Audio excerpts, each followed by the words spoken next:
ꯌꯥꯝ ꯂꯐꯨ ꯏꯔꯣꯝꯕ ꯆꯥꯔꯕꯣ? ꯍꯥꯎꯕ꯭ꯔꯣ?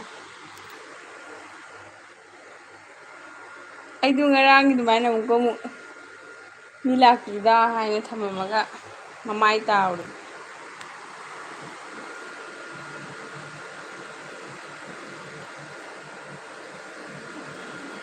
ꯀꯂꯤꯗ LB ꯊꯥꯕꯒꯤ ꯄ꯭ꯔꯣꯁꯦꯁꯁꯦ꯫ ꯂꯐꯨ ꯏꯔꯣꯟꯕ ꯀꯩꯀꯩ ꯃꯊꯦꯜ ꯆꯥꯏꯅꯣ?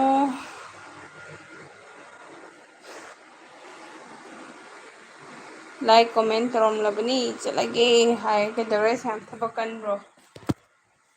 ꯊꯕꯛ ꯀꯟꯕꯤꯕ꯭ꯔꯣ? ꯊꯕꯛ ꯀꯜꯂꯗꯤ ꯆꯠꯄ ꯌꯥꯏ ꯁꯌꯥꯝ꯫ ꯊꯕꯛ ꯀꯟꯕ꯭ꯔꯣ?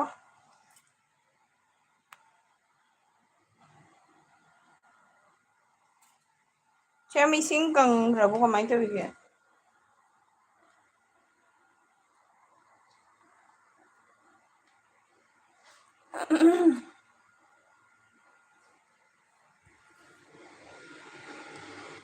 ꯏꯁꯤꯡ ꯂꯦꯞꯈ꯭ꯔꯕꯣ?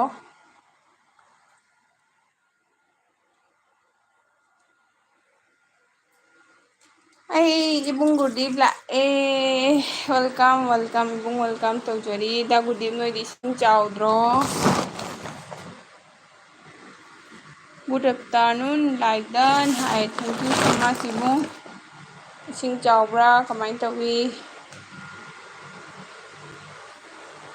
ꯂꯧꯕꯨꯛ ꯂꯧꯕꯨꯛ ꯇꯧꯈ꯭ꯔꯗꯤ ꯂꯩꯔꯤꯍꯦ꯫ ꯂꯧꯕꯨꯛꯇ ꯈꯔꯗꯤ ꯂꯩꯔꯤ꯫ ꯑꯣ ꯁꯌꯥꯝ ꯀꯪꯊꯈ꯭ꯔ ꯅꯠꯇ꯭ꯔꯣ? ꯆꯨꯔꯔꯣꯏ ꯑꯗꯨꯏꯗꯤ ꯂꯧꯕꯨꯛꯇ ꯈꯔ ꯂꯩꯔꯗꯤ ꯆꯨꯔꯔꯣꯏ꯫ ꯅꯍꯥꯛ ꯍꯥꯀꯨꯝ ꯁꯨꯃꯥꯏꯅ ꯇꯧꯔꯒꯀꯣ ꯈꯔ ꯏꯁꯤꯡꯁꯦ ꯆꯥꯎꯈꯠꯂꯝꯃꯒ ꯈꯔ ꯊꯨꯝꯅ ꯑꯀꯨꯠꯄ ꯀꯥꯡꯕꯨꯉꯩ ꯈꯔ ꯊꯨꯝꯅꯔꯒꯀꯣ ꯑꯃꯨꯛꯀ ꯑꯃꯨꯛ ꯐꯔꯦ ꯐꯔꯦ ꯍꯥꯏꯅꯔ ꯃꯊꯪꯒꯤ ꯆꯥꯎꯔꯛꯄꯗꯗꯤ ꯁꯣꯔꯒ ꯍꯣꯟ ꯁꯪꯍꯧꯗꯕꯅꯤ ꯑꯩꯈꯣꯏ ꯍꯥꯀꯨꯝ ꯀꯁꯥꯔ ꯆꯥꯎꯈꯤꯕꯗꯣ꯫ ꯒꯨꯗꯤꯞꯅ ꯆꯥꯎꯗꯦ ꯍꯥꯏ ꯗꯥ ꯒꯨꯗꯤꯞꯅ ꯑꯣ ꯗꯥ ꯒꯨꯗꯤꯞ ꯀꯩ ꯏꯟꯖꯥꯡ ꯆꯥꯔꯛꯏꯕ? ꯆꯥꯎꯗ꯭ꯔꯗꯤ ꯐꯔꯦ ꯐꯔꯦ꯫ निर्मला हेलो निर्मला नमस्ते मैं भी इंडिया से हूँ निर्मला हाय love from India Nirmala ji मैं भी इंडिया से हूँ थैंक यू सो मच आपको मेरी LB पे बहुत बहुत स्वागत है प्लीज़ लाइक कर दो आपका चैनल है तो ज़रूर सपोर्ट कीजिएगा आपको ज़रूर सपोर्ट बैक मिलेगा श्यामना होय हाय जयदीप पाल हाय हेलो जयदीप जी नमस्ते स्वागत है आपको मेरे LB पे दा गुदीप हंगाम है दा गुदीप हजिसु हंगाम चा फंगिबने नोय लेकाइदो असे अमता लाक्चनीदा मणिपुर से उरीदी फंगरो दा गुदीप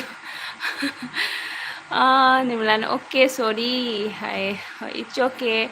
आप आराम से हिंदी में बात कर सकते हैं आपका चैनल है लग रहा है तो आप मुझे सपोर्ट कीजिएगा मैं आपको सपोर्ट बैक दूंगी और यहाँ पे भी आप फ्रेंड बना सकते हैं आई हैव सब यू ओके निर्मला जी आप मेरा एक लॉन्ग वीडियो वॉच करके न्यू फ्रेंड करके लिख दीजिएगा ऐसे फुल सब्सक्राइब मत लिखिएगा नहीं तो अनसब हो जाता है Yakesh lifestyle hi hello Yakesh ji welcome to my live stream Yakesh ji आप कहाँ से बिलोंग करते हो थैंक यू सो मच मेरी LB पे ज्वाइन करने के लिए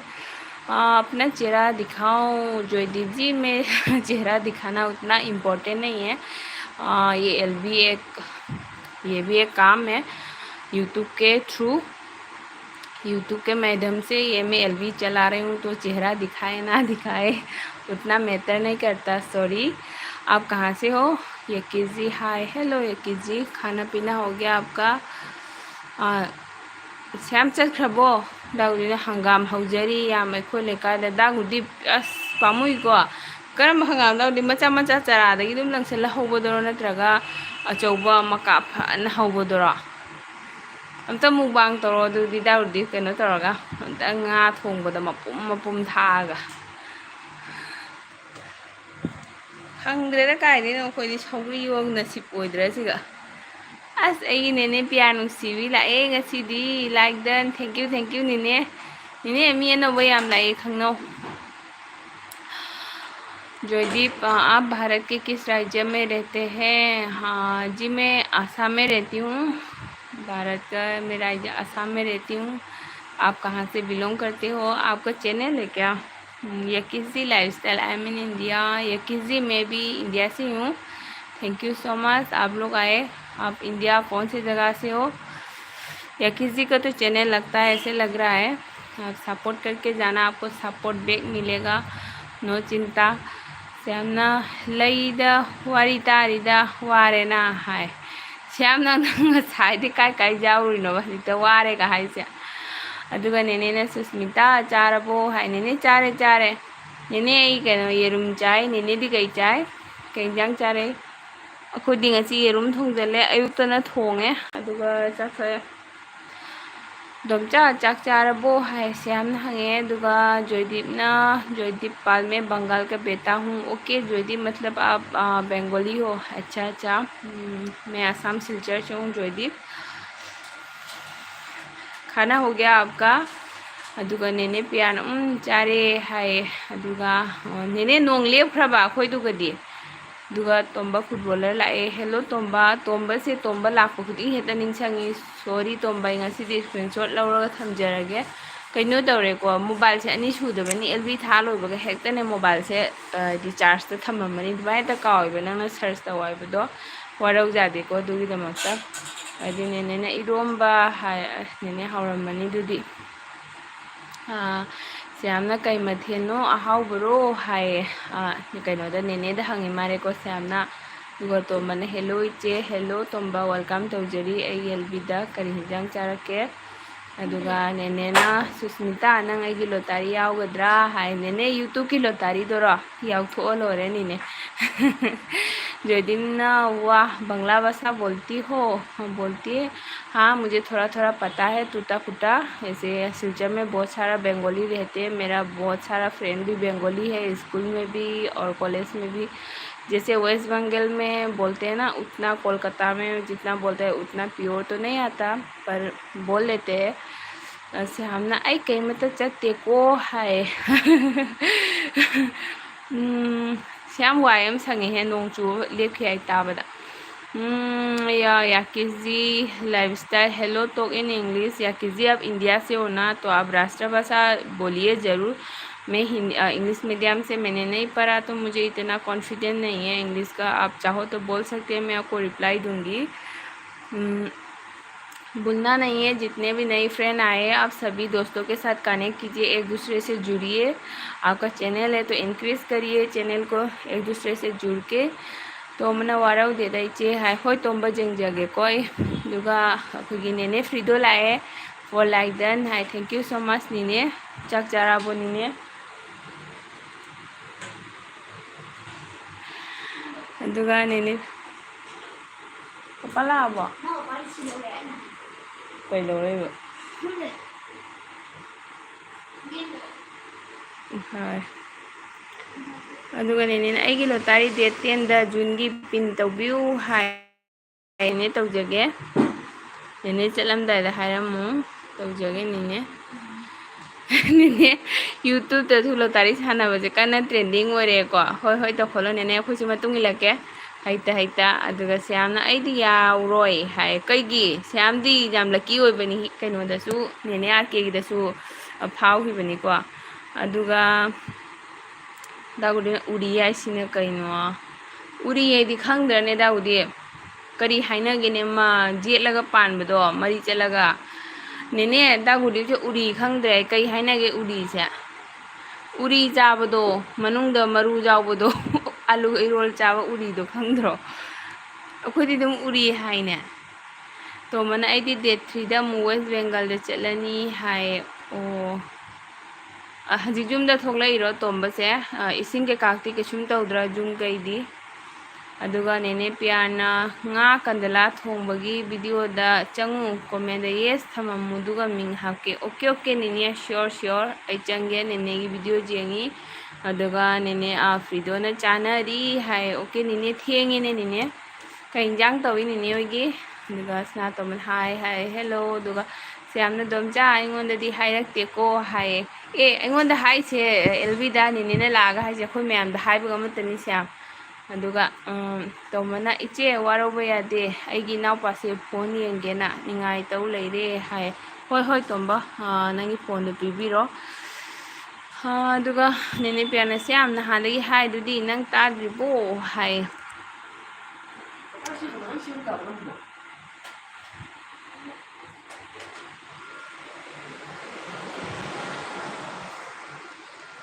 ꯑꯗꯨꯒ ꯏꯁꯤꯡꯅ ꯇꯥꯎꯊꯅ ꯂꯩꯔꯝꯃꯦ ꯑꯩꯈꯣꯏꯗꯁꯨ ꯏꯁꯤꯡ ꯆꯥꯎꯔꯝꯃꯦ ꯇꯧꯔꯤꯁꯦ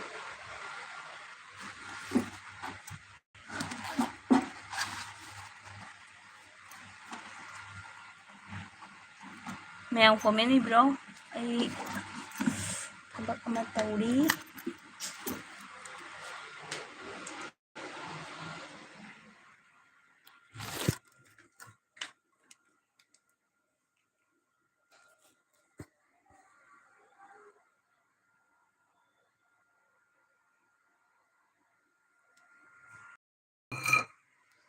ꯇꯣꯝꯕꯅ ꯕꯥꯏ ꯕꯥꯏ ꯏꯆꯦ ꯍꯥꯏꯌꯦ ꯍꯣꯏ ꯍꯣꯏ ꯕꯥꯏ ꯕꯥꯏ ꯃꯇꯝ ꯁꯪꯕꯗ ꯂꯥꯛꯄꯤꯌꯨ ꯆꯪꯕꯤꯔꯛꯎ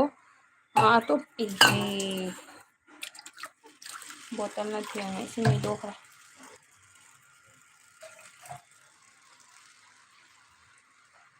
ꯑꯗꯨꯒꯅꯦ ꯐ꯭ꯔꯤꯗꯣꯅ ꯑꯃꯨꯛ ꯍꯋꯥꯏ ꯊꯣꯡꯕ ꯍꯥꯏ ꯑꯣꯀꯦ ꯅꯦ ꯊꯣꯡꯕꯅꯤ ꯑꯃꯨꯛ ꯊꯣꯡꯕꯁꯨ ꯐꯖꯅ ꯌꯦꯔꯪꯗ ꯍꯥꯞꯄꯒ ꯊꯣꯡꯉꯗꯤ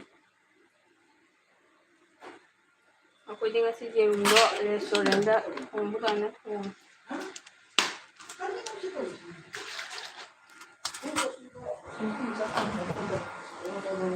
ꯁꯤ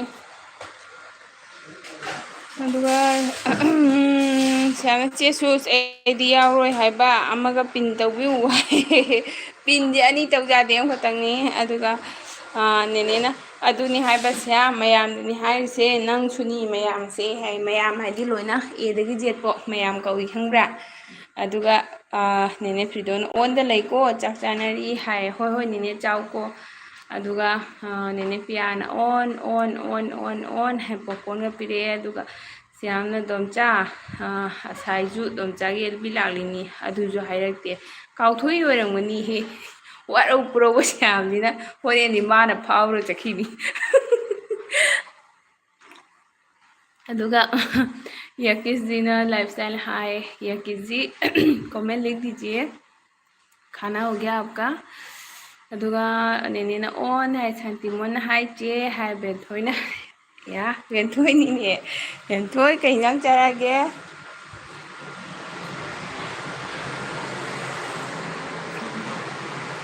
नेने ना ऑन हाय अबे देंगे लो उम्दे देंगे बा बड़ी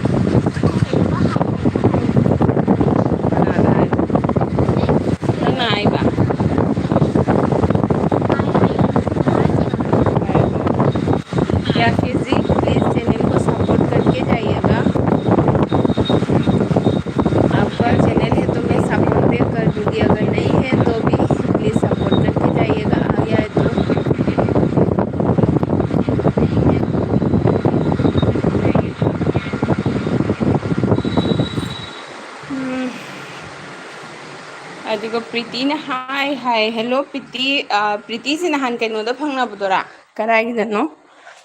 काइदनो फंगनाबदो चे निमागीदा फंगनाबदोरा प्रीति से अदुगा थैंक यू प्रीति लापिबगी सयाना दोमचा चे सुम फागी तौबनिको हाय मनी मनी अदुगा दोमचा नंगी श्याम नंगी से कतर मालिको है नेने मासु फागी तविनी मासु नि फागी जाम तौजबनी अदुगा नेने ना ऑन हाय नेने कनो तौब्रो नुंथिंगा कनो तौनाद्रबा नोंग ताबो खोटपा जेंगबा चटनाद्रबा श्यामना दोनचा अमदि ऐनिको हाय नेने ना ऑन हाय अदुगा कबेमथोइना हवाई थोंबो चाय हाय थैंक यू बेमथोइ कनोदी बोरा इसिंग क्याम हेंगत के बेमथोय अदुगा नेनेना ऑन हाने पेंसिल का पाई हरे अदुगा श्यामना दोनचा फागी तौबनिको हाय अदुगा प्रीतिना हाय श्याम हाय प्रीति अनौबा ऑलरेडी सपोर्ट तौबिउ चिचेदा अदुगा नेनेना ऑन हाय मोरो गेमन हेलो दीदी हाय हेलो मोरो वेलकम मोरो श्यामना प्रीति हाय मोरो ना की करो हाय मोरो आमी तो एखन एलबी चले आर किछु करिना खावा दावा शेष होइसे अपनी खावा दावा शेष होइसिनी अदुगा नेने पियारना ऑन हाय प्रीति ना हाय मोरो से बेंगोली नि खमरा मा वेस्ट बेंगोली नि प्रीति हिंदी द इंग्लिश द दम हायु अदुगा प्रीति नंगी चैनल लेब्रो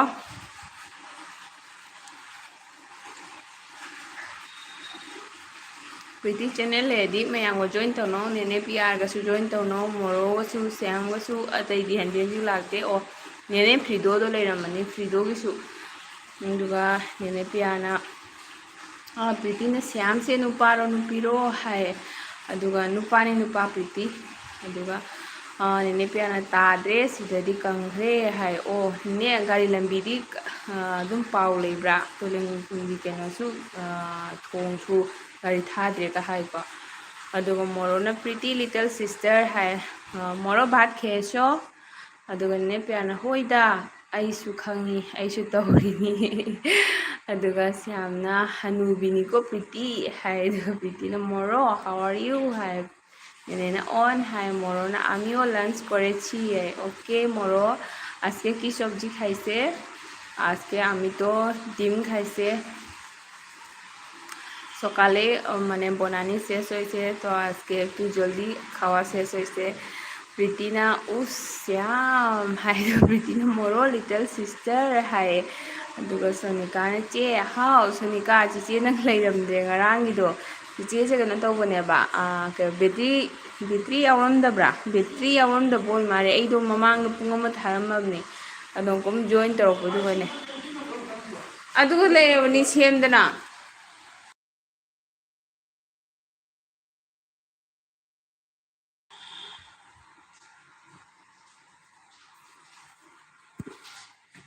इसिंग थैनिको दुगैदो जावरमद्रेबको, बैटरीदुना चटलमे अइना अमु लाकपदा लेरमद्रे।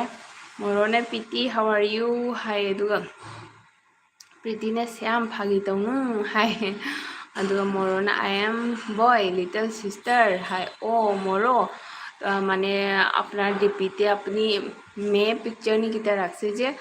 তে আমি মনে করে এটা মেনই না ছেলে এই কারণে আমি তোমারে জিজ্ঞাসা করছি, খারাপ পায় না হ্যাঁ।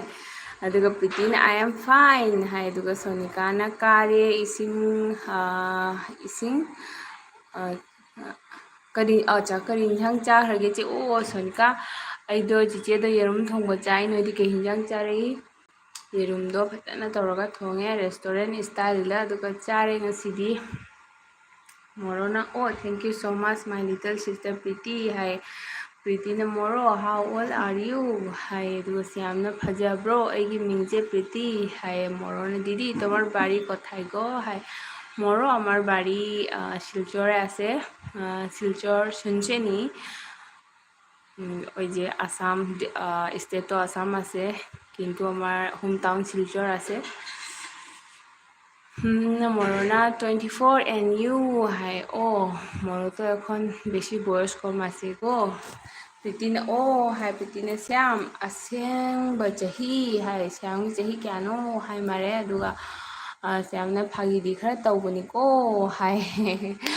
अदुगा सोनिका लेरिबो, सोनिका कई हिंजांग चारईनो,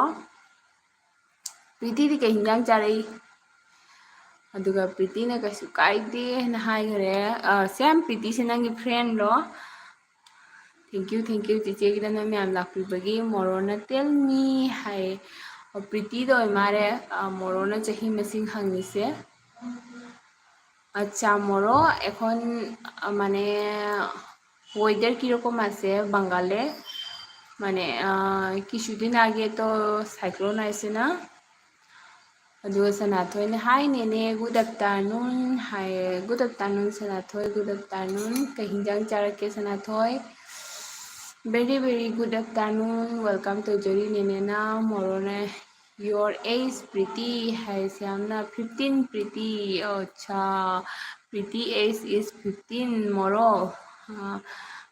अच्छा सनाथोयना 5 लाइक द नेने, thank you so much thank you. इतना मैम लाइक खर तौसनबिरमो अखोगी नेने प्यार चतख्रबो। नेने की पिन तौर थम्ब मेसेज से तोंब फुटबॉलर कथलमे कईगिनो खंगदे अइगी एलबीसीगा लागा जादा कारण खर तारीसे। अदुगा सनाथोयना नेने केएमसी है, सनाथोय नेने दो ngasiदी येरुम थोंबो चारे, अदुगा मोरोना नॉर्मल आसे वेदर। ओके मोरो सिलचरे एक टू फ्लैट हो गए से प्रीति ने 19 years old अच्छा प्रीति माने 19 साल हो गेसे सनाथोई ने आईदी येन थोंग बचाइने ने उस सनाथोई नंग न ममा चारबा आइने मचा चारबा अस बालो तारे अदुगा मोरोन ओ 10 years old हाय नाना 10 ना 19 बছर हो गेसे प्रीति ने उस याम मंगांगनी आइगा येनरदी हाय सामने नो खरे प्रीति ने सनाथोई हाय सनाथोई ने मयाम वेलकम तौजरी हाय अदुगा हाय चे प्रीति हारगा लब लब तौरे अदु इसना अनोबा मैम सपोर्ट तौबिरमु चैनल से को निशिबिना अदुगा लापगा सनाथोई लाइक तौबसु मैंने तौसनबियो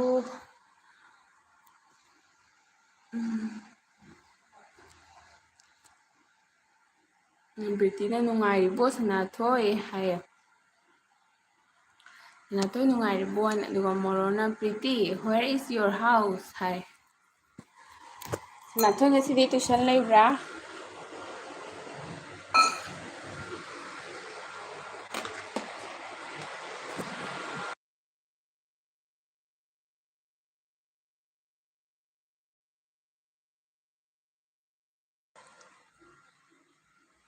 प्रीति ने मोरंग खोंग लोकलाउबुंग हाय मोरो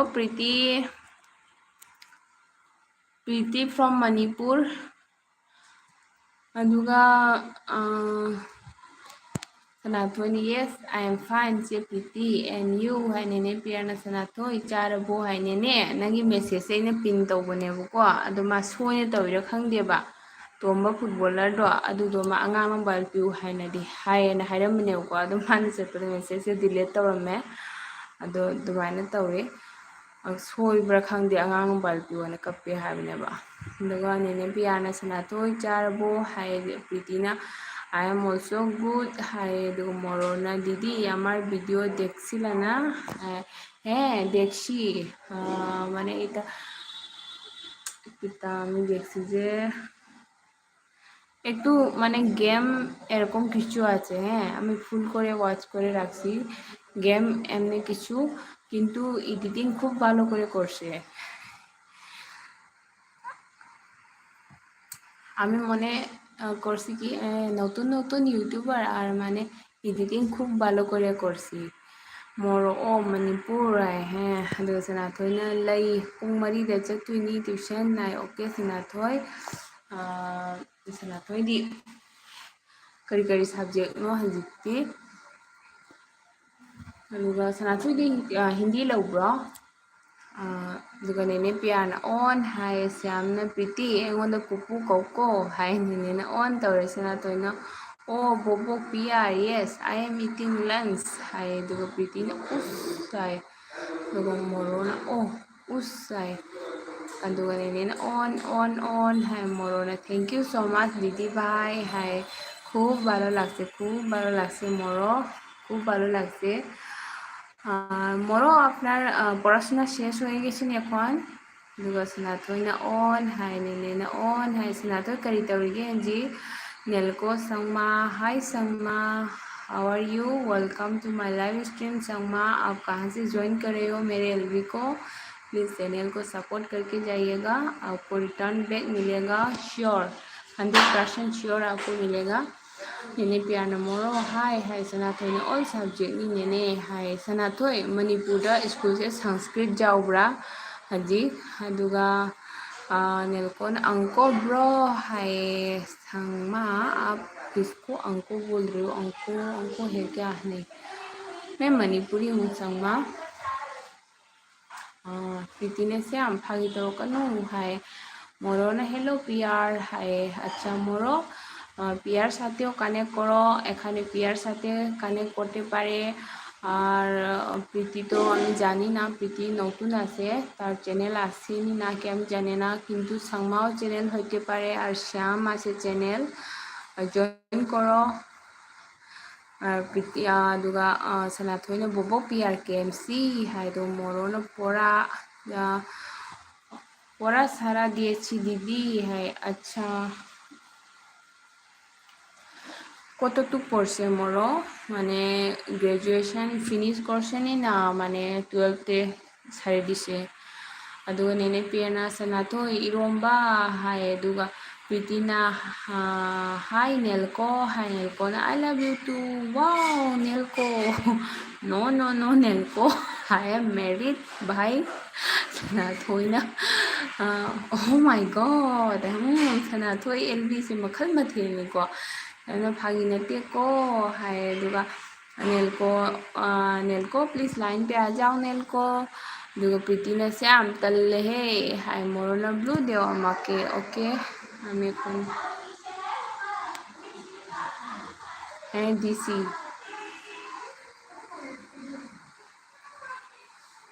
একটা মেসেজ টাইপ করে আর কি চেক করে লাও মোরো अदुगा मोरोना 10 है। अच्छा मोरो 10 माने अच्छा 10 ने अच्छा अच्छा नेने प्रीति चैनल लेबनी हाय ओ ओ प्रीति चैनल लेब्रा प्रीति कमेंट थंबिरमुको आई हंजरकेको प्रीति खंगदबैना हायनी चैनल लेदी थंबिरमु हंजरके काने लेयसी श्याम अफावसे हाई लाक्ति प्रीति की चैनल लई काना माक वारी सनैने मोरोना ओके हाय। अदुगा सुदेव महातो हाय है। हेलो महातो जी वेलकम, आपको मेरी एलवी स्ट्रीम में स्वागत करती हूँ। मैंने प्यार ना ऑन ऑन है लव लव है। सुदेव ना तुम गारो हो क्या? नहीं महातो जी मैं गारो नहीं, मैं मणिपुरी हूँ। आप कहाँ से मेरे एलवी ज्वाइन कर रही हो? आप खाना पीना हो गया? आपका चैनल है तो एक कमेंट ड्रॉप करके चैनल को सब कर दीजिए, अगर नहीं है तो सपोर्ट करके जाइएगा प्लीज़ प्लीज़ प्लीज़। सभी दोस्तों से रिक्वेस्ट है होस्ट को ज़रूर सपोर्ट कीजिएगा।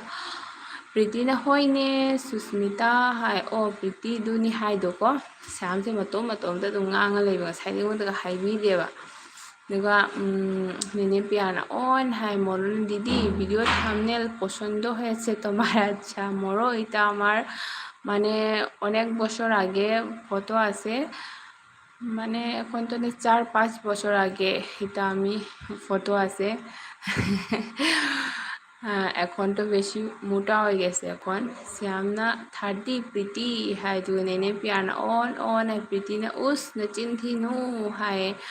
अदुगा सुदेव मैं असम से हूँ, सुदेव मैं भी असम से हूँ। आप असमीस हो क्या? मैं मणिपुरी हूँ। सुदेव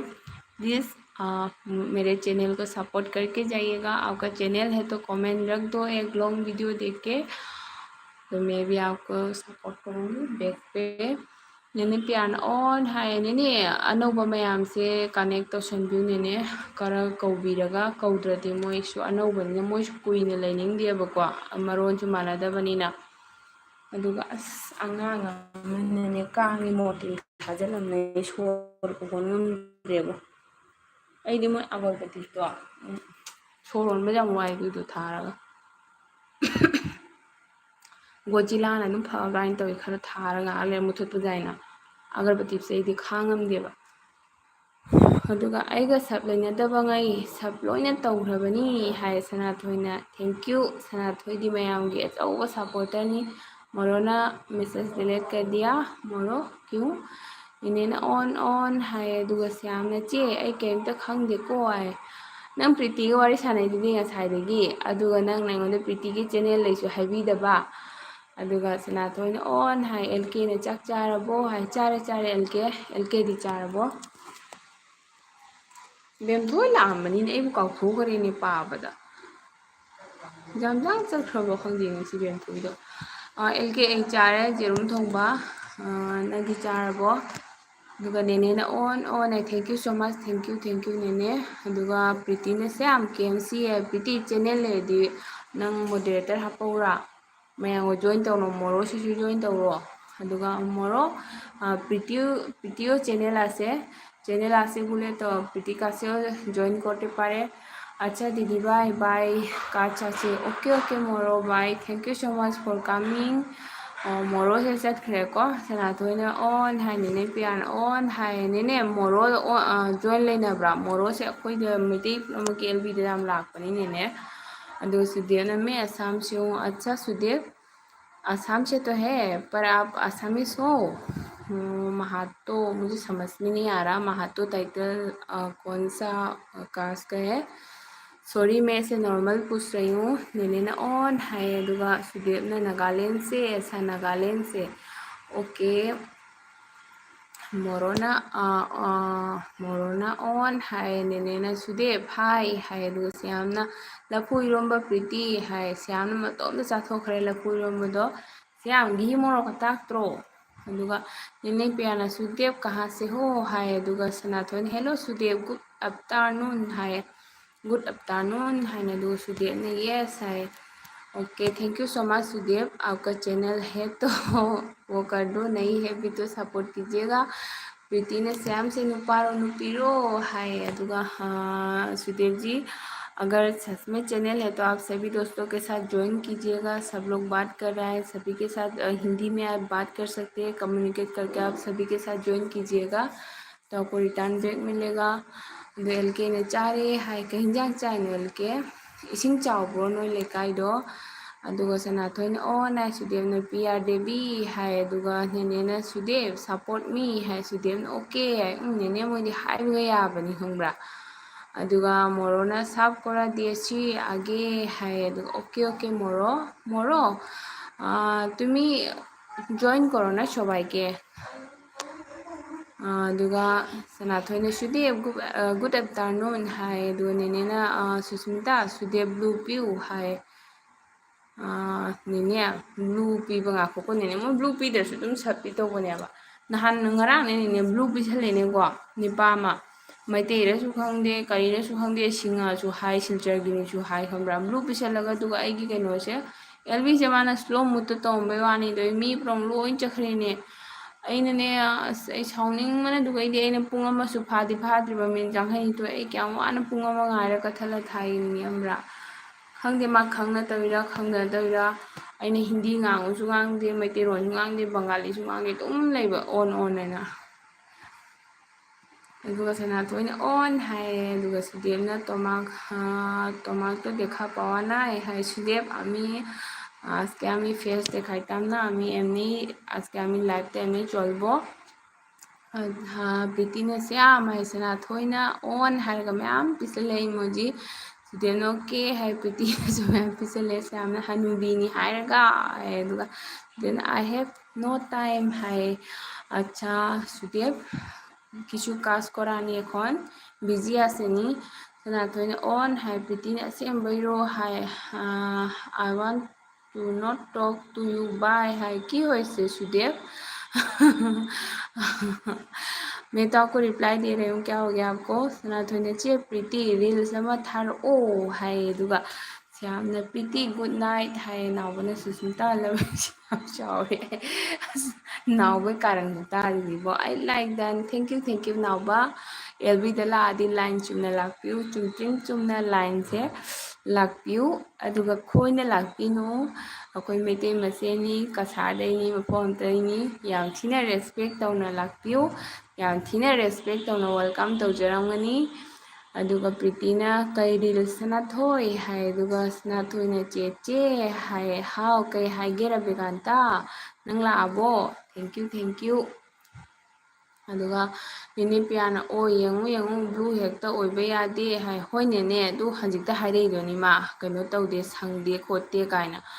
अदुनिने मीसे को अदुगा मोय तौनिंगदि मोय दुम थोगसु दुम तौयेबको अदुगा प्रीतिना इवनिंग नि श्याम हाय अदुगा रविकांता नंग तुम्बगिने सॉरी हाय कैसु कायदे रविकांता नंग वारमनिको फॉर लिविंग फॉरगिव मी हाय होय होय कैसु कायदे फॉरगिव मी का हाइद्रसु जाइको कैसु कायदे नंग तिगी स्टडी के काक तौबदो अदुगी वारमनि अदुगा सनाथोयना नंगी फेस लगा तौरो चे प्रीति हाय ओके अदुगा प्रीतिना इंस्टा पाइब्रो अदुदा थागतके हाय अच्छा ओ याम लाना लवनु लव यू मीन्स यामी मैडम जी ओके नावबा थैंक यू सो मच इबुंग इपा अदुमाइना नुसिबिउ इचे इचन अदुमाइना नावबा कइंजांग चाके इसिंग चावबा फरे हायरो फते हायरो अदुगा सनाथोयना 9 लाइक हाय थैंक यू सो मच अदुगा रविकांता हिंदी दा नैथारे धन्यवाद अदुगा मैं एक हर का अध्ययन करता हूँ अच्छा दुगा प्रीति ने याब्रो सनाथोय हाय सनाथोय केनोम हाय दिए प्रीति ना ꯑꯗꯨꯒ ꯁ꯭ꯌꯥꯝ ꯆꯠꯈ꯭ꯔꯕꯣ? ꯁ꯭ꯌꯥꯝ ꯌꯦꯡꯉꯣ ꯑꯩꯅ ꯁꯣꯔ ꯀꯪꯉꯩ ꯄꯥꯔꯒ ꯃꯥꯅ ꯋꯥꯔꯤ ꯇꯥꯔ ꯇꯨꯃꯤꯟꯅ ꯂꯩꯔꯝꯗꯣꯏꯅꯦꯕ ꯑꯗꯨꯒ ꯂꯩꯍꯦ ꯋꯥꯔꯤ ꯇꯥꯔꯤ ꯁ꯭ꯌꯥꯝ ꯄ꯭ꯔꯤꯇꯤꯅ ꯌꯥꯕ ꯁꯥꯟꯇꯦ ꯆꯥꯋꯥ ꯑꯗꯒꯤ ꯅꯥꯎꯕꯅ ꯑꯩꯒꯤ ꯁꯤꯅꯤꯌꯣꯔ ꯃꯦꯗꯥꯝꯅꯤ ꯈꯜꯂꯁꯨ ꯀꯣꯃꯦꯟ ꯇꯧꯕꯅꯤ ꯍꯥꯏ ꯑꯣꯀꯦ ꯅꯥꯎꯕ ꯑꯣꯀꯦ ꯊꯦꯡꯛ ꯌꯨ ꯁꯣ ꯃꯆ ꯑꯗꯣ ꯁꯨꯇꯤ ꯀꯌꯥꯝ ꯂꯩꯔꯤꯒꯦ ꯅꯥꯎꯕꯒꯤ ꯁꯅꯥꯊꯣꯏꯅ नो यूट्यूब हाइबे प्रीति ऐडी इंस्टाग्राम पाइदे हाय दो स्टूडेंट तुम्हार हस्बैंड आसे हैं आसे तो जाने नहीं हमारे हस्बैंड है हाँ सनाथोई ने मेरी परीक्षा 3 तारीख को होगी। अरे आज आज कितना तारीख है? अरे सनाथोई एक ही दिन रह गया, आज 1 तारीख। कल है, कल ही है तुम्हारे पास। उसका अगले दिन तो एग्जाम है। पढ़ो पढ़ो पढ़ो सनाथोई पढ़ो खूब पढ़ो। रबिकांता लाइक करना पाओ हजिकी तांग अहुम लो हजिक लाइबा जून की तांग अहुम जेरो लाइक करना पाओ को दुदी हयेंग मतम जौरगा कनो तौरोय हौरगा अदुगा प्रीतिना तेले हाय नावबन ओके बाय बाय हाय नावबा कदौरे अदुगा सनाथोइन ओ अदुदी कैसु कायदे चे प्रीति हाय सनाथोइन ऑन हाय अदुगा हारके जिला सना हारके ना हाय हेलो हाय जिला सना वेलकम तौजरी कायदे ओइबिरमनो जिला सना से मणिपुर गिरो कसार गिरो नेने पियान ऑन है प्रीति ओ सनाथोय हाय श्यामना इचन प्रीति इबुंग को बाय चे सूस आई बाय हाय श्याम कदौगे नंगो बीस तक चलेने रविकांता न कखरे everything is happy without me no Ravikanta चिचे नंग क्या मिस तौई खंगरा अदुमाइना कसुम नते जम थीना मिस तौको नंग हेक लागा चिचे सुस्मिता अहोंगबम सपोर्ट तौबिउ हाइदो चिचे न ताबदा जाम नुंगाइबा आइगी जामना चावबा सपोर्टर ओइना खनबा हाइतारे अदुमाइना हमबा नंग हेक हाइबा ताबा याम नुंगाइबको सनाथोइना ऑन हाय थैंक यू दुगा ऑन कई कपिनो सनाथोइ ककोनु सुदेवना यू आर मेरी मी सुदेव माने एलबीते माने आइले एमने ভালো কথা तो बोलते लगे हैं एमने फालतू কথা बोले একটু लाभ নাই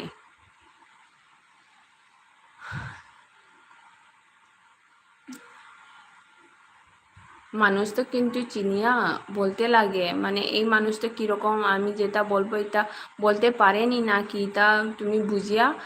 এটা বলতে লাগে सनाथोइना वाओ हाय दो सनाथोइना ऑन हाय सनाथोइना वाओ नाइस हाय रविकांतन स्टूपिड सुदे महतो हाय फत्तव मिनी रविकांतन you can not say to my sister हाय thank you brother you are a idiot exactly अदुगा श्यामना चे लैको वारी तारी हाय उरबा श्याम दी अइना सोर तक मेसेज से पार मार वारी तारी हाय गदैनेबा श्याम अइना मोबाइल अनि पार पनुमते श्याम का केना इन जेंगनी इन्वेस्टिगेशन तौनी अदुगा प्रीतिना उस श्याम हाय प्रीति के मथेल चारे प्रीति होगिदी सनाथोइनी यू आर स्टूपिड सुदे मातो हाय दो प्रीतिना सनाथोइ नंग गेम सानब्रो हाय अदुगा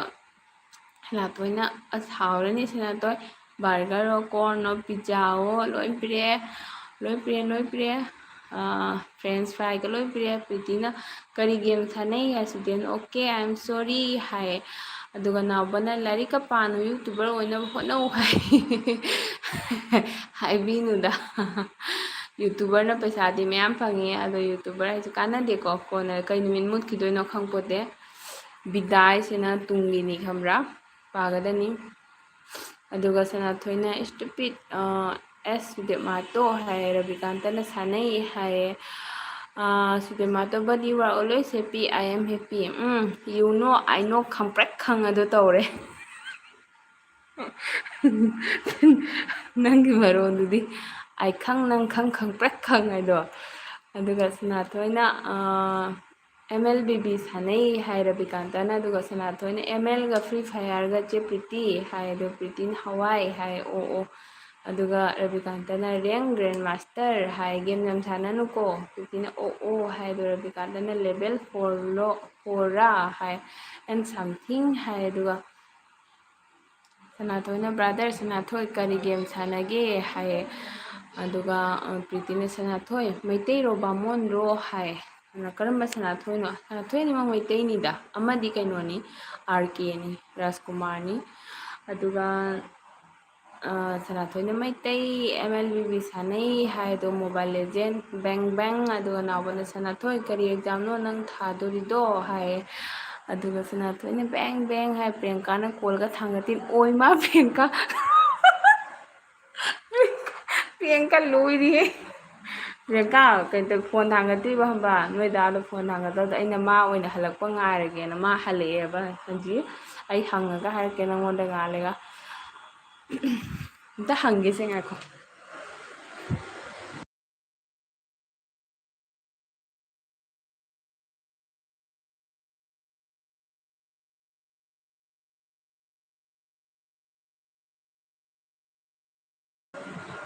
ꯄ꯭रिꯌꯥꯡꯀꯥ, ꯄ꯭रिꯌꯥꯡꯀꯥ ꯂꯩꯔꯤꯕꯣ? ꯑꯝꯇ ꯂꯩꯔꯗꯤ ꯈꯨꯝꯃꯧ. ꯑꯩꯅꯅꯦ ꯈꯪꯕ꯭ꯔꯥ, ꯉꯁꯤꯗꯣ ꯃꯥ ꯀꯩꯅꯣ ꯇꯧꯅꯤ ꯍꯥꯏꯗ꯭ꯔꯗꯣ ꯄ꯭रिꯌꯥꯡꯀꯥ, ꯑꯗꯨꯒꯩꯗꯣ ꯀꯩꯅꯣ ꯇꯧꯔꯤꯕ, ꯃꯥ ꯐꯣꯟ ꯊꯥꯡꯒꯠꯂꯛꯇ꯭ꯔꯤꯕ. ꯑꯗꯨꯒꯗꯤ ꯑꯩꯅ ꯃꯥ ꯍꯜꯂꯛꯄ ꯉꯥꯏꯔꯒꯦ. ꯑꯗꯣ ꯍꯧꯖꯤꯛꯇ ꯍꯜꯂꯛꯄ ꯀꯨꯏꯗ꯭ꯔꯤꯕ ꯅꯣꯏ ꯗꯥꯗꯣ. ꯑꯗꯣ ꯑꯣꯀꯦꯅꯤ, ꯅꯪ ꯍꯌꯦꯡꯒꯤꯗꯣ ꯅꯪ ꯔꯦꯗꯤ ꯇꯧꯈꯠꯂꯣ. ꯑꯣꯀꯦꯅꯤ. ꯆꯥꯔꯕ ꯄ꯭रिꯌꯥꯡꯀꯥ? ꯑꯗꯨꯒ ꯔꯕꯤꯀꯥꯟꯇꯅ ꯐꯥꯔꯁ ꯁꯦꯃꯤꯁꯇꯔ ꯂꯣꯏꯔꯦ ꯍꯥꯏ. ꯑꯗꯨꯒ ꯍꯥꯏꯗꯣꯛꯑꯣꯅꯦ ꯍꯥꯏ ꯗꯦꯠ 3ꯗ ꯍꯥꯏ. ꯗꯦꯠ 3ꯗ ꯑꯦꯛꯖꯥꯝ. ꯁꯅꯥꯊꯣꯏꯒꯤ, ꯔꯕꯤꯀꯥꯟꯇꯒꯤ. ꯑꯗꯨꯒ ꯄ꯭ꯔꯤꯇꯤꯅ ꯑꯔꯥꯝꯕꯝ ꯁꯅꯥꯊꯣꯏ ꯅꯪ ꯃꯩꯇꯩꯔꯣ ꯕꯥꯃꯣꯟꯔꯣ? ꯑꯣ ꯑꯔꯥꯝꯕꯝ ꯁꯅꯥꯊꯣꯏꯗ ꯃꯩꯇꯩꯅꯤ ꯍꯥꯏꯌꯦ. ꯑꯗꯨꯒ ꯁꯤꯡꯍ ꯂꯥꯛꯑꯦ. ꯁꯨꯁ ꯂꯥꯏꯗꯟ ꯍꯥꯏ ꯒꯔꯃꯤ ꯍꯥꯏ. ꯁꯤꯒ ꯉꯁꯤꯗꯤ ꯁꯥꯗꯦꯗ. ꯅꯣꯏꯗꯨꯒ ꯁꯥꯕ꯭ꯔꯣ? ꯑꯩꯈꯣꯏ ꯁꯤꯒ ꯅꯣꯡ ꯆꯨꯏꯍꯦ. ꯂꯟꯁ ꯇꯧꯔꯕꯣ ꯁꯤꯡꯍ? ꯁꯤꯡꯍꯗꯤ ꯑꯩꯈꯣꯏ LBꯗ ꯂꯥꯛꯑꯒ ꯂꯩꯇꯕꯅꯤ. ꯂꯥꯛꯑꯒꯅꯤ ꯍꯨꯁ ꯄꯥꯏꯈ꯭ꯔꯅꯤ. ꯅꯥꯎꯕꯅ ꯌꯨꯇ꯭ꯌꯨꯕꯔ ꯑꯦꯟ ꯂꯣ ꯅꯠꯇ꯭ꯔꯥ? ꯐꯦꯁꯕꯨꯛꯔꯣ ꯋꯥꯆꯦꯞ ꯑꯦꯛꯖꯥꯝꯂꯣ? ꯄ꯭ꯔꯤꯇꯤꯅ ꯑꯣ ꯍꯥꯏ. ꯁꯅꯥꯊꯣꯏꯅ ꯆꯦ ꯄ꯭ꯔꯤꯇꯤ ꯅꯪꯗꯤ ꯍꯥꯏꯁꯦ. ꯁ꯭ꯌꯥꯝꯅ ꯑꯣꯟ ꯍꯥꯏꯌꯦ. ꯁꯤꯡꯍꯅ ꯄ꯭ꯔꯤꯇꯤ ꯍꯥꯏ ꯍꯥꯏꯌꯦ. ꯑꯗꯨ ꯄ꯭रिꯌꯥꯡꯀꯥꯅ ꯂꯩꯌꯦ ꯍꯥꯏ. ꯍꯣꯏ ꯍꯣꯏ ꯄ꯭ꯔꯤꯌꯥꯡꯀꯥ, ꯅꯪꯒꯤꯗꯣ ꯀꯩꯅꯣꯅꯤꯀꯣ. ꯑꯗꯣ ꯑꯩꯅ ꯀꯩꯅꯣ ꯇꯧꯕ. ꯄ꯭रिꯌꯥꯡꯀꯥ, ꯅꯣꯏ ꯃꯑꯣꯡ ꯆꯥꯗꯕ, ꯈꯨꯗꯣꯡ ꯆꯥꯗꯕ ꯂꯩꯔꯗꯤ ꯍꯥꯏꯔꯛꯎꯗ ꯑꯗꯨꯝ. ꯑꯩꯈꯣꯏꯗꯤ ꯀꯩꯅꯣ ꯅꯠꯇꯦ. ꯅꯪꯅ ꯀꯩꯅꯣ ꯇꯧꯕꯗꯣ ꯀꯩꯅꯣ ꯇꯧꯕꯅꯤ. ꯅꯪ ꯈꯨꯗꯣꯡ ꯆꯥꯗꯕ ꯂꯩꯔꯗꯤ ꯁꯨꯝ ꯍꯥꯏꯔꯛꯎ. ꯑꯗꯣ ꯄ꯭ꯔꯤꯇꯤꯅ ꯕꯥꯃꯣꯟ ꯍꯥꯏꯌꯦ. ꯍꯥꯏ ꯁꯤꯡꯍ ꯍꯥꯏꯌꯦ. ꯄ꯭ꯔꯤꯇꯤꯁꯦ ꯕꯥꯃꯣꯟꯂꯣ? ꯑꯗꯨꯒ ꯁꯤꯡꯍꯅ ꯄ꯭रिꯌꯥꯡꯀꯥ ꯍꯥꯏ ꯍꯥꯏ. ꯄ꯭ꯔꯤꯌꯥꯡꯀꯥꯅ ꯑꯣ ꯍꯣꯏ ꯍꯣꯏ ꯂꯥꯛꯑꯣ ꯂꯥꯛꯑꯣ ꯍꯥꯏꯌꯦ. ꯑꯗꯨꯒ ꯑꯣꯀꯦ. ꯑꯗꯨꯒ ꯔꯕꯤꯀꯥꯟꯇꯅ but everyone but don't forget to subscribe and like to Sushmita Ahongbam please everyone please. ꯔꯕꯤꯀꯥꯟꯇꯒꯤ ꯃꯥꯒꯤ ꯁꯤꯒꯤ ꯃꯤ ꯃꯌꯥꯝꯗꯣ ꯇꯧꯕꯤꯕ ꯔꯤꯀ꯭ꯋꯦꯁꯁꯦ ꯑꯁꯤꯁꯤꯅ ꯑꯩ ꯔꯕꯤꯀꯥꯟꯇ ꯂꯥꯛꯇꯕꯗꯅꯦ ꯀꯌꯥꯝ ꯅꯤꯡꯁꯤꯡꯉꯕ꯭ꯔꯥ? ꯍꯥꯏꯗꯤ ꯃꯥꯁꯨ ꯀꯩꯁꯨꯝ ꯈꯪꯅꯄꯣꯠꯇꯦ. ꯑꯗꯨꯁꯨ ꯃꯥꯅ ꯆꯤꯆꯦꯅ ꯀꯌꯥꯝ ꯅꯨꯡꯁꯤꯅ ꯀꯩꯅꯣ ꯇꯧꯏ ꯈꯪꯕ꯭ꯔꯥ?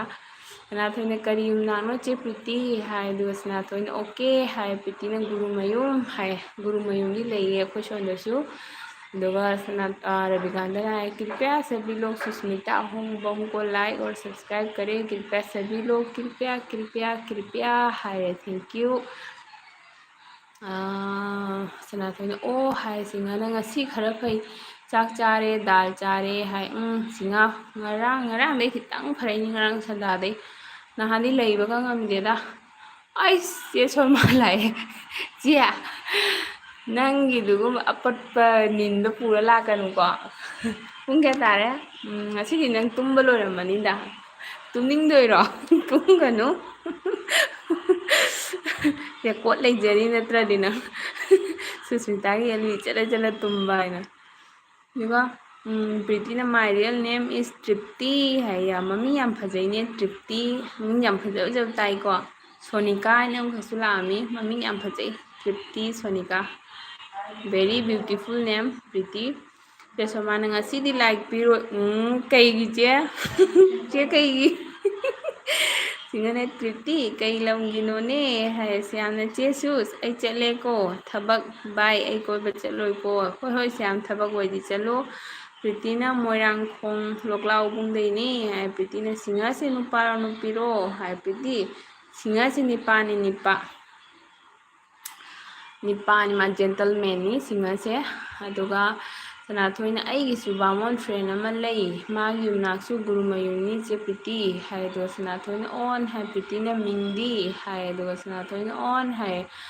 ꯑꯗꯨꯒ ꯁꯤꯡꯍꯅ ꯁ꯭ꯋꯤꯁꯇꯤ ꯀꯔꯤ ꯍꯤꯟꯖꯥꯡ ꯍꯥꯏ. ꯁꯤꯡꯍ ꯑꯩꯈꯣꯏꯒꯤ ꯌꯦꯔꯨꯝ ꯊꯣꯡꯕ ꯆꯥꯏ. ꯉꯁꯤꯗꯤ ꯑꯌꯨꯛꯇꯒꯤ ꯊꯣꯡꯗꯔꯦ. ꯉꯁꯤꯗꯤ ꯑꯌꯨꯛꯇꯩ ꯊꯣꯡꯕ ꯍꯤꯟꯖꯥꯡꯗꯣ ꯀꯩꯁꯨ ꯇꯧꯗꯦ ꯈꯪꯕ꯭ꯔꯥ ꯅꯍꯥꯟ ꯅꯣꯡꯃꯗꯤ ꯑꯌꯨꯛꯇ ꯊꯣꯡꯕ ꯍꯤꯟꯖꯥꯡꯗꯣ ꯕꯥꯔꯣ ꯄꯨꯝ ꯂꯩꯔꯝꯃꯤꯅꯤꯅꯦ ꯅꯍꯥꯟꯋꯥꯏꯒꯤ ꯁꯥꯈꯤꯕꯗꯣ ꯁꯅꯥꯊꯣꯏꯅ ꯀꯔꯤ ꯍꯥꯏꯕ ꯍꯥꯏ ꯑꯗꯨꯒ ꯆꯦ ꯁꯔꯃ ꯅꯣꯛꯈꯔꯦ ꯆꯦ ꯂꯥꯏꯛ ꯇꯧꯔꯛꯎꯀꯣ ꯅꯃꯪꯗ ꯇꯥꯟꯅꯔ ꯊꯧꯗꯣꯏꯅꯦꯗꯤ ꯀꯣꯔꯤꯌꯥ ꯆꯠꯄꯗ ꯑꯗꯨꯒ ꯔꯕꯤꯀꯥꯟꯇꯅ 12 ꯂꯥꯏꯛ ꯌꯧꯔꯦ 100K like please everyone please please please ꯍꯥꯏ 100K ꯂꯥꯏꯛꯇꯤ ꯋꯥꯠꯂꯛꯀꯅꯤꯗꯀꯣ ꯁꯅꯥꯊꯣꯏ ꯀꯩꯁꯨ ꯅꯠꯇꯦ ꯆꯤꯆꯦ ꯑꯗꯨꯝ ꯈꯔꯅ ꯑꯗꯨꯝ ꯄꯦꯟꯒꯅꯤꯀꯣ ꯁꯤꯡꯒꯅ ꯄ꯭ꯔꯤꯇꯤ ꯀꯧꯕ ꯃꯤꯡꯁꯦ ꯌꯥꯝꯅ ꯐꯖꯩꯀꯣ ꯁꯨꯁ ꯍꯥꯏ ꯐꯖꯩꯅꯦ ꯄ꯭ꯔꯤꯇꯤꯗꯒꯤꯁꯨ ꯇ꯭ꯔꯤꯞꯇꯤꯅ ꯍꯦꯜꯂꯤꯅꯦ ꯐꯖꯕ ꯁꯤꯡꯉ ꯄ꯭ꯔꯤꯇꯤꯅ ꯅꯦꯝ ꯍꯥꯏꯌꯦ ꯑꯗꯨꯒ ꯁ꯭ꯌꯥꯝꯅ ꯃꯌꯥꯝ ꯆꯥꯎ ꯍꯥꯏ ꯑꯁ ꯁ꯭ꯌꯥꯝꯒꯤꯁꯨ ꯀꯩꯁꯨꯝ ꯆꯥꯅꯤꯡꯗꯦ ꯋꯥꯇꯔꯃꯤꯂꯣꯟꯒ ꯖꯨꯁꯀ ꯊꯛꯅꯤꯡꯉꯤ ꯆꯥꯔꯣ ꯃꯌꯥꯝ ꯑꯗꯨꯒ ꯔꯕꯤꯀꯥꯟꯇꯅ 10 million like please everyone please please ꯍꯥꯏꯌꯦ ꯑꯗꯨꯒ ꯔꯕꯤꯀꯥꯟꯇꯅ ꯂꯞ ꯁꯨꯁꯃꯤꯇꯥ ꯊꯦꯡꯛ ꯌꯨ ꯔꯕꯤꯀꯥꯟꯇ ꯁꯅꯥꯊꯣꯏꯅ ꯀꯅꯥꯗꯅꯣ ꯆꯦ ꯄ꯭ꯔꯤꯇꯤ ꯅꯪꯅ ꯍꯥꯏꯔꯤꯗꯣ ꯍꯥꯏꯌꯦ ꯆꯦ ꯁꯔꯃ ꯀꯩ ꯍꯤꯟꯖꯥꯡ ꯆꯥꯔꯛꯀꯦ ꯅꯪꯕꯣ ꯍꯥꯏꯅ ꯀꯣꯃꯦꯟ ꯏꯅ ꯇꯨꯝꯈ꯭ꯔꯕ ꯈꯪꯗꯦꯕ ꯑꯗꯨꯒ ꯄ꯭ꯔꯤꯇꯤꯅ ꯅꯪꯉꯣꯟꯗ ꯍꯥꯏ ꯀꯩꯅꯣ ꯑꯠꯆꯥ ꯁꯅꯥꯊꯣꯏꯗ ꯍꯪꯉꯤꯅꯤ ꯍꯥꯏꯕ ꯅꯪꯒꯤ ꯚꯥꯃꯣꯟ ꯐ꯭ꯔꯦꯟ ꯑꯃꯈꯛ ꯂꯩ ꯍꯥꯏꯕꯗꯣ ꯃꯃꯤꯡ ꯍꯪꯉꯦꯕ ꯑꯗꯨꯒ ꯔꯕꯤꯀꯥꯟꯇꯅ ꯂꯥꯏꯛ ꯇꯧꯕꯤꯌꯨꯔꯥ ꯂꯥꯏꯛ ꯇꯧꯕꯤꯌꯨ ꯍꯥꯏꯅ ꯍꯥꯏꯈꯔꯦ ꯍꯣꯏ ꯇꯧꯖꯅꯤ ꯑꯗꯨꯒ ꯔꯕꯤꯀꯥꯟꯇꯅ ꯑꯣꯟ ꯍꯥꯏ ꯊꯦꯡꯛ ꯌꯨ ꯁꯣ ꯃꯆ ꯃꯌꯥꯝ ꯀꯅꯥ ꯀꯥꯏ ꯆꯠꯈ꯭ꯔꯒꯦ ꯃꯃꯤꯠꯀ ꯕ꯭ꯂꯔ ꯆꯠꯄ ꯍꯧꯒꯠꯂꯛꯑꯦꯕ ꯑꯗꯨꯒ ꯑꯣꯟ ꯍꯥꯏꯌꯦ ꯑꯗꯨꯒ ꯇꯣꯝꯕꯅ ꯑꯩ ꯂꯥꯛꯂꯦ ꯏꯆꯦ ꯍꯥꯏꯌꯦ ꯊꯦꯡꯛ ꯌꯨ ꯇꯣꯝꯕ ꯑꯃꯨꯛꯀ ꯋꯦꯜꯀꯝ ꯇꯧꯖꯔꯤ ꯑꯉꯥꯡ कपड़ा फरबा Rajesh ji like done thank you स्वागत है आपको राजेश जी बहुत बहुत स्वागत है खाना पीना हो गया आपका राजेश जी आज तो इधर मौसम पूरा साव जैसे है मतलब मौसम बन रही है आज तो इतना धूप नहीं है जैसा माने सुस्मी कैसी है चे आई एरुम थोंग चाय एरुम चेदी कई चाय अदुगा सनाथोइने ओ अꯩꯒꯤ फ्रेंड्स ममिंगदी जयन कौई चे प्रीति हाय अदुगा रविकांतना नुसादा थोओ हाय प्लीज हाय नुसादा रविकांता नुसा जाम साइने फ्लोर दो लेप ngamदेबा ngатang लेरे थोकेको पुंग क्या तारे पुंग 3:30 नंग लेदी दाय वाइदा कनम निसंगौ अखोई फ्लोर दो जाम छाइबा मथक्ता अदुगा नंग नुंगाइतिरा मम्बसे सिंगना शर्मा की केएमसी हाय सिंगना सिंगा कना कौसलुको चे शर्मा सेने हुनी मरिंदे ए लाइव ता लाप गुटिंगी तुमिबा दुगा तोमना फरे तुंगरे हाय ओ तोंबोगी इनाउ ओइदोइरो नत्रगा कनो ओइदोइरो अदुगा रविकांतना can I leave I have some work okay Ravikanta you can leave please नंगी थबकतो लोरगा ngamaga lao ngamdrasu nangi tuition के काकतो चचरो को अदुगा राजेश जी ना हाँ जी अभी हुआ आपका हुआ लंच हाँ जी राजेश जी मेरा भी लंच हो गया है आज मैंने कुछ जल्दी खा लिया है राजेश जी प्रीतिना ओ अदुदी आई खंगदे हाय अदुगा शर्माना लाइक पीग्रबनी ngसाइना खंगे नंग पीदे हाइब्रने अदुगा रविकांताने कैन आई गो हाय प्लीज यू कैन रविकांता अदुगा सनाथोइना ऑन हाय रविकांताने कैन आई गो हाय नम हायरे चे शर्माना सिंगा सगोल हवाई नंगदी हाय चे सगोल हवाई दो मोय कैंटीन दगी लोबो खुमुन नम खंगब्रा अदुगा सनाथोइना बाय मैयाम हाय okay bye bye thank you so much प्रीतिना बाय बाय ओइरेगे हाय सनाथोइ चपदा प्रीति सु इनागे हाय कईगिनो प्रीति गातंग लइबो सनाथोइना जस्ट ओ इस बियार नेने पुश आंगांसिदी तोमना आइगी पोकमिनाबा इनाव हाय ओ अदुगा सनाथोइना बाय बाय चे प्रीति हाय सनाथोइना love hi comment इबा me ma'am लोइने चखरे सनाथोइ चिचे सु गातंग ब्रेक लौगे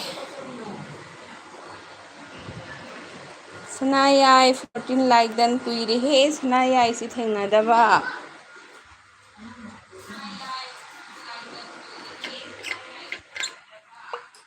नुंगाइरिबो सनायाई कुइरेबो सनायाई जे उदबा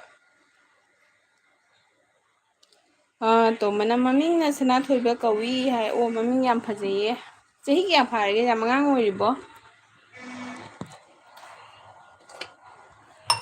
ꯁꯅꯌꯥꯏ ꯅꯨꯡꯉꯥꯏꯔꯤꯕꯣ ꯅꯍꯥꯟꯉꯩ ꯀꯩꯒꯤ ꯑꯦꯜꯕꯤ ꯀꯅꯥꯝꯒꯤ ꯑꯦꯜꯕꯤꯗꯒ ꯑꯝꯇ ꯎꯗꯦ ꯀꯔꯤ ꯀꯔꯤ ꯊꯕꯛ ꯌꯥꯝ ꯆꯤꯟꯈ꯭ꯔꯕ꯭ꯔꯥ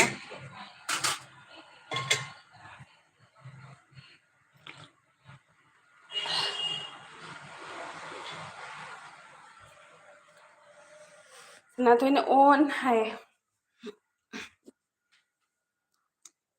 ꯁꯅꯥꯊꯣꯏ ꯅꯣꯏꯒꯤ ꯀꯔꯤ ꯍꯤꯟꯖꯥꯡ ꯆꯥꯔꯛꯑꯦ ꯌꯦꯟ ꯆꯥꯔꯛꯑꯦ ꯍꯥꯏ ꯃꯥꯜꯂꯦꯀꯣ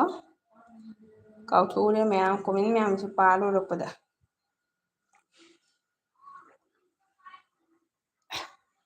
ꯋꯥꯏ ꯍꯥꯏꯔꯗꯤ ꯌꯥꯗꯕꯅꯤꯅ ꯅꯨꯡꯉꯥꯏ ꯍꯥꯏꯇꯥꯔꯦ ꯍꯣꯁ ꯍꯥꯏꯌꯦ ꯏꯁꯤꯡ ꯌꯨꯝꯗ ꯏꯁꯤꯡ ꯆꯪꯕ꯭ꯔꯣ ꯂꯨꯞꯄ꯭ꯔꯣ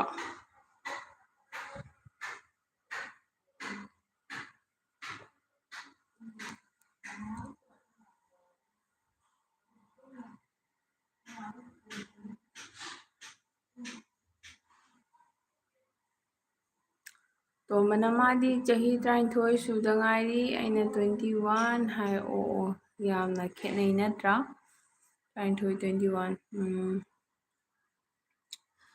ꯑꯗꯨꯒ ꯁꯅꯥꯊꯣꯏꯅ ꯑꯩꯁꯨ ꯕꯥꯏ ꯑꯣꯏꯔꯒꯦꯅꯦꯅꯦ ꯕꯥꯏ ꯕꯥꯏ ꯍꯥꯏ ꯑꯣꯀꯦ ꯑꯣꯀꯦ ꯁꯅꯥꯊꯣꯏ ꯉꯥꯏꯍꯥꯛ ꯂꯥꯛꯑꯒ ꯅꯣꯏ ꯃꯌꯥꯝꯅ ꯁꯞꯄꯣꯔꯠ ꯇꯧꯕꯤꯕꯁꯦ ꯌꯥꯝ ꯅꯨꯡꯉꯥꯏꯖꯩ ꯁꯅꯥꯊꯣꯏ ꯊꯦꯡꯀ꯭ꯌꯨ ꯁꯣ ꯃꯆ ꯇ꯭ꯌꯨꯁꯟ ꯆꯠꯇ꯭ꯔꯣꯕ ꯁꯅꯥꯊꯣꯏ ꯅꯦꯅꯦꯗꯣ ꯉꯥꯏꯍꯥꯛ ꯂꯩꯈꯤꯅꯤ ꯉꯥꯏꯍꯥꯛ ꯄꯨꯡ ꯑꯅꯤꯃꯨꯛ ꯂꯩꯕ ꯌꯥꯕ꯭ꯔꯥ ꯌꯦꯡꯒꯦ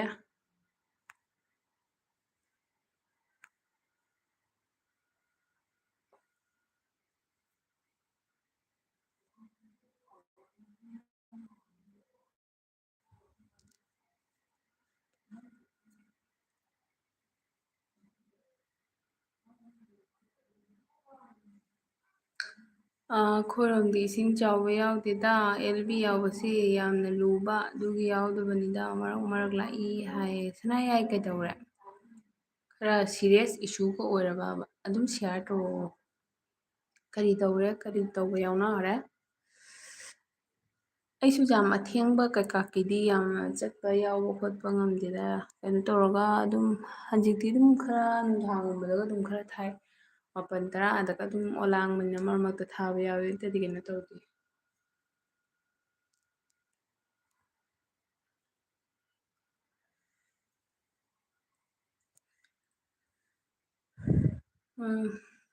ꯇꯣꯝꯕꯅ ꯏꯆꯦ ꯅꯪ ꯀꯥꯏꯒꯤꯅꯣ ꯍꯥꯏ ꯇꯣꯝꯕ ꯑꯩ ꯀꯁꯥꯔꯒꯤꯅꯦ ꯀꯁꯥꯔꯒꯤ ꯑꯣꯏꯔꯁꯨ ꯅꯣꯏ ꯃꯌꯥꯝꯅ ꯁꯞꯄꯣꯔꯠ ꯈꯔ ꯇꯧꯕꯤꯌꯣ ꯀꯁꯥꯔꯒꯤꯅꯦꯅ ꯁꯞꯄꯣꯔꯠ ꯇꯧꯗꯕ ꯇꯧꯕꯤꯅꯣ ꯇꯣꯝꯕꯣꯏꯗꯤ ꯀꯩ ꯏꯟꯖꯥꯡ ꯆꯥꯔꯛꯑꯦ ꯍꯥꯏꯅꯣ ꯑꯩꯈꯣꯏꯒꯤ ꯏꯅꯥꯎ ꯂꯥꯡꯂꯦꯟꯁꯨ ꯂꯥꯛꯑꯦ ꯇꯣꯝꯕ ꯄ꯭ꯂꯤꯁ ꯖꯣꯏꯟ ꯃꯤ ꯍꯥꯏ ꯂꯥꯡꯂꯦꯟꯗꯤ ꯍꯣꯁꯀꯁꯦ ꯎꯕꯤꯗꯦ ꯃꯆꯦꯒ ꯎꯕꯤꯗꯦ ꯍꯥꯟꯅ ꯖꯣꯏꯟ ꯃꯤꯗ ꯍꯥꯟꯅ ꯆꯣꯡꯁꯤꯟꯈ꯭ꯔꯦ ꯇꯧ ꯆꯦꯅꯦꯜ ꯄꯥꯏꯕꯒꯤ ꯍꯧꯅꯕꯅꯤ ꯑꯗꯨꯒ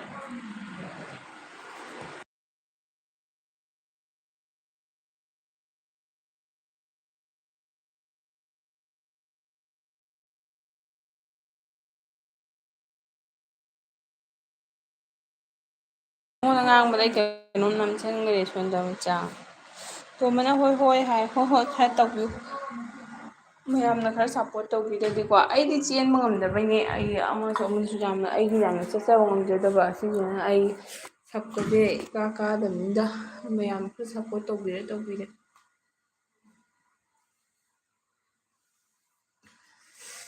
ꯑꯗꯨꯒ ꯂꯥꯡꯅꯤꯅ ꯆꯤꯆꯦ ꯍꯣꯁ ꯁꯣꯔꯤ ꯍꯥꯏ ꯐꯥꯒꯤ ꯇꯧꯋꯤꯅꯤꯗ ꯆꯤꯆꯦꯅ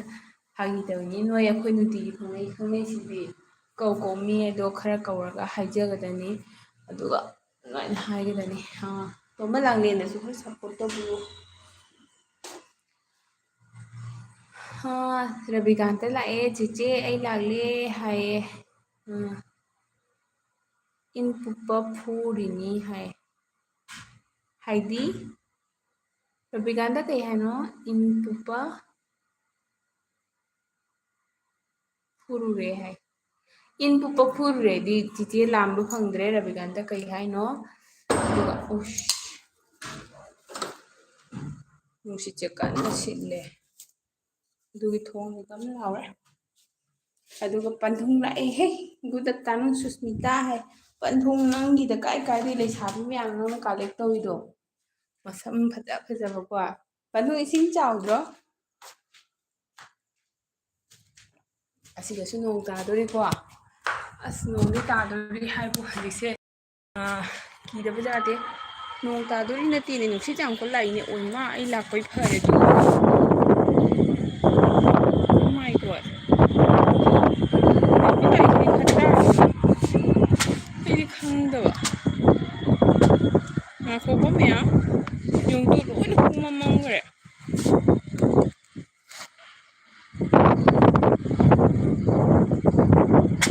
ꯑꯅꯦ ꯅꯣꯡꯁꯤꯁꯦ ꯆꯨꯝꯅ ꯂꯥꯛꯄ ꯑꯁꯨꯃꯥꯏꯅꯅꯦ ꯍꯥꯏꯗꯤ ꯍꯦꯛꯇ ꯈꯪꯍꯧꯗꯅꯅꯦ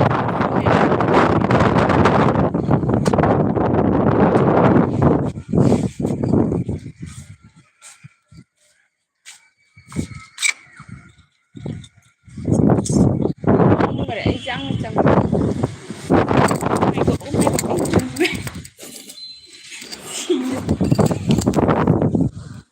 ꯃꯥꯁꯅꯥ ꯃꯥꯁꯅꯥ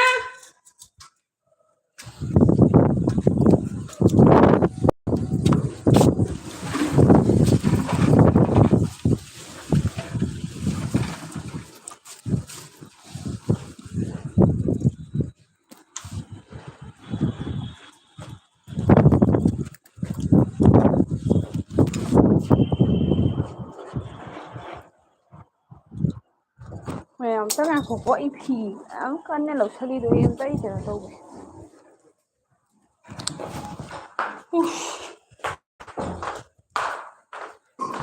ꯁꯦ ꯆꯠꯂꯣ ꯆꯪꯒꯣ ꯗꯦꯟꯖꯔꯅꯤꯅꯦ ꯉꯥꯛꯇꯪꯗ ꯖꯪꯕꯨ ꯌꯥꯝ ꯃꯝꯕꯤꯅꯤꯡꯉꯦ ꯎꯗ꯭ꯔꯦ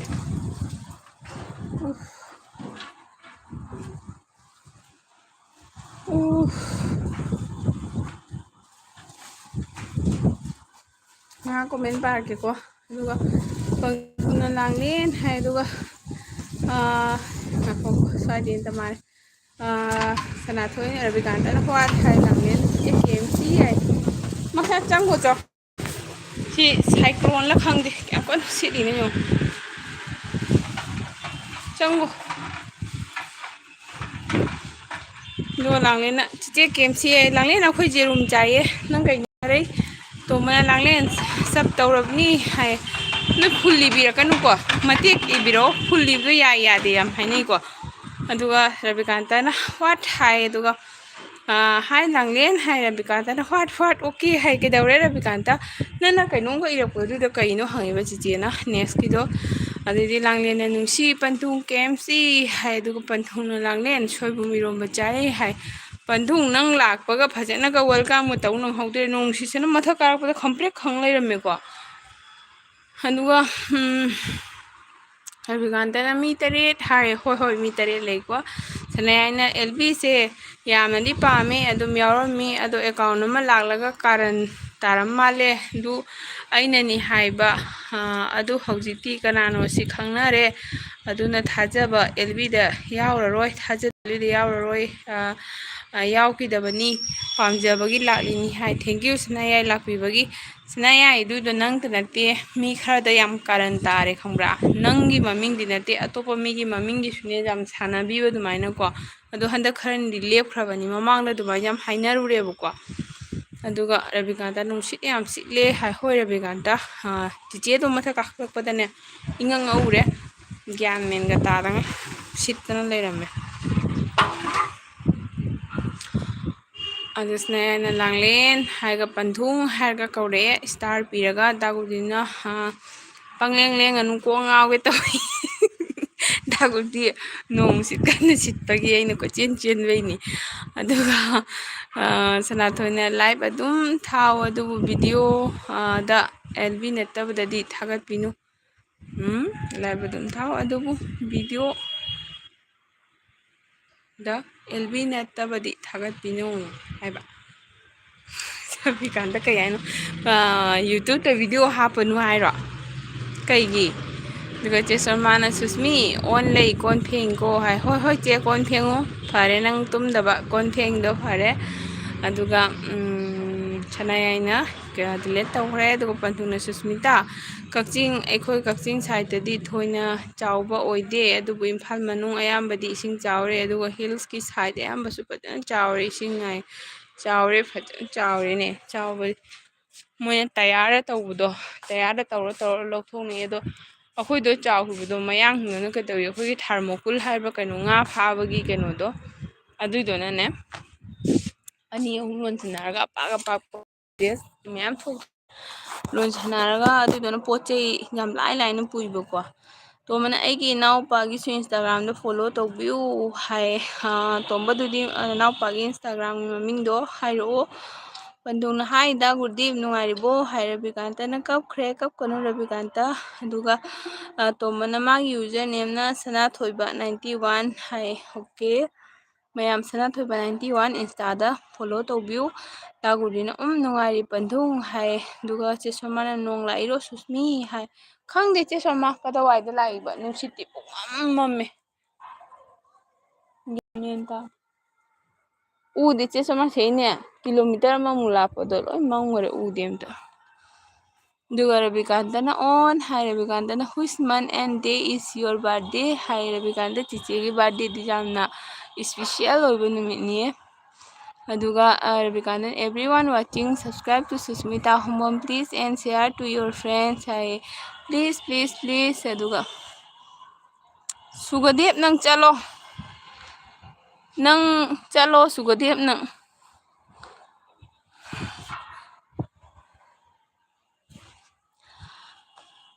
ꯑꯗꯨ ꯄꯟꯗꯨꯡꯅ ꯍꯦꯜꯂꯣ ꯁꯅꯦꯌꯥꯏ ꯍꯥꯏꯌꯦ ꯑꯗꯨꯒ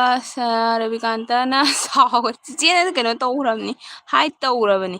ꯑꯗꯨꯒ ꯗꯣꯟ ꯁꯦ ꯗꯦꯠ ꯃꯥꯏ ꯁꯤꯁꯇꯔ ꯍꯥꯏꯠ ꯇꯧꯈ꯭ꯔꯕꯅꯤ ꯑꯗꯨꯒ ꯆꯦ ꯁꯣꯃꯥꯅ ꯑꯩꯅ ꯇꯨꯝꯗ꯭ꯔꯒ ꯁꯨꯃꯥꯏꯅ ꯍꯔꯥꯎꯕ ꯍꯣꯏ ꯆꯦ ꯅꯪ ꯅꯍꯥꯟ ꯑꯩꯅ ꯍꯥꯏ ꯅꯪ ꯇꯨꯝꯈ꯭ꯔꯤꯅꯤ ꯔꯕꯤꯀꯥꯟꯇꯅ ꯌꯨ ꯑꯥꯔ ꯏꯗꯦꯠ ꯆꯠꯈ꯭ꯔꯕꯅꯤ ꯔꯕꯤꯀꯥꯟꯇ ꯑꯃ ꯆꯠꯈ꯭ꯔꯕꯅꯤ ꯂꯥꯛꯖꯥꯔꯣꯏ ꯑꯃꯨꯛ ꯍꯟꯅ ꯄꯟꯗꯨꯅ ꯍꯥꯏ ꯁꯔꯃꯥ ꯁꯤꯁꯇꯔ ꯍꯥꯏꯌꯦ ꯄꯟꯗꯨꯡꯅ ꯀꯧꯔꯤꯌꯦ ꯆꯦ ꯁꯔꯃꯥ ꯑꯗꯨꯒ ꯁꯅꯥꯊꯣꯏꯅ ꯁꯨꯗꯦꯞ ꯃꯍꯠꯇꯣ ꯍꯥꯏ ꯐꯨꯗꯠꯀꯗꯕꯅꯤ ꯎꯁꯤꯠ ꯊꯧꯑꯣꯏꯗꯕ ꯍꯥꯏ ꯍꯣꯁ ꯏꯆꯦ ꯏꯃꯣꯏꯅꯨ ꯄꯨꯟꯁꯤꯒꯤ ꯀꯥꯎꯔꯔꯣꯏ ꯑꯩꯅ ꯑꯍꯥꯟꯕ ꯌꯥꯎꯈꯤꯕ ꯃꯐꯝꯅꯤ ꯄꯣꯛꯃꯤꯟꯅꯕꯒꯨꯝ ꯈꯜꯂꯒ ꯃꯥꯃꯛꯅ ꯊꯥꯖꯗꯕ ꯃꯌꯥꯝ ꯍꯥꯏꯔꯛꯄꯗꯣ ꯅꯨꯡꯉꯥꯏꯇꯦꯀꯣ ꯑꯦꯅꯤꯋꯦ ꯑꯗꯨꯅ ꯖꯣꯏ ꯅꯣꯡꯃꯗꯤ ꯈꯪꯂꯛꯀꯅꯤ ꯁꯣꯏꯗꯅ ꯆꯠꯂꯒꯦꯀꯣ ꯍꯥꯏꯌꯦ ꯁꯅꯥ ꯌꯥꯏ ꯀꯩꯁꯨ ꯈꯟꯒꯅꯣ ꯑꯗꯨꯝ ꯃꯥꯁꯨ ꯉꯥꯏꯍꯥꯛꯀꯤ ꯃꯌꯥꯝ ꯃꯔꯛꯇꯣ ꯏꯀꯥꯏꯕꯣꯏ ꯀꯔꯤꯕꯣꯏ ꯍꯥꯏꯕ ꯑꯣꯏꯔꯝꯒꯅꯤꯌꯦ ꯃꯤꯅ ꯅꯪ ꯁꯥꯔꯝꯕ ꯃꯤꯗꯣ ꯃꯥꯜꯂꯤ ꯈꯣꯠꯂꯦꯅ ꯀꯩꯁꯨ ꯈꯟꯒꯅꯨ ꯑꯗꯨꯃꯥꯏꯅꯅꯦ ꯈꯔꯅꯤ ꯃꯃꯥꯡꯁꯦ ꯑꯗꯨꯃꯥꯏꯅ ꯌꯥꯝ ꯇꯧꯅꯗꯣꯏ ꯀꯦꯁꯁꯨ ꯌꯥꯝ ꯊꯣꯛꯈ꯭ꯔꯦꯕꯀꯣ ꯑꯃꯅ ꯃꯥꯜꯂꯦ ꯑꯃꯅ ꯃꯥꯜꯂꯦ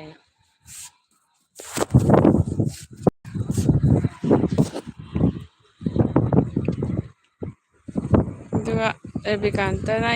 ꯊꯦꯡꯀ꯭ꯌꯨ ꯍꯥꯏ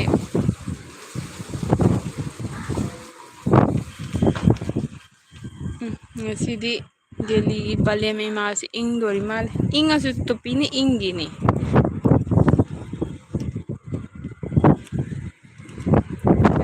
ꯄꯟꯊꯨꯡ ꯆꯥꯛ ꯆꯥꯔꯕꯣ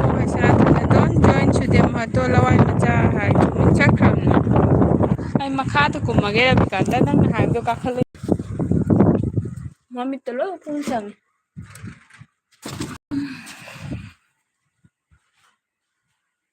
ꯆꯦ ꯁꯣꯃꯥ ꯅꯪ ꯀꯦꯝꯁꯤ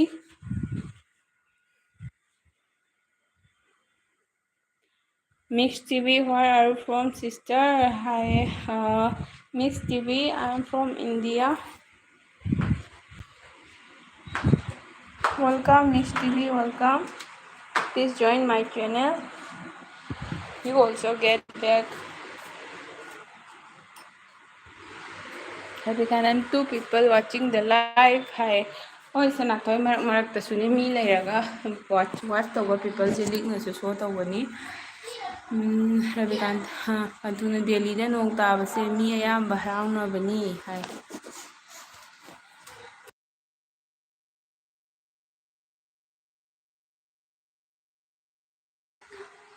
hoi Pandung harawnai tasu tabide ꯑꯗꯨꯝ ꯄ꯭ꯔꯛ ꯄ꯭ꯔꯛ ꯆꯥꯒ ꯂꯩꯔꯦ ꯅꯨꯡꯆꯤ ꯁꯨꯃꯥꯏꯅ ꯍꯌꯦꯡ ꯑꯣꯏꯅ ꯍꯪꯉꯛꯄ ꯌꯥꯗ꯭ꯔꯣ ꯀꯦꯡꯁꯤꯗꯣ ꯍꯥꯏ ꯀꯩ ꯏꯟꯖꯥꯡ ꯆꯥꯏꯅꯣ ꯆꯦ ꯑꯗꯨꯒ ꯔꯕꯤꯀꯥꯟꯇꯅ share to your friends and family please brother and sister and friends share to your friends and family please ꯍꯥꯏꯌꯦ ꯔꯕꯤꯀꯥꯟꯇꯅ ꯑꯩꯈꯛ ꯉꯥꯏꯔꯦ ꯅꯠꯇꯦ ꯂꯩ ꯈꯪꯕ꯭ꯔꯥ ꯔꯕꯤꯀꯥꯟꯇ ꯂꯩꯁꯤꯒꯩꯁꯦ ꯃꯔꯛ ꯃꯔꯛꯇ ꯁꯣ ꯇꯧꯗꯕꯅꯦꯕꯀꯣ ꯆꯦꯒꯤ ꯅꯦꯅꯦ ꯁꯔꯃꯥꯁꯨ ꯂꯩ ꯄꯟꯊꯨꯡꯁꯨ ꯂꯩ ꯄꯟꯊꯨꯡ ꯀꯩ ꯍꯤꯟꯖꯥꯡ ꯆꯥꯏ ꯍꯥꯏꯕ ꯉꯥꯗꯤ ꯍꯣꯡꯕ ꯑꯗꯨꯒ ꯏꯃꯨꯡ ꯃꯅꯨꯡꯗꯤ ꯑꯋꯥꯕ ꯉꯥ ꯆꯥꯕꯩꯁꯨ ꯍꯧꯐꯝ ꯈꯪꯗꯕ ꯍꯥꯏꯗꯣ ꯍꯧꯖꯤꯛꯀꯥꯟ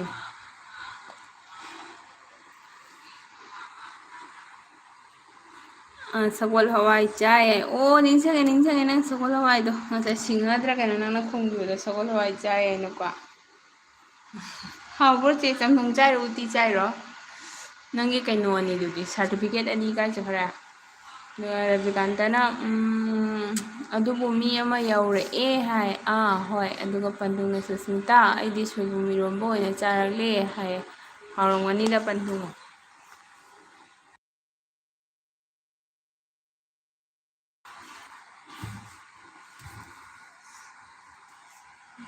ꯄꯥꯛ ꯆꯠꯇ꯭ꯔꯦ ꯉꯁꯤ ꯑꯩꯈꯣꯏ ꯉꯁꯤꯗꯤ ꯄꯥꯛ ꯆꯠꯀꯦꯅ ꯇꯧꯔꯝꯕꯅꯤ ꯄꯥꯛꯄꯨꯗꯤ ꯆꯠꯀꯦꯅ ꯇꯧꯔꯕ ꯅꯣꯡꯁꯤꯁꯦꯅ ꯁꯨꯃꯥꯏꯅ ꯑꯗꯨꯝ ꯗꯃꯥꯗ ꯂꯥꯛꯑꯅꯦꯕ ꯑꯗꯨ ꯀꯗꯥꯏ ꯆꯠꯇꯣꯔꯤ ꯂꯥꯛꯑꯕꯅꯤꯅ ꯑꯃ ꯇꯨꯝꯃꯤ ꯑꯃ ꯇꯤꯚꯤ ꯌꯦꯡꯉꯤ ꯍꯥꯏ ꯄꯟꯊꯨꯡꯒꯤ ꯆꯦꯅꯦꯜ ꯃꯣꯅꯣ ꯑꯣꯏꯔꯕꯣ ꯄꯟꯊꯨꯡ ꯁꯣꯠꯅꯕꯨ ꯀꯥꯟꯅꯔꯦꯗ ꯀꯩꯗꯧꯏ ꯈꯪꯕ꯭ꯔꯥ ꯄꯟꯊꯨꯡ ꯑꯦꯜꯕꯤꯁꯦ ꯚꯤꯗꯤꯑꯣ ꯂꯣꯡ ꯍꯥꯞꯄ ꯃꯤꯒꯤꯗꯤꯅꯦ ꯑꯦꯜꯕꯤꯁꯦ ꯀꯥꯟꯅꯗꯦ ꯈꯪꯕ꯭ꯔꯥ ꯑꯦꯜꯕꯤꯗ ꯂꯥꯛꯑꯦ ꯑꯗꯨꯒ ꯂꯣꯡꯗ ꯚ꯭ꯌꯨ ꯂꯩꯇꯦꯕꯀꯣ ꯁꯣꯔꯠꯀꯤꯗꯤꯅꯦ ꯑꯗꯨꯝ ꯑꯅꯤꯃꯛꯇ ꯂꯩꯅꯤ ꯆꯦꯁꯣꯃꯥꯅ ꯑꯃ ꯇꯨꯝꯃꯤ ꯑꯃ ꯇꯤꯚꯤ ꯌꯦꯡꯉꯤ ꯍꯥꯏ ꯃꯆꯥꯗ ꯇꯨꯝꯃꯤꯕ ꯐꯩꯅꯦ ꯑꯃ ꯇꯨꯝꯃꯤ ꯑꯃ ꯇꯤꯚꯤ ꯌꯦꯡꯉꯤ ꯆꯦ ꯁꯥꯟꯇꯤꯗꯤ ꯂꯩꯇ꯭ꯔꯕꯀꯣ ꯔꯕꯤꯀꯥꯟꯇꯅ ꯁꯨꯁꯃꯤꯇꯥ ꯑꯍꯣꯡꯕꯝꯒꯤ ꯂꯥꯏꯛ 100K ꯌꯧꯍꯟꯕ ꯌꯥꯒꯗ꯭ꯔꯥ ꯄ꯭ꯂꯤꯖ ꯃꯌꯥꯝ ꯐꯨꯜ ꯁꯞꯄꯣꯔꯠ ꯇꯨ ꯁꯨꯁꯃꯤꯇꯥ ꯑꯍꯣꯡꯕꯝ ꯄ꯭ꯂꯤꯖ ꯔꯕꯤꯀꯥꯟꯇ ꯆꯤꯆꯦ ꯅꯪ ꯍꯥꯏꯗꯣꯅ ꯄꯦꯜꯂꯦꯀꯣ ꯑꯁꯦꯡꯃꯛꯀꯤ ꯌꯧꯖꯕꯁꯨ ꯑꯣꯏꯔꯒꯦꯗ ꯅꯣꯏ ꯃꯌꯥꯝꯅ ꯁꯞꯄꯣꯔꯠ ꯇꯧꯕꯤꯌꯨꯀꯣ ꯌꯧꯖꯕꯁꯨ ꯑꯣꯏꯖꯒꯦ ꯏꯅꯥꯎ ꯃꯌꯥꯝ ꯀꯣꯃꯦꯟ ꯇꯧꯕꯤꯔꯣ ꯂꯥꯏꯛ ꯇꯧꯕꯤꯌꯨ ꯁꯞꯄꯣꯔꯠ ꯇꯧꯕꯤꯌꯨ ꯆꯦꯅꯦꯜꯁꯦ ꯔꯕꯤꯀꯥꯟꯇ ꯃꯇꯣꯝꯇꯅ ꯁꯞꯄꯣꯔꯠ ꯇꯧꯔꯒ ꯂꯩꯔꯦ ꯑꯣꯟ ꯍꯥꯏꯅ ꯆꯦ ꯍꯧꯖꯤꯛ ꯅꯣꯡ ꯇꯥꯕ ꯂꯦꯞꯈ꯭ꯔꯕꯣ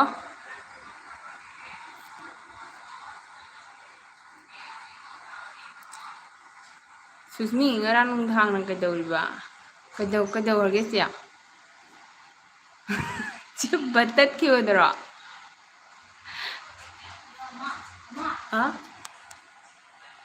ꯃꯈꯣꯡ ꯇꯦꯛꯆꯅꯤ ꯇꯧꯅꯤ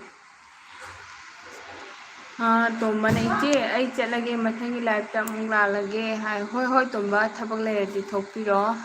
ꯍꯣꯏ ꯃꯊꯪꯒꯤ ꯂꯥꯏꯐ ꯊꯥꯕꯗꯁꯨ ꯑꯗꯨꯝ ꯂꯥꯛꯄꯤꯌꯨ ꯁꯞꯄꯣꯔꯠ ꯇꯧꯕꯤꯌꯨ ꯉꯥꯏꯍꯥꯛꯇꯪ ꯑꯣꯏꯔꯁꯨ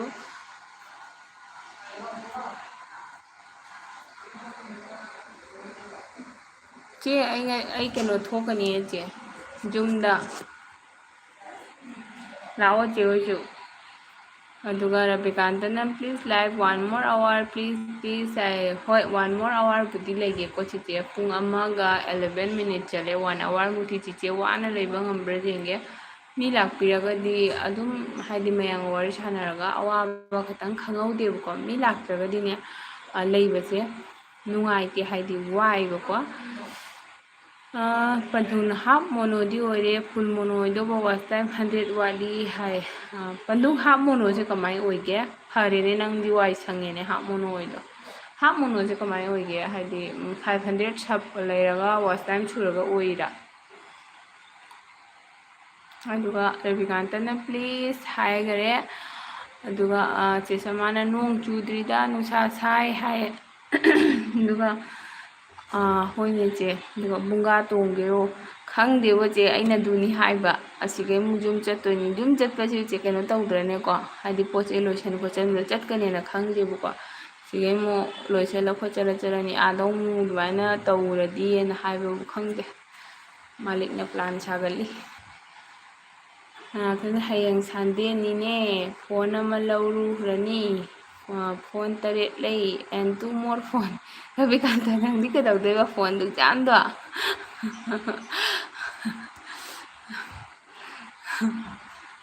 ꯀꯗꯥꯏꯗꯒꯤ ꯐꯣꯟꯅꯣ ꯅꯪꯅ ꯑꯗꯨꯛ ꯌꯥꯝꯅ ꯀꯩꯗꯧꯗꯣꯔꯤꯒꯦ ꯑꯗꯨꯗꯨꯅ ꯔꯣꯡꯄꯨꯔꯗꯁꯨ ꯏꯁꯤꯡ ꯊꯨꯝꯃꯤ ꯍꯥꯏꯁꯦ ꯑꯗꯨꯒ ꯀꯩꯅꯣꯔꯣꯝꯗꯁꯨ ꯀꯣꯟꯖꯤꯜ ꯂꯩꯀꯥꯏꯔꯣꯝꯗꯁꯨ ꯀꯩꯅꯣ ꯇꯧꯔꯦ ꯍꯥꯏ ꯏꯁꯤꯡꯗꯣ ꯆꯪꯉꯝꯗꯅ ꯊꯣꯛꯈꯤꯕꯇ ꯉꯥꯏꯔꯦ ꯑꯗꯨꯏ ꯐ꯭ꯂꯣꯇꯣ ꯀꯥꯔꯣꯡꯗꯣ ꯑꯗꯨꯒꯁꯨ ꯏꯁꯤꯡ ꯂꯩꯌꯦꯕ ꯑꯩꯅ ꯑꯗꯨ ꯍꯥꯏꯕꯕꯨ ꯈꯪꯗꯦ ꯀꯩ ꯍꯥꯏꯗꯣꯔꯤꯒꯦ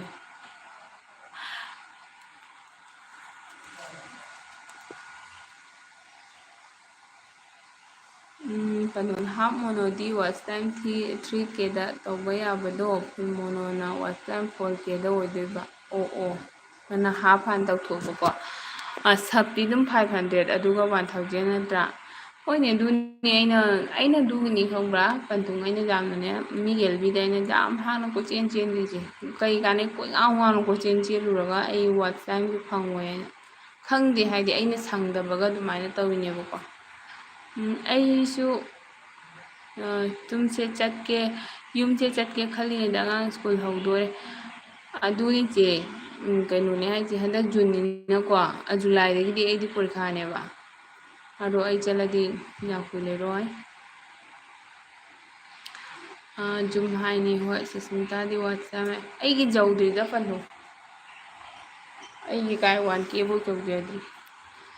ꯅꯪꯒꯤꯗꯤ ꯁꯣꯔꯠꯇꯒꯤ ꯌꯥꯝ ꯂꯥꯛꯑꯝꯒꯅꯤꯌꯦ ꯁꯣꯔꯠꯇꯒꯤ ꯃꯌꯥꯝ ꯍꯥꯏꯗꯤ ꯈꯇꯪꯗꯁꯨ ꯂꯥꯛꯑꯝꯃꯣꯏꯗ꯭ꯔꯅꯦ ꯑꯃꯨꯛꯇ ꯃꯌꯥꯝ ꯚ꯭ꯌꯨ ꯂꯥꯛꯑꯗꯤ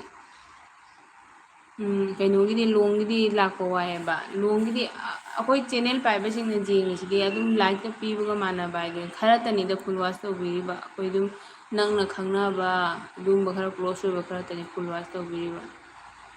ꯁꯥꯝꯁꯨꯡ ꯒꯦꯂꯦꯛꯁꯤ ꯂꯩꯌꯦ ꯑꯜꯇ꯭ꯔꯥ ꯑꯦꯁ ꯈꯪꯗꯦ ꯍꯥꯏꯌꯦ ꯑꯠꯆꯥ ꯁꯥꯝꯁꯨꯡ ꯒꯦꯂꯦꯛꯁꯤ ꯂꯩꯕꯀꯣ ꯑꯗꯨ ꯅꯪ ꯀꯩꯒꯤ ꯃꯌꯥꯝ ꯂꯩꯅ ꯑꯃꯨꯛꯀ ꯂꯩꯕ ꯆꯠꯇꯣꯏꯕ ꯃꯊꯧ ꯇꯥꯔꯤꯕꯣ ꯑꯃꯨꯛꯀ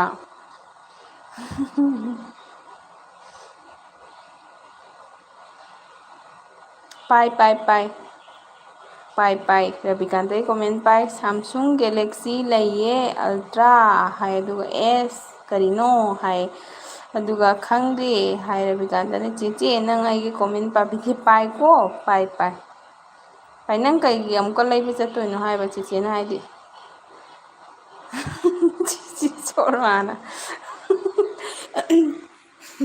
ꯑꯗꯨꯃꯥꯏꯅ ꯈꯔ ꯐꯥꯒꯤ ꯇꯧꯔꯧꯕꯁꯦ ꯅꯨꯡꯉꯥꯏꯑꯕ ꯅꯪ ꯂꯥꯛꯑꯒ ꯒꯔꯐꯨ ꯑꯣꯏꯅ ꯇꯨꯝꯈ꯭ꯔꯦ ꯑꯩ ꯆꯦ ꯁꯣꯃꯥꯗ ꯇꯨꯝꯃꯝꯃꯅꯤ ꯀꯣꯃꯦꯟꯒꯅ ꯁꯨꯡꯏ ꯏꯔꯛꯇꯦ ꯂꯥꯞꯄ ꯇꯥꯅ ꯈꯅꯥꯎꯒ ꯇꯥꯔꯦꯁꯦ ꯄꯟꯊꯨꯡ ꯅꯪꯗꯤ ꯐꯣꯔꯦꯟ ꯆꯠꯇ꯭ꯔꯣ ꯍꯥꯏ ꯅꯣꯛꯈ꯭ꯔꯦ ꯄꯟꯊꯨꯡ ꯂꯩꯕ꯭ꯔꯥ ꯂꯩꯇꯕ꯭ꯔꯥ ꯈꯪꯗꯦ ꯁꯨꯃꯥꯏꯅ ꯍꯦꯛ ꯇꯧꯏ ꯆꯦ ꯃꯤꯁꯦ ꯁꯨꯃꯥꯏꯅ ꯍꯦꯛ ꯎꯠꯄꯅꯦꯕ ꯔꯕꯤꯀꯥꯟꯇꯅ ꯋꯥꯠ ꯍꯥꯏ ꯅꯪ ꯐꯣꯟ ꯃꯌꯥꯝ ꯂꯩ ꯍꯥꯏꯗꯨꯗꯤ ꯔꯕꯤꯀꯥꯟꯇ ꯅꯪ ꯆꯤꯆꯦꯗ ꯍꯥꯏꯗꯨꯗꯤ ꯅꯪꯒꯤ ꯐꯣꯟ 7 ꯂꯩ ꯍꯥꯏꯗꯨꯗꯤ ꯐꯣꯟ ꯑꯃ ꯂꯧꯔꯨꯔꯅꯤ ꯐꯣꯟ 7 ꯂꯩ ꯑꯦꯟ 2 more ꯐꯣꯟ ꯍꯥꯏꯁꯤꯗꯤ ꯑꯗꯨꯒꯤ ꯍꯥꯏꯕ I didn't hear because of the two fan I didn't hear ꯑꯣ ꯅꯪꯒꯤ ꯐꯣꯟ 7 ꯈꯛ ꯂꯩ ꯍꯥꯏꯕꯗꯣ 7 ꯂꯩꯕꯗꯣ ꯅꯪ ꯀꯣꯃꯨ 2 more ꯐꯣꯟ ꯂꯧꯅꯤ ꯍꯥꯏꯗꯣ ꯀꯩꯒꯤꯅꯣ ꯍꯥꯏꯕ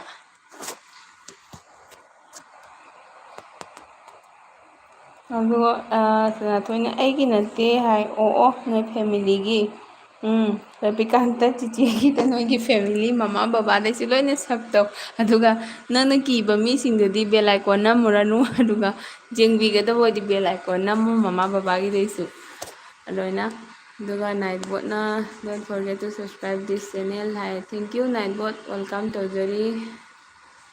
ꯑꯗꯨꯒ ꯔꯕꯤꯀꯥꯟꯇꯅ ꯑꯩꯈꯣꯏ ꯏꯃꯨꯡꯒꯤꯅꯤ ꯍꯥꯏꯕ ꯍꯥꯏ ꯍꯣꯏ ꯆꯤꯆꯦ ꯒ꯭ꯌꯥꯟ ꯇꯥꯔꯦ ꯅꯥꯏꯕꯣꯠ ꯀꯩ ꯏꯟꯖꯥꯡ ꯆꯥꯔꯛꯀꯦ ꯑꯗꯨꯒ ꯄꯟꯊꯧꯅ ꯁꯔꯃꯥ ꯁꯤꯁꯇꯔ ꯑꯩꯗꯤ ꯐꯣꯔꯦꯟ ꯆꯠꯄ ꯌꯥꯎꯗꯦ ꯍꯥꯏ ꯄꯟꯊꯨꯡ ꯗꯥꯒꯣꯄꯥꯜꯒꯤꯁꯨ 1K ꯌꯧꯈꯔꯦ ꯐꯣꯔꯦꯟ ꯆꯠꯄꯒꯤ ꯕꯤꯖꯦꯒꯤꯗꯤ ꯀꯌꯥ ꯌꯧꯔꯕꯅꯣ ꯈꯪꯗꯦ ꯌꯥꯝ 1K ꯌꯥꯝ ꯌꯧꯅꯈ꯭ꯔꯦꯗ ꯏꯕꯨꯡ ꯊꯦꯂꯦꯟꯒꯤꯁꯨ ꯌꯧꯔ ꯃꯥꯜꯂꯦ ꯑꯗꯩꯗꯤ ꯑꯩꯈꯣꯏꯒꯤ ꯁꯔꯗꯥꯕꯤꯁꯨ ꯆꯠꯂꯤ ꯌꯥꯝ ꯆꯠꯂꯤꯗ ꯄꯟꯊꯨꯡ ꯀꯩꯅꯣꯁꯦ ꯏꯕꯨꯡ ꯈꯦꯂꯦꯅ ꯆꯦ ꯃꯣꯃꯤꯇꯥꯒꯤ ꯂꯥꯏꯐꯇ ꯍꯦꯛ ꯍꯥꯏꯗ꯭ꯔꯅꯦ ꯃꯥꯜꯁꯣ ꯃꯥꯁꯦ ꯑꯗꯨꯏ ꯃꯇꯝꯗꯒꯤ ꯐꯣꯔꯦꯟ ꯆꯠꯂ ꯃꯥꯜꯂꯦꯕꯀꯣ ꯐꯣꯔꯦꯟꯗ ꯃꯥꯜ ꯁꯣꯁꯦ ꯂꯣꯏ ꯍꯥꯏ ꯂꯩꯔꯝꯃꯦꯕ ꯑꯗꯨꯒ ꯔꯕꯤꯀꯥꯟꯇꯅ ꯑꯣꯟ ꯍꯥꯏ ꯆꯦꯁꯃꯥꯅ ꯃꯤ ꯄꯨꯝꯅꯃꯛ ꯐꯣꯔꯦꯟ ꯍꯥꯏꯅ ꯄꯪꯀꯣꯏꯗ ꯀꯣꯏꯅꯔꯦ ꯑꯩꯗꯤ ꯏꯟꯗꯤꯌꯥ ꯐꯥꯎ ꯀꯣꯏꯕ ꯉꯝꯖꯗ꯭ꯔꯦ ꯍꯥꯏ ꯐꯣꯔꯦꯟꯗ ꯂꯣꯏ ꯆꯠꯈꯤꯗꯅ ꯏꯟꯗꯤꯌꯥꯗ ꯃꯤꯕꯨ ꯂꯩꯍꯧꯗ꯭ꯔꯦ ꯔꯕꯤꯀꯥꯟꯇꯅ ꯑꯣꯟ ꯍꯥꯏ ꯑꯩꯗꯤ 000 ꯁꯞ ꯍꯥꯏ ꯑꯣꯀꯦ ꯆꯦ ꯃꯣꯏ ꯐꯣꯔꯦꯟꯗꯣ ꯆꯠꯂꯒꯅꯦ ꯐꯪꯗꯤ ꯐꯪꯉꯤ ꯀꯥꯟꯅꯔꯣꯏꯅꯦ ꯑꯗꯨꯒ ꯃꯣꯏꯅ ꯚꯤꯗꯤꯑꯣꯁꯨ ꯌꯦꯡꯉꯣꯏ ꯚꯤꯗꯤꯑꯣꯗꯣ ꯌꯦꯡꯕꯤꯔꯗꯤ ꯀꯥꯟꯅꯒꯗꯕ ꯌꯦꯡꯉꯣꯏꯕ ꯃꯣꯏ ꯚꯤꯗꯤꯑꯣꯗꯣ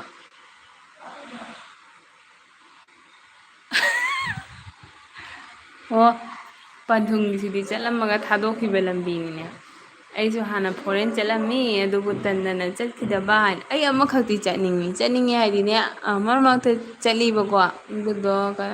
ꯍꯣꯏ ꯏꯆꯦ ꯑꯅꯨꯗꯣ ꯃꯥ ꯇꯥꯔꯛꯇꯅꯅꯦ ꯑꯗꯨꯃꯗꯤ ꯒ꯭ꯌꯥꯟ ꯃꯦꯟ ꯇꯥꯏꯀꯣ ꯑꯇꯩꯗꯤ ꯒ꯭ꯌꯥꯟ ꯃꯦꯟ ꯇꯥꯗꯦꯗ ꯑꯗꯨꯒ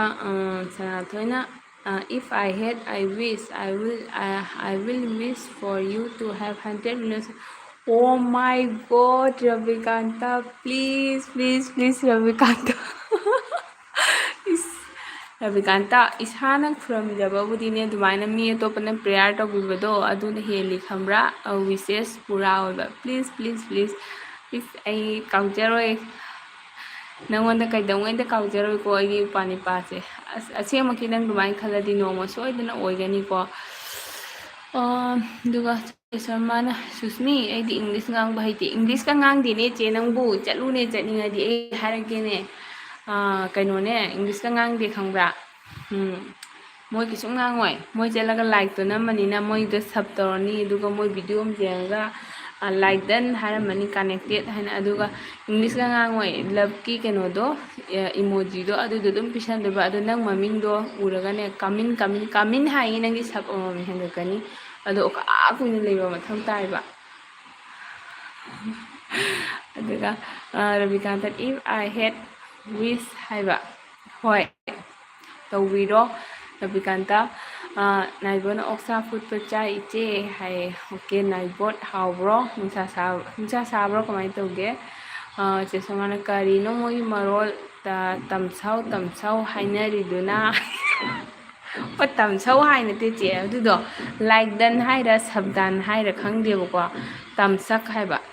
ꯃꯣꯏ ꯄꯨꯝꯅꯃꯛꯅ ꯃꯣꯏ ꯁꯣꯏꯒꯤ ꯃꯤꯅ ꯍꯥꯏꯅꯩꯌꯦꯕꯀꯣ ꯃꯣꯏꯁꯦ ꯏꯟꯗꯣꯅꯦꯁꯤꯌꯥ ꯐꯤꯂꯤꯄꯥꯏꯟꯁ ꯑꯣꯏ ꯃꯥꯜꯂꯦꯕ ꯍꯣꯏ ꯇꯝꯁꯛ ꯀꯥꯏꯅ ꯁꯅꯥꯊꯣꯏꯅ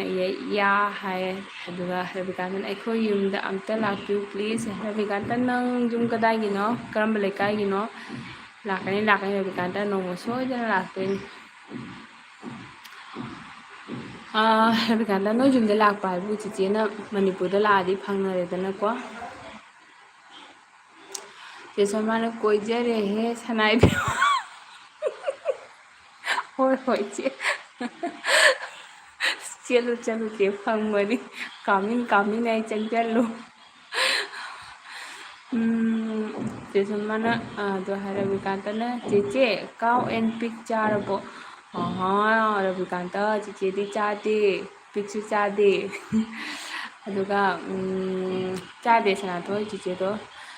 ꯆꯤꯛꯀꯦꯟꯗꯤ ꯆꯥꯏ ꯑꯗꯨꯒ ꯅꯥꯏꯠꯕꯣꯠꯅ ꯅꯨꯃꯤꯠ ꯎꯗ꯭ꯔꯤ ꯃꯄꯥꯟ ꯊꯣꯛꯇ꯭ꯔꯤ ꯉꯁꯤꯒꯤ ꯆꯦ ꯍꯥꯏꯌꯦ ꯈꯤꯔꯀꯤ ꯍꯥꯡꯗꯣꯛ ꯎꯖꯅꯤ ꯍꯧꯖꯤꯛ ꯀꯟꯅ ꯅꯣꯡꯁꯤ ꯁꯤꯠꯂꯝꯃꯦ ꯁꯤꯁꯤꯗ ꯅꯣꯡ ꯌꯥꯎꯗꯕꯤ ꯅꯨꯡꯁꯤꯅꯤ ꯔꯕꯤꯀꯥꯟꯇꯅ ꯑꯩꯗꯤ ꯌꯥꯝꯅ ꯆꯥꯔꯦ ꯍꯥꯏ ꯆꯥꯎ ꯀꯅꯥꯝꯒꯤ ꯆꯥꯕꯗ ꯊꯤꯡꯕ ꯌꯥꯗꯦ ꯆꯥꯎꯀꯣ ꯔꯕꯤꯀꯥꯟꯇꯅ ꯊꯧꯕꯥꯜ ꯁꯥꯕꯜ ꯇꯣꯡꯕ ꯑꯋꯥꯡ ꯂꯩꯀꯥꯏꯗꯒꯤꯅꯤ ꯅꯤꯌꯔ ꯕ꯭ꯔꯥꯏꯇꯔ ꯍꯣꯝ ꯃꯅꯤꯄꯨꯔ ꯍꯥꯏ ꯑꯣꯀꯦ ꯍꯌꯦꯡ ꯀꯣꯟꯅ ꯑꯗꯨꯝ ꯀꯥꯟꯅꯩ ꯂꯩꯅꯗꯣꯏꯁꯤꯗꯤ ꯅꯠꯇ꯭ꯔꯥꯀꯣ ꯑꯗꯨꯒ ꯍꯌꯦꯡ ꯀꯣꯟꯅ ꯂꯥꯛꯄꯗ ꯐꯪꯅꯒꯅꯤꯗꯅ ꯔꯕꯤꯀꯥꯟꯇꯅ ꯄ꯭ꯂꯤꯖ ꯀꯝ ꯍꯥꯏꯌꯦ ꯁꯤꯌꯣꯔ ꯆꯤꯆꯦ ꯇ꯭ꯔꯥꯏ ꯇꯧꯒꯦ ꯆꯤꯆꯦ ꯆꯍꯤ 2-3 ꯂꯩꯔꯒ ꯆꯤꯆꯦꯒꯤ ꯀꯩꯅꯣꯁꯦ ꯈꯤꯇꯪ ꯆꯥꯎꯈꯤꯁꯅꯨ ꯑꯗꯣ ꯑꯦꯝꯄꯥꯌꯔꯅ ꯃꯁꯛꯇꯤ ꯍꯥꯏꯌꯦ ꯑꯦꯝꯄꯥꯌꯔ ꯃꯁꯛ ꯎꯠꯇ꯭ꯔꯦ ꯋꯦꯜꯀꯝ ꯇꯧꯖꯔꯤ ꯑꯦꯝꯄꯥꯌꯔꯕꯨ ꯃꯁꯛ ꯎꯠꯇꯅ ꯊꯥꯕ LVꯅꯤ ꯑꯗꯨꯝ ꯃꯈꯣꯏ ꯃꯁꯦꯟ ꯁꯞꯄꯣꯔꯇꯔꯒꯤ ꯑꯣꯏꯅ ꯁꯞꯄꯣꯔꯠ ꯇꯧꯕꯤꯔꯝꯃꯣ ꯑꯦꯝꯄꯥꯌꯔ ꯑꯗꯨꯒ ꯔꯕꯤꯀꯥꯟꯇꯅ ꯋꯥꯠ ꯑꯦꯝꯄꯥꯌꯔ ꯍꯥꯏ ꯋꯥꯠ ꯍꯥꯏ ꯀꯌꯥ ꯁꯝꯔꯥꯖ꯭ꯌ ꯍꯥꯏ ꯑꯗꯨꯅ ꯁꯅꯥꯊꯣꯏꯁꯦ ꯊꯧꯕꯥꯜꯒꯤ ꯑꯣꯏꯔꯦ ꯍꯥꯏ ꯋꯤꯟꯗꯣ ꯂꯩꯇꯦ ꯔꯨꯝꯁꯦ ꯏꯆꯦ ꯍꯥꯏ ꯋꯤꯟꯗꯣ ꯂꯩꯇ꯭ꯔꯗꯤ ꯀꯃꯥꯏꯅ ꯁꯣꯔ ꯍꯣꯜꯂꯤꯕ ꯑꯗꯨꯏꯗꯤ ꯋꯤꯟꯗꯣ ꯂꯩꯇ꯭ꯔꯗꯤ ꯊꯣꯛꯑꯣ ꯌꯨꯝꯖꯥꯎꯗꯒꯤ ꯊꯣꯛꯑꯒ ꯌꯦꯡꯉꯣ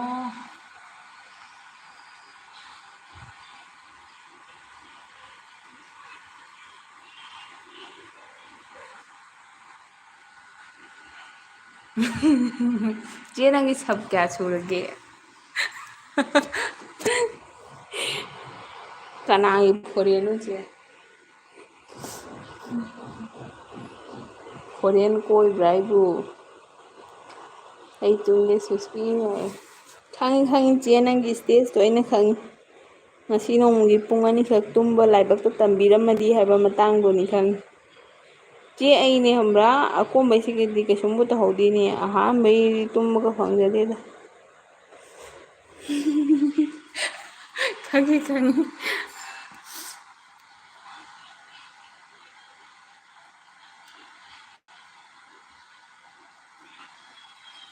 ꯑꯣ ꯄꯨꯔꯥ ꯒ꯭ꯔꯥꯎꯟ ꯐ꯭ꯂꯣꯔꯗꯅꯤ ꯑꯗꯨꯅ ꯋꯤꯟꯗꯣ ꯂꯩꯇꯦ ꯍꯥꯏ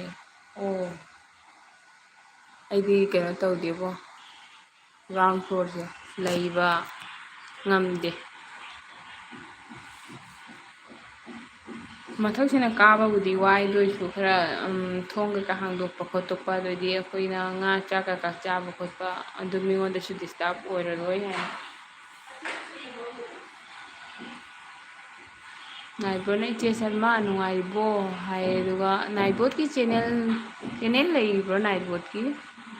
ꯆꯦꯅꯦꯜ ꯂꯩꯔꯗꯤ ꯀꯩꯅꯣ ꯀꯣꯃꯦꯟ ꯊꯝꯕꯤꯌꯣ ꯑꯩꯁꯨ ꯍꯜꯂꯛꯀꯦ ꯆꯦꯅꯦꯜꯗ ꯁꯞꯄꯣꯔꯠ ꯇꯧꯅꯁꯨ ꯚꯤꯗꯤꯑꯣꯗ ꯄꯟꯊꯨꯡꯅ ꯑꯣꯟ ꯍꯥꯏ ꯄꯟꯊꯨꯡ ꯏꯁꯤꯡ ꯆꯥꯎꯕ ꯌꯦꯡꯕꯗꯤ ꯆꯠꯇ꯭ꯔꯣ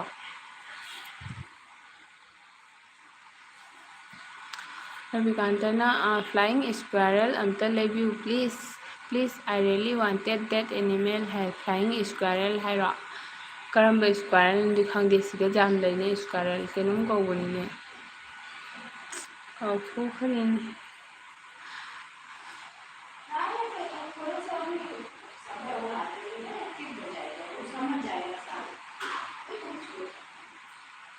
ꯑꯗꯨꯒ ꯀꯥꯎꯊꯣꯛꯈ꯭ꯔꯦ ꯁꯅꯥꯇꯣꯏꯁꯤꯒ ꯌꯦꯡꯍꯜꯂꯛꯀꯦꯀꯣ ꯁꯤꯒꯩꯁꯤꯅ ꯏꯁꯀ꯭ꯋꯥꯔꯦꯜ ꯍꯥꯏꯗꯤ ꯑꯃꯈꯛꯇ ꯅꯠꯇꯕ ꯃꯣꯏꯁꯤꯗ ꯕꯤꯜꯗꯤꯡ ꯃꯊꯛꯇ ꯌꯥꯝ ꯂꯩ ꯁꯥꯊꯤꯅ ꯂꯩꯍꯦ ꯃꯗꯨꯏꯗꯣ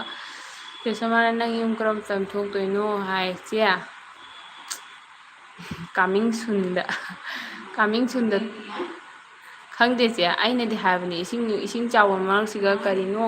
ꯍꯣ ꯍꯣ ꯆꯠꯂꯒ ꯏꯁꯤꯡ ꯆꯥꯎꯕꯒꯤ ꯋꯥꯕꯤꯃꯨꯛ ꯁꯥꯟꯅꯔꯨꯗ꯭ꯔꯥ ꯍꯥꯏꯅ ꯄꯦꯜꯂꯕꯅꯦ ꯏꯆꯦ ꯅꯍꯥꯟꯃꯨꯛ ꯃꯃꯥꯡꯒꯤ ꯆꯥꯎꯕꯗꯣ ꯀꯩꯅꯣꯅꯦ ꯃꯥꯛꯇꯤ ꯌꯨꯝꯗ ꯊꯣꯛꯂꯛꯇꯦꯗꯅ ꯑꯩꯗꯤ ꯀꯩꯅꯣꯅꯦ ꯏꯆꯦ ꯍꯤ ꯇꯣꯡꯉꯒ ꯉꯛ ꯌꯧꯕ ꯏꯁꯤꯡꯗꯨꯒ ꯑꯁ ꯌꯥꯝ ꯋꯥꯅ ꯀꯩꯅꯣ ꯇꯧꯋꯤꯗ ꯌꯨꯝꯗꯒ ꯂꯤꯟ ꯃꯆꯥꯒ ꯆꯪꯉꯛꯇꯅ ꯔꯕꯤꯀꯥꯟꯇꯅ I save 2000 for that but my family took it ꯍꯥꯏ ꯂꯩꯕꯤꯌꯨ ꯍꯥꯏꯌꯣ ꯕꯕꯥꯗ ꯀꯞꯀꯅꯨ ꯀꯞꯀꯅꯨ ꯁꯜꯃꯥꯟ ꯂꯥꯏꯕꯣꯠ ꯅꯨꯡꯉꯥꯏꯔꯤꯅꯦ ꯍꯥꯏ ꯔꯕꯤꯀꯥꯟꯇꯅ ꯐ꯭ꯂꯥꯏꯌꯤꯡ ꯍꯥꯏ ꯑꯣ ꯑꯗꯨꯒ ꯑꯥꯏ ꯗꯣꯟ ꯅꯣ ꯗꯦꯠ ꯅꯦꯝ ꯍꯥꯏ ꯅꯦꯠꯇ ꯁꯔꯁ ꯇꯧꯕ ꯂꯩꯔꯝꯒꯅꯤ ꯑꯗꯨꯒ ꯔꯕꯤꯀꯥꯟꯇꯅ ꯕꯠ ꯑꯥꯏ ꯔꯤꯌꯦꯂꯤ ꯋꯥꯟꯇꯦꯠ ꯍꯥꯏꯌꯦꯀꯣ ꯂꯩꯌꯨ ꯂꯩꯌꯨ ꯔꯕꯤꯀꯥꯟꯇ ꯂꯩꯌꯣ ꯅꯪ ꯑꯦꯛꯖꯥꯝꯗꯣ ꯄꯥꯁ ꯇꯧꯊꯣꯛꯑꯒ ꯂꯩꯌꯣ ꯉꯥꯏꯕꯣꯅ ꯃꯩ ꯌꯥꯝ ꯉꯥꯟꯗꯕꯩꯗ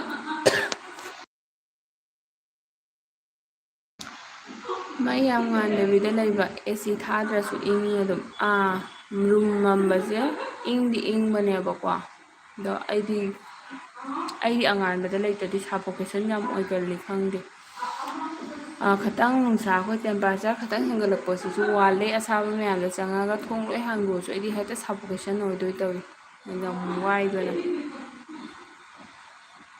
ꯑꯗꯨꯒ ꯆꯦ ꯁꯔꯃꯅ ꯅꯥꯏꯠ ꯕꯣꯠꯁꯦ ꯀꯅꯥꯅꯣ ꯍꯥꯏ ꯆꯦ ꯇꯞ ꯇꯞꯅ ꯈꯪꯉꯛꯀꯅꯤ ꯅꯥꯏꯠ ꯕꯣꯠꯁꯦ ꯑꯩꯁꯨ ꯈꯪꯖꯗꯦ ꯑꯗꯨꯝ ꯋꯦꯜꯀꯝ ꯇꯧꯖꯩ ꯑꯗꯨꯝ ꯋꯥꯔꯤ ꯁꯥꯟꯅꯔꯤꯁꯤꯅꯤ ꯑꯦꯜꯕꯤꯗ ꯂꯥꯛꯑꯒ ꯈꯪꯗꯦꯁꯦ ꯄ꯭ꯔꯤꯌꯥꯅ ꯁꯞ ꯇꯧꯔꯦꯀꯣ ꯑꯩ ꯀꯅꯥꯅꯣ ꯈꯪꯕ꯭ꯔꯣ ꯍꯥꯏꯌꯦ 18 ꯂꯥꯏꯛ ꯍꯥꯏꯌꯦ ꯈꯪꯗꯦꯅꯦ ꯄ꯭ꯔꯤꯌꯥ ꯀꯅꯥꯅꯣ ꯑꯩꯈꯣꯏꯒꯤ ꯄ꯭ꯔꯤꯌꯥꯗꯨꯔꯣ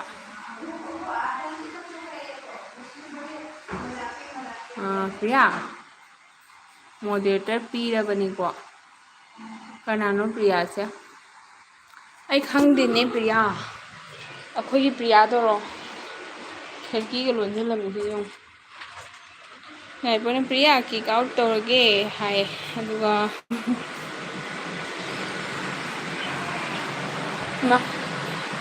ꯅꯪ ꯍꯧꯒꯠꯂꯕꯣ ꯍꯧꯖꯤꯛ ꯑꯇꯨꯝꯕ ꯃꯤꯒ ꯍꯧꯒꯠ ꯂꯩꯔꯝꯃꯤꯕꯣ ꯆꯦ ꯃꯌꯥꯝꯕꯒ ꯂꯩ ꯉꯥꯏꯕꯣꯠꯅ ꯍꯥꯏ ꯄ꯭ꯔꯤꯌꯥꯅ ꯑꯣꯀꯦ ꯊꯦꯡꯁ ꯍꯥꯏ ꯄ꯭ꯔꯤꯌꯥ ꯀꯥꯏꯗꯒꯤꯅꯣ ꯊꯦꯡꯀ꯭ꯌꯨ ꯁꯣ ꯃꯁ ꯁꯞ ꯇꯧꯕꯤꯕꯒꯤ ꯑꯗꯨꯒ ꯁꯅꯥꯊꯣꯏꯅ ꯑꯩ ꯈꯪꯉꯤ ꯍꯥꯏ ꯀꯅꯥꯅꯣ ꯔꯕꯤꯀꯥꯟꯇꯗꯣꯏꯗꯤ ꯉꯥꯏꯕꯣꯠꯅ ꯂꯃꯟ ꯈꯨꯝꯒꯦ ꯍꯥꯏ ꯔꯕꯤꯀꯥꯟꯇꯅ ꯅꯍꯥꯟꯉꯩꯒꯤꯗꯨꯅꯤ ꯍꯥꯏ ꯅꯍꯥꯟꯉꯩꯒꯤꯗꯨꯅꯤ ꯍꯥꯏꯗꯤ ꯈꯪꯗ꯭ꯔꯦꯅꯦ ꯔꯕꯤꯀꯥꯟꯇ ꯅꯪ ꯀꯅꯥꯒꯤ ꯃꯔꯝꯗ ꯍꯥꯏꯅꯣ ꯄ꯭ꯔꯤꯌꯥꯒꯤ ꯃꯔꯝꯗ ꯍꯥꯏꯔꯣ ꯅꯥꯏꯕꯣꯠꯀꯤ ꯃꯔꯝꯗ ꯍꯥꯏꯔꯣ ꯅꯥꯏꯠꯕꯣꯠꯄꯨꯗꯤ 3-4ꯔꯛꯄꯨꯗꯤ ꯁꯨꯔꯦ ꯅꯥꯏꯠꯕꯣꯠ ꯂꯥꯛꯑꯒ ꯌꯥꯎꯔꯤꯁꯦ ꯅꯥꯏꯕꯣꯠ ꯆꯦꯅꯦꯜ ꯂꯩꯔꯦ ꯑꯝꯇ ꯍꯥꯏꯕꯤꯔꯛꯑꯣ ꯑꯗꯨꯒ ꯆꯦ ꯁꯣꯃꯥꯅ ꯄꯨꯔꯥꯅ ꯄꯥꯔꯇꯤꯒꯤ ꯑꯦꯜꯕꯤꯗ ꯌꯥꯝ ꯂꯥꯛꯂꯝꯕꯅꯤ ꯅꯥꯏꯠꯕꯣꯠꯁꯦ ꯑꯩꯗꯤ ꯈꯪꯗꯦꯕꯣ ꯑꯩ ꯌꯥꯝ ꯅꯣꯛꯅꯤꯡ ꯋꯥꯔꯤ ꯑꯃ ꯍꯥꯏꯔꯛꯀꯦꯕꯀꯣ ꯅꯥꯏꯠ ꯕꯣꯠꯁꯦꯅꯅꯦꯀꯣ ꯑꯩꯅꯅꯦ ꯃꯇꯝꯗꯣ ꯈꯪꯗꯗꯣꯏꯅꯦꯕ ꯆꯦ ꯔꯣꯕꯣꯒꯤ ꯑꯗꯩ ꯆꯦ ꯑꯅꯨꯒꯤ ꯈꯪꯗꯦ ꯑꯃ ꯈꯪꯗꯦ ꯑꯩꯈꯣꯏ ꯀꯩꯅꯣꯅ ꯆꯦ ꯑꯅꯨꯅ ꯂꯥꯛꯎ ꯂꯥꯛꯎ ꯍꯥꯏꯗꯅꯅꯦ ꯅꯪ ꯃꯌꯥꯝꯁꯦ ꯂꯥꯛꯎ ꯖꯣꯏꯟ ꯇꯧꯍꯧꯔꯣ ꯈꯣꯠꯍꯧꯔꯣ ꯆꯠꯂꯅꯤꯅꯀꯣ ꯃꯌꯥꯝ ꯁꯞꯇꯕꯨ ꯍꯔꯥꯎ ꯍꯔꯥꯎ ꯇꯧꯅ ꯖꯣꯏꯟꯁꯦ ꯄꯪꯇꯧ ꯇꯧꯅ 30-35ꯃꯔꯤꯒ ꯖꯣꯏꯟ ꯇꯧꯔꯅꯦꯕ ꯃꯥꯗꯤ ꯈꯨꯗꯛꯇ ꯇꯧꯕꯗꯨꯅꯅꯦ ꯑꯟꯁꯥꯞ ꯑꯣꯏꯊꯣꯛꯏꯖꯥꯠꯅꯤ ꯈꯪꯕ꯭ꯔꯥ ꯑꯟꯁꯥꯞ ꯑꯣꯏꯊꯣꯛꯄ ꯑꯗꯩꯗꯤ ꯅꯥꯏꯠ ꯕꯣꯠꯁꯦ ꯂꯥꯛꯄ ꯅꯨꯃꯤꯠꯁꯦ ꯑꯗꯨꯏ ꯅꯨꯃꯤꯠꯁꯦ ꯍꯦꯛꯇ ꯑꯟꯁꯥꯞ ꯑꯣꯏꯕ ꯑꯩꯅ ꯈꯜꯂꯤꯕ ꯃꯁꯤ ꯅꯥꯏꯠ ꯕꯣꯠꯁꯤꯕꯨ ꯂꯥꯛꯑꯕ ꯑꯩꯒꯤ ꯀꯩꯅꯣꯁꯦ ꯃꯤꯁꯦ ꯖꯣꯏꯟ ꯇꯧꯅꯔꯁꯨ ꯍꯦꯛꯇ ꯑꯟꯁꯥꯞ ꯑꯣꯏꯗꯅ ꯑꯩ ꯅꯥꯏꯠ ꯕꯣꯠ ꯂꯥꯛꯑꯗꯤ ꯍꯥꯟꯅ ꯑꯦꯜꯕꯤ ꯀꯌꯥ ꯌꯥꯎꯔꯝꯗꯦ ꯑꯩꯅ ꯈꯜꯂꯤꯕ ꯅꯥꯏꯠ ꯕꯣꯠꯁꯦ ꯌꯨꯇꯨꯞꯅ ꯊꯥꯔꯛꯄ ꯃꯤꯅꯤ ꯃꯤꯉꯣꯟꯗ ꯖꯣꯏꯟ ꯇꯧꯁꯤ ꯍꯥꯏꯔꯗꯤ ꯃꯁꯤ ꯀꯊꯠꯄ ꯃꯤꯑꯣꯏ ꯃꯥꯜꯂꯦ ꯍꯥꯏꯗꯅꯦ ꯑꯩꯅ ꯅꯥꯏꯠ ꯕꯣꯠꯄꯨ ꯂꯩꯔꯝꯃꯦ ꯃꯤꯉꯣꯟꯗ ꯖꯣꯏꯟ ꯇꯧꯕ ꯀꯅꯥꯝ ꯍꯥꯏꯗꯦ ꯗꯣꯅꯤ ꯆꯦ ꯁꯔꯃ ꯅꯠꯇꯦ ꯅꯣꯏꯒꯤ ꯄ꯭ꯔꯤꯌꯥꯗꯨ ꯅꯠꯇꯦ ꯍꯥꯏ ꯄ꯭ꯔꯤꯌꯥꯅ ꯑꯗꯨꯒ ꯏꯆꯦ ꯁꯔꯃ ꯅꯨꯡꯁꯥꯕꯅꯤ ꯍꯥꯏ ꯁꯤꯅ ꯑꯃꯨꯛ ꯍꯦꯟꯅ ꯈꯪꯗ꯭ꯔꯦ ꯑꯗꯨꯒ ꯔꯕꯤꯀꯥꯟꯇꯅ ꯀꯅꯥꯗ ꯈꯨꯝꯗꯣꯏꯅꯣ ꯍꯥꯏꯌꯣ ꯔꯕꯤꯀꯥꯟꯇ ꯆꯤꯆꯦꯗ ꯍꯥꯏꯌꯣ ꯑꯗꯨꯒ ꯅꯥꯏꯠꯕꯣꯠꯅ ꯆꯦꯅꯦꯜ ꯄꯥꯏꯖꯗꯦ ꯏꯆꯦ ꯍꯥꯏ ꯁꯅꯥꯊꯣꯏꯅ ꯑꯩꯁꯨ ꯍꯥꯏ ꯔꯕꯤꯀꯥꯟꯇꯅ ꯑꯣꯟ ꯍꯥꯏ ꯏꯆꯦ ꯁꯔꯃꯅ ꯑꯣ ꯑꯩꯁꯨ ꯈꯜꯂꯤ ꯍꯥꯏꯕ ꯏꯆꯦ ꯁꯔꯃ ꯀꯧꯔꯛꯄꯁꯤꯗ ꯍꯥꯏ ꯑꯗꯨꯒ ꯄ꯭ꯔꯤꯌꯥꯅ ꯅꯥꯏꯠꯕꯣꯠꯁꯦ ꯂꯥꯏꯞꯅ ꯑꯩꯒꯤ ꯑꯗꯨꯒ ꯈꯥꯏꯗꯅ ꯂꯩꯕ ꯕꯣꯕꯤꯇꯥꯗ ꯑꯗꯨꯒꯤ ꯇꯥꯏꯝ ꯑꯥꯎꯠ ꯇꯧꯁꯟꯕꯅꯤ ꯍꯥꯏꯌꯦ ꯄ꯭ꯔꯤꯌꯥ ꯅꯪ ꯀꯅꯥꯅꯣ ꯑꯩ ꯈꯪꯖꯩ ꯄ꯭ꯔꯤꯌꯥ ꯅꯪ ꯀꯅꯥꯅꯣ ꯅꯥꯏꯠꯕꯣꯠꯀ ꯈꯪꯅꯕ ꯃꯤ ꯑꯣꯏ ꯃꯥꯜꯂꯦ रविकांतन ऑन है रविकांतन अलविदा सुष्मिता अहोंगबम अलविदा लेकिन मुझे जाना होगा क्षमा करे ओके रविकांता प्लीज़ कहो तौरो नंग ट्यूशन में तमजरमनी नत्रा चलो चलो चलो को चिचेदा नंग सपोर्ट तौबिबदुगी चिचेना थैंक यू सो मच मतम पुनमक्ता नंगी बेस्ट विशेस नि खंग्रा लाइक न होनो अदुगा चेसोमाना कुइरेहे नोसाबसे उनादबा नुंगाइबो हाय खंग्रा दुगा रविकांतन 6 हाय मी 6 लई हाय माय प्रियाना कइंजंग चागे सुस्मिता हाय प्रियाना प्रिया जेरूम थोंग चाइए अदुगा रविकांतन people 6 people okay Ravikanta now 3 people प्रियाना नाइबोट तो खंगजदेदा नाइबो का खंगजदेदा हाय चे सन्मा नुंगाइबना सीरे हायगा नो खरे आई मी वारीदो तारे नंदी जाम आंग ओइरी हायना अहान यूट्यूब पाइबदा कनोना चेमोमितागा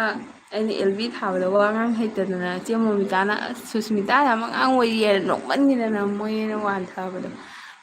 ꯑꯗꯨ ꯇꯥꯗꯣꯔꯦ ꯅꯥꯏꯠ ꯕꯣꯠꯁꯦ ꯑꯩꯅ ꯈꯜꯂꯤꯕꯀꯣ ꯑꯗꯣ ꯈꯟꯕꯗꯣ ꯑꯩꯅ ꯑꯇꯣꯞꯄ ꯃꯤꯒꯤꯗ ꯆꯪꯕꯗꯁꯨ ꯑꯇꯣꯞꯄ ꯃꯤꯒꯤ ꯅꯥꯏꯠ ꯕꯣꯠ ꯃꯌꯥꯝ ꯂꯩꯔꯝꯃꯦꯕ ꯕꯦꯡꯒꯣꯂꯤꯒꯤ ꯈꯪꯗꯦ ꯑꯁꯥꯃꯤꯁꯀꯤ ꯆꯦꯅꯦꯜꯒ ꯃꯔꯛ ꯆꯪꯉꯦꯕ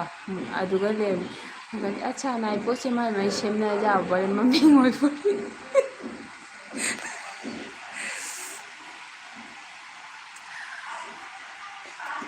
ꯆꯦꯆꯣ ꯃꯥꯅ ꯅꯨꯡꯁꯥꯕ ꯍꯛꯆꯥꯡ ꯈꯔ ꯅꯨꯡꯉꯥꯏꯔꯕꯣ ꯍꯥꯏ ꯑꯣ ꯃꯁꯥ ꯉꯝꯅꯗꯕ꯭ꯔꯣ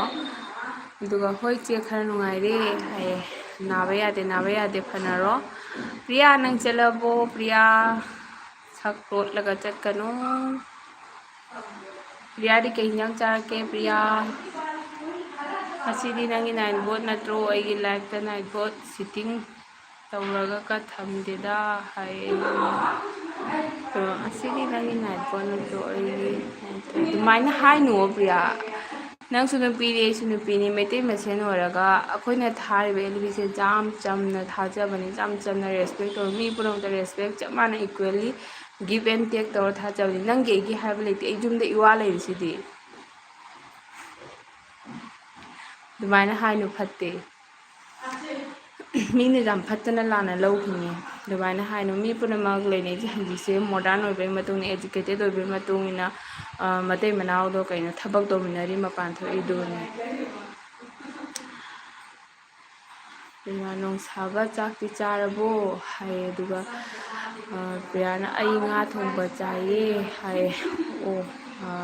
ꯄ꯭ꯔꯤꯌꯥ ꯀꯁꯥꯔꯒꯤꯔ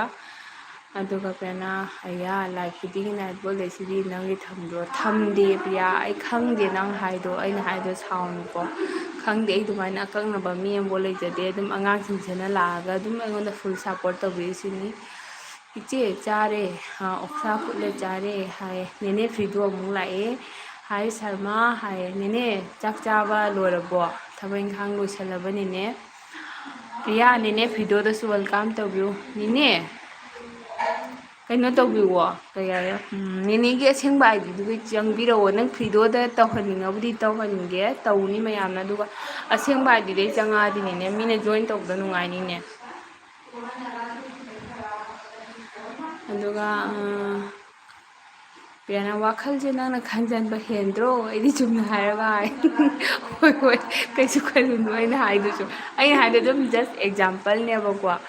ꯑꯗꯨꯒ ꯆꯦ ꯁꯣꯃꯥ ꯅꯨꯡꯁꯥꯕ ꯌꯨꯝꯗꯔꯣ ꯀꯥꯏꯗꯅꯣ ꯍꯧꯖꯤꯛ ꯍꯥꯏꯅ ꯍꯥꯏꯕꯣꯅ ꯃꯤꯍꯨꯜ ꯗꯣꯡ ꯗꯣꯡ ꯆꯣꯡꯉꯤꯀꯣ ꯏꯆꯦ ꯆꯣꯡꯉꯅꯨ ꯆꯣꯡꯉꯅꯨ ꯀꯩꯁꯨ ꯅꯠꯇꯦ ꯖꯁ ꯍꯥꯏꯗꯤ ꯑꯩꯈꯣꯏ ꯄꯨꯝꯅꯃꯛꯅ ꯊꯥꯏꯁꯦ ꯀꯩꯅꯣ ꯅꯠꯇ꯭ꯔꯅꯦ ꯍꯥꯏꯗꯤ ꯃꯃꯥ ꯀꯤꯆꯦꯟꯅ ꯀꯩꯅꯣ ꯊꯥꯏꯗꯣ ꯑꯦꯜꯕꯤꯒ ꯄꯨꯡ 2-3 ꯑꯍꯤꯡꯗ ꯊꯥꯏꯗꯣ ꯍꯥꯏꯗꯤ ꯃꯃꯥ ꯀꯤꯆꯦꯟꯗꯣ ꯄꯄꯥꯗꯨꯅ ꯁꯪꯕꯤꯕꯒꯤ ꯃꯥꯏ ꯍꯁꯕꯦꯟꯗꯣ ꯌꯥꯎꯔꯤ ꯍꯥꯏꯅ ꯁꯪꯕꯤꯕꯒꯤ ꯊꯥꯏ ꯅꯠꯇ꯭ꯔꯣ ꯑꯗꯨ ꯄꯄꯥꯗꯣ ꯌꯥꯎꯗ꯭ꯔꯒꯗꯤ ꯃꯤꯅ ꯐꯠꯇꯅ ꯂꯥꯟꯅ ꯂꯧꯔꯣꯏꯗ꯭ꯔꯥꯕ ꯑꯗꯣ ꯑꯩꯈꯣꯏꯁꯨ ꯑꯩꯈꯣꯏ ꯁꯞꯄꯣꯔꯠ ꯇꯧꯕꯤꯕꯒꯤ ꯑꯩꯈꯣꯏꯁꯨ ꯀꯩꯅꯣ ꯇꯧꯕ ꯉꯝꯃꯤꯅꯦ ꯑꯩꯈꯣꯏꯁꯨ ꯀꯩꯅꯣ ꯇꯧꯕ ꯉꯝꯃꯤꯅꯦꯕ ꯎꯁ ꯅꯦꯅꯦꯅ ꯂꯣꯏꯔꯦ ꯍꯥꯏ ꯑꯣ ꯅꯦꯅꯦ ꯀꯩ ꯌꯦꯟꯖꯥꯡ ꯆꯥꯔꯛꯏꯕ ꯑꯗꯨꯒ ꯍꯥꯏꯕꯣꯟ ꯏꯆꯦ ꯁꯔꯃ ꯕꯦꯡꯒ꯭ꯂꯣꯔꯗ ꯂꯩ ꯍꯥꯏ ꯄ꯭ꯔꯤꯌꯥꯅ ꯁꯦꯁ ꯍꯥꯏ ꯅꯣꯛꯈ꯭ꯔꯦ ꯄ꯭ꯔꯤꯌꯥ ꯋꯥꯔꯤ ꯌꯥꯝ ꯅꯨꯡꯉꯥꯏꯔꯤ ꯑꯗꯨꯒ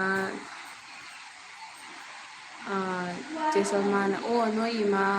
ꯇꯣꯕꯨꯒꯗꯤ ꯄꯥꯎ ꯐꯥꯎꯅꯕ꯭ꯔꯣ ꯅꯣꯏ ꯏꯃꯥ ꯇꯣꯕꯨꯒꯗꯤ ꯄꯥꯎ ꯐꯥꯎꯅꯕ꯭ꯔꯣ ꯍꯥꯏꯌꯦ ꯑꯗꯨꯒ ꯄ꯭ꯔꯤꯌꯥꯅ ꯊꯤꯡ ꯄꯣꯖꯤꯇꯤꯚꯗꯣ ꯄꯣꯖꯤꯇꯤꯚ ꯍꯥꯍꯥ ꯍꯥꯏꯌꯦ ꯑꯩꯗꯤ ꯑꯣꯜꯋꯦꯁ ꯄꯣꯖꯤꯇꯤꯚꯅꯤ ꯄꯣꯖꯤꯇꯤꯚ ꯈꯟꯃꯟꯗꯅ ꯐ꯭ꯔꯤꯗꯣꯅ ꯂꯥꯛꯑꯦꯀꯣ ꯍꯥꯏ ꯂꯥꯛꯀꯦꯀꯣ ꯍꯣꯏ ꯍꯣꯏ ꯅꯦꯅꯦ ꯂꯥꯛꯑꯣ ꯅꯪꯒꯤꯗꯨꯒꯤ ꯂꯥꯛꯑꯣ ꯑꯗꯨꯅ ꯐꯗꯣꯏꯅꯤ ꯍꯥꯏꯗꯤꯅꯦꯀꯣ ꯄ꯭ꯔꯤꯌꯥ ꯅꯪꯅ ꯍꯥꯏꯔꯛꯄꯗꯣ ꯅꯪꯒꯤ ꯅꯥꯏꯠꯕꯣꯠꯇꯤ ꯅꯪꯗꯤ ꯊꯝꯗ꯭ꯔꯣ ꯑꯩꯈꯣꯏꯗꯤ ꯁꯤꯇꯤꯡ ꯇꯧꯍꯟꯕꯒ ꯂꯩꯇꯦꯗ ꯀꯥꯏꯗꯣ ꯑꯩꯗꯤ ꯋꯥꯗꯣ ꯑꯩꯁꯨ ꯈꯪꯄ꯭ꯔꯦꯛ ꯈꯪꯕꯅꯦꯀꯣ ꯂꯩꯖꯗꯦꯗ ꯄꯨꯅꯤꯡꯉ ꯄꯨꯖꯈꯣ ꯂꯦꯛꯀꯦ ꯖꯥꯎ ꯂꯦꯛꯀꯦ ꯖꯥꯎ ꯂꯦꯛꯀꯦ ꯖꯥꯎ ꯑꯩꯒꯤ ꯑꯦꯜꯕꯤꯗ ꯑꯅꯦ ꯋꯥꯂꯥ ꯑꯥꯎ ꯖꯥꯅꯦ ꯋꯥꯂꯥ ꯖꯥꯎ ꯑꯗꯨꯃꯥꯏꯅ ꯀꯩꯁꯨꯝ ꯂꯩꯇꯦ ꯌꯥꯝ ꯅꯨꯡꯁꯤꯌꯦ ꯑꯉꯥꯡ ꯈꯔ ꯈꯔ ꯂꯥꯛꯄꯁꯤꯡꯁꯤꯅ ꯌꯥꯝ ꯁꯞꯄꯣꯔꯠ ꯇꯧꯕꯤ ꯈꯪꯕ꯭ꯔꯥ ꯆꯦ ꯁꯣꯔꯃꯥ ꯀꯩꯅꯣ ꯑꯩꯈꯣꯏ ꯀꯁꯥꯔꯗꯁꯨ ꯑꯉꯥꯡ ꯑꯃꯅꯤ ꯂꯥꯛꯏ ꯈꯪꯕ꯭ꯔꯥ ꯅꯨꯡꯁꯤꯒ꯭ꯔꯖꯥꯠꯅꯤ ꯑꯃꯗꯤ ꯍꯦꯛ ꯍꯦꯛ ꯕꯦꯝꯊꯣꯏꯅ ꯂꯥꯛꯄꯗꯣ ꯇꯣꯂꯦꯡꯍꯨꯟꯒꯤ ꯑꯣꯏ ꯃꯥꯜꯂꯦ ꯃꯄꯥꯗꯣ ꯑꯩꯅ ꯎꯈ꯭ꯔꯦꯕ ꯇꯣꯂꯦꯡꯍꯨꯟꯗ ꯑꯗꯨꯒ ꯑꯩꯗꯤ ꯕꯣꯗꯤꯒꯥꯔꯗ ꯊꯝꯗꯦꯍꯦ ꯍꯥꯍꯥ ꯀꯩ ꯊꯝꯖꯔꯨꯗꯣꯏꯅꯣ ꯋꯥꯊꯤ ꯉꯥꯡꯒ ꯍꯥꯏꯠ ꯇꯧ ꯂꯣꯏ ꯌꯥꯕ ꯑꯗꯨꯕꯨ ꯂꯣꯏ ꯑꯦꯕꯥꯏꯂꯦꯕꯜꯅꯤ ꯍꯥꯍꯥ ꯑꯠꯆꯥ ꯄ꯭ꯔꯤꯌꯥꯅ ꯄꯣꯖꯤꯇꯤꯚ ꯈꯜꯂꯒ ꯀꯔꯤꯒꯤ ꯑꯩ ꯅꯨꯄꯥ ꯂꯩ ꯍꯥꯏꯕ ꯅꯦꯒꯦꯇꯤꯚ ꯅꯠꯇ꯭ꯔꯣꯗꯣ ꯍꯥꯏ ꯅꯠꯇꯦ ꯄ꯭ꯔꯤꯌꯥ ꯖꯁ ꯍꯥꯏꯗꯤ ꯃꯤꯒꯤ ꯋꯥꯈꯜꯗ ꯃꯤꯒꯤ ꯋꯥꯈꯜ ꯃꯤꯛꯁꯑꯞ ꯑꯣꯏꯕꯗꯣ ꯀ꯭ꯂꯤꯌꯥꯔ ꯇꯧꯁꯟꯕ ꯀꯩꯁꯨ ꯅꯠꯇꯦ ꯐꯔꯦ ꯁꯤ ꯋꯥꯔꯤꯁꯦ ꯃꯇꯥꯡꯁꯤꯒ ꯁ꯭ꯋꯥꯏꯗ ꯀꯩꯅꯣ ꯇꯧꯔꯣ ꯀ꯭ꯂꯣꯖ ꯇꯧꯁꯜꯂꯣ ꯏꯐ-ꯐꯅ ꯋꯥꯔꯤ ꯁꯥꯟꯅꯁꯤ ꯄ꯭ꯔꯤꯌꯥꯒꯤ ꯆꯦꯅꯦꯜ ꯂꯩꯕ꯭ꯔꯣ ꯁꯞꯄꯣꯔꯠ ꯇꯧꯅꯁꯤ ꯑꯗꯨꯒ ꯍꯥꯏꯕꯅꯤ ꯏꯆꯦ ꯁꯔꯃ ꯑꯩ ꯐꯣꯟ ꯏꯁꯀ꯭ꯔꯤꯟ ꯌꯥꯗꯦ ꯑꯗꯨꯅ ꯀꯣꯜ ꯔꯤꯁꯤꯞ ꯇꯧꯕ ꯌꯥꯗꯦ ꯐꯣꯟ ꯑꯅꯧꯕꯁꯤꯗ ꯅꯝꯕꯔ ꯑꯃꯠꯇ ꯌꯥꯎꯗꯦ ꯏꯆꯦ ꯁꯔꯃ ꯍꯥꯏ ꯑꯗꯨꯒ ꯄ꯭ꯔꯤꯌꯥꯅ ꯑꯣ ꯍꯣꯏ ꯍꯣꯏ ꯍꯥꯏ ꯑꯗꯨꯒ ꯑꯣ ꯀ꯭ꯂꯣꯖ ꯇꯧꯕ ꯀꯨꯏꯔꯦꯗ ꯑꯩꯗꯤ ꯍꯥꯏ ꯑꯗꯨꯒ ꯍꯅꯨꯕꯤ ꯑꯩꯅꯁꯨ ꯁꯞꯄꯣꯔꯠ ꯇꯧꯔꯤꯁꯤꯗꯤꯁꯨ ꯇꯧꯏ ꯆꯦ ꯁꯣꯔꯃꯥ ꯇꯨꯝꯅ ꯍꯤꯞꯅ ꯅꯨꯡꯊꯤꯟ ꯑꯌꯨꯛ ꯇꯧꯏ ꯆꯦ ꯂꯣꯏ ꯇꯧꯏ ꯍꯥꯏꯗꯤꯅꯦ ꯍꯥꯏꯕꯅꯦꯀꯣ ꯁꯨꯝ ꯑꯀꯛꯅꯕ ꯃꯤ ꯑꯃꯈꯛ ꯁꯪꯉꯒ ꯂꯩꯕ ꯈꯣꯠꯄ ꯑꯗꯨꯃꯥꯏꯅ ꯅꯠꯇꯦ ꯍꯥꯏꯕꯅꯦꯀꯣ ꯃꯌꯥꯝꯅ ꯇꯧꯕꯤ ꯍꯥꯏꯕꯅꯦ ꯑꯩꯉꯣꯟꯗꯅꯦ ꯍꯥꯏꯗꯤ ꯏꯆꯤꯜ ꯏꯅꯥꯎ ꯃꯌꯥꯝ ꯂꯩ ꯑꯉꯥꯡ ꯑꯄꯤꯛꯄ ꯂꯥꯛꯏꯁꯤꯡꯁꯦ ꯍꯧꯖꯤꯛ ꯅꯨꯡꯁꯤꯕꯤꯔꯒ ꯇꯧꯕꯤ ꯍꯥꯏꯕꯅꯦ ꯑꯗꯨꯅꯤ ꯏꯆꯦ ꯇꯧꯏ ꯑꯩꯁꯨ ꯍꯅꯨꯕꯅꯤꯀꯣ ꯄꯦꯜꯂꯦꯗꯀꯣ ꯑꯩꯗꯤ जातोन जातोन ला ला ला ला कदरोगी ना ला चला चला इमाते मल्लाव है परी गिरो ना चेक गिरो कदों ममा चेक गिरो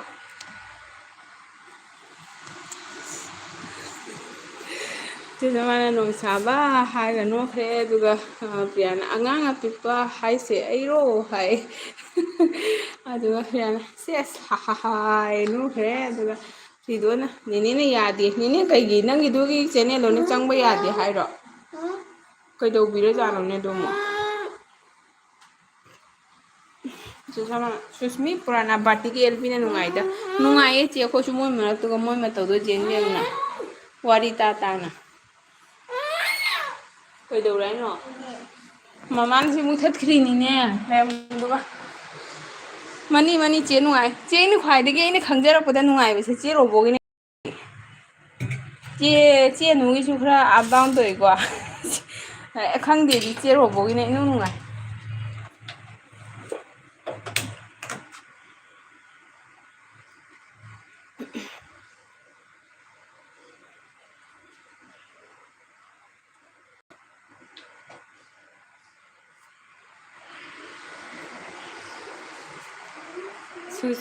ꯑꯗꯨꯒ ꯐ꯭ꯔꯤꯗꯣꯅ ꯍꯣꯏ ꯍꯥꯏꯅꯤꯅꯦ ꯅꯪ ꯃꯤꯅꯒ ꯑꯩꯉꯣꯟꯗꯩꯒ ꯍꯥꯏꯠ ꯇꯧꯕꯤꯔ ꯈꯪꯗꯦ ꯑꯩ ꯍꯣꯔꯦꯟ ꯌꯦꯡꯒꯦ ꯈꯪꯕ꯭ꯔꯅꯤꯅꯦ ꯑꯩꯅ ꯍꯥꯏꯕꯗꯨꯅꯤꯅꯦ ꯉꯔꯥꯡꯁꯤꯅꯦ ꯑꯩꯒꯤ ꯑꯦꯜꯕꯤꯗ ꯍꯣ ꯃꯤ ꯑꯃ ꯂꯥꯛꯑꯝꯃꯒ ꯀꯔꯤꯝꯁꯨ ꯍꯥꯏꯗꯦ ꯃꯩꯇꯩꯔꯣꯟꯁꯨ ꯉꯥꯡꯗꯦ ꯍꯤꯟꯗꯤꯁꯨ ꯉꯥꯡꯗꯦ ꯀꯔꯤꯝ ꯃꯔꯣꯟꯐꯥꯎ ꯉꯥꯡꯗꯦ ꯍꯜꯂꯤ ꯃꯃꯤꯡꯗꯨꯇ ꯏꯔ ꯑꯗꯨꯝ ꯊꯥꯔꯛꯄꯀꯣ ꯑꯗꯨꯒ ꯉꯥꯏꯍꯥꯛ ꯂꯩꯔꯒ ꯑꯩꯒꯤ ꯀꯩꯅꯣꯗꯣ ꯃꯉꯣꯟꯗ ꯃꯣꯗꯦꯔꯦꯇꯔ ꯄꯤꯁꯜꯂꯦ ꯑꯩꯅ ꯅꯪ ꯖꯣꯏꯟ ꯇꯧꯅꯅꯤꯡꯉꯗꯤ ꯇꯧꯅꯣ ꯍꯥꯏꯅ ꯁꯤꯡꯉꯥꯏꯅ ꯏꯑꯕ ꯑꯩꯅ ꯃꯩꯇꯩ ꯑꯣꯏ ꯃꯥꯜꯂꯦꯅ ꯍꯥꯏꯕ ꯀꯩ ꯀꯥꯏꯅ ꯇꯧꯔꯤꯔ ꯀꯩꯅꯣ ꯑꯗꯨꯒ ꯑꯩꯒꯤ ꯀꯩꯗꯣ ꯃꯥꯅ ꯀꯩꯀꯩ ꯅꯝꯁꯤꯟꯕꯤꯗꯅ ꯅꯣꯏ ꯑꯦꯜꯕꯤꯗꯣ ꯌꯥꯗ꯭ꯔꯦ ꯒꯣ ꯀꯥꯏꯗ ꯁꯤꯒ ꯊꯥꯜꯂꯤꯁꯤꯗꯤ ꯁꯤꯅ ꯄꯦꯜꯂꯨ ꯑꯗꯨꯒ ꯀꯩꯅꯣ ꯀꯥꯏꯗꯅꯣ ꯍꯥꯏꯕ ꯆꯠꯁꯤꯂꯥꯎ ꯀꯥꯏꯗ ꯗꯗꯥ ꯅꯅꯥꯎ ꯀꯧ ꯗꯗꯥ ꯃꯅꯥꯛ ꯆꯠꯂꯣ ꯀꯧ ꯃꯥ ꯀꯧ चलो दादा मनाके चलो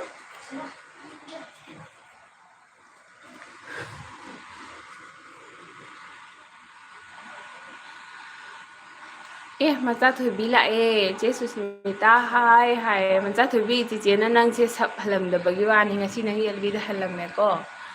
ꯑꯗꯨꯒ ꯊꯦꯡꯀ꯭ꯌꯨ ꯆꯤꯆꯦꯒꯤꯗꯃꯛ ꯀꯣꯏꯕꯤꯔꯛꯄꯒꯤ ꯄ꯭ꯔꯦꯔꯅꯥꯅ ꯍꯦꯜꯂꯣ ꯐ꯭ꯔꯤꯗꯣ ꯍꯥꯏꯌꯦ ꯄ꯭ꯔꯤꯌꯥ ꯐ꯭ꯔꯤꯗꯣꯁꯨ ꯖꯣꯏꯟ ꯇꯧꯕꯤꯌꯣ ꯃꯆꯥ ꯊꯣꯏꯕꯤꯅ 19 ꯂꯥꯏꯛꯗꯟ ꯆꯦ ꯍꯥꯏ ꯊꯦꯡꯀ꯭ꯌꯨ ꯃꯆꯥ ꯊꯣꯏꯕꯤ ꯉꯁꯤꯗꯤ ꯀꯩ ꯍꯤꯟꯖꯥꯡ ꯆꯥꯒꯦ ꯃꯆꯥ ꯊꯣꯏꯕꯤ ꯃꯈꯣꯟ ꯌꯥꯝ ꯅꯨꯡꯁꯤ ꯉꯁꯤ ꯅꯪꯒꯤ ꯑꯦꯜꯕꯤ ꯌꯥꯎꯕ ꯑꯗꯨꯒ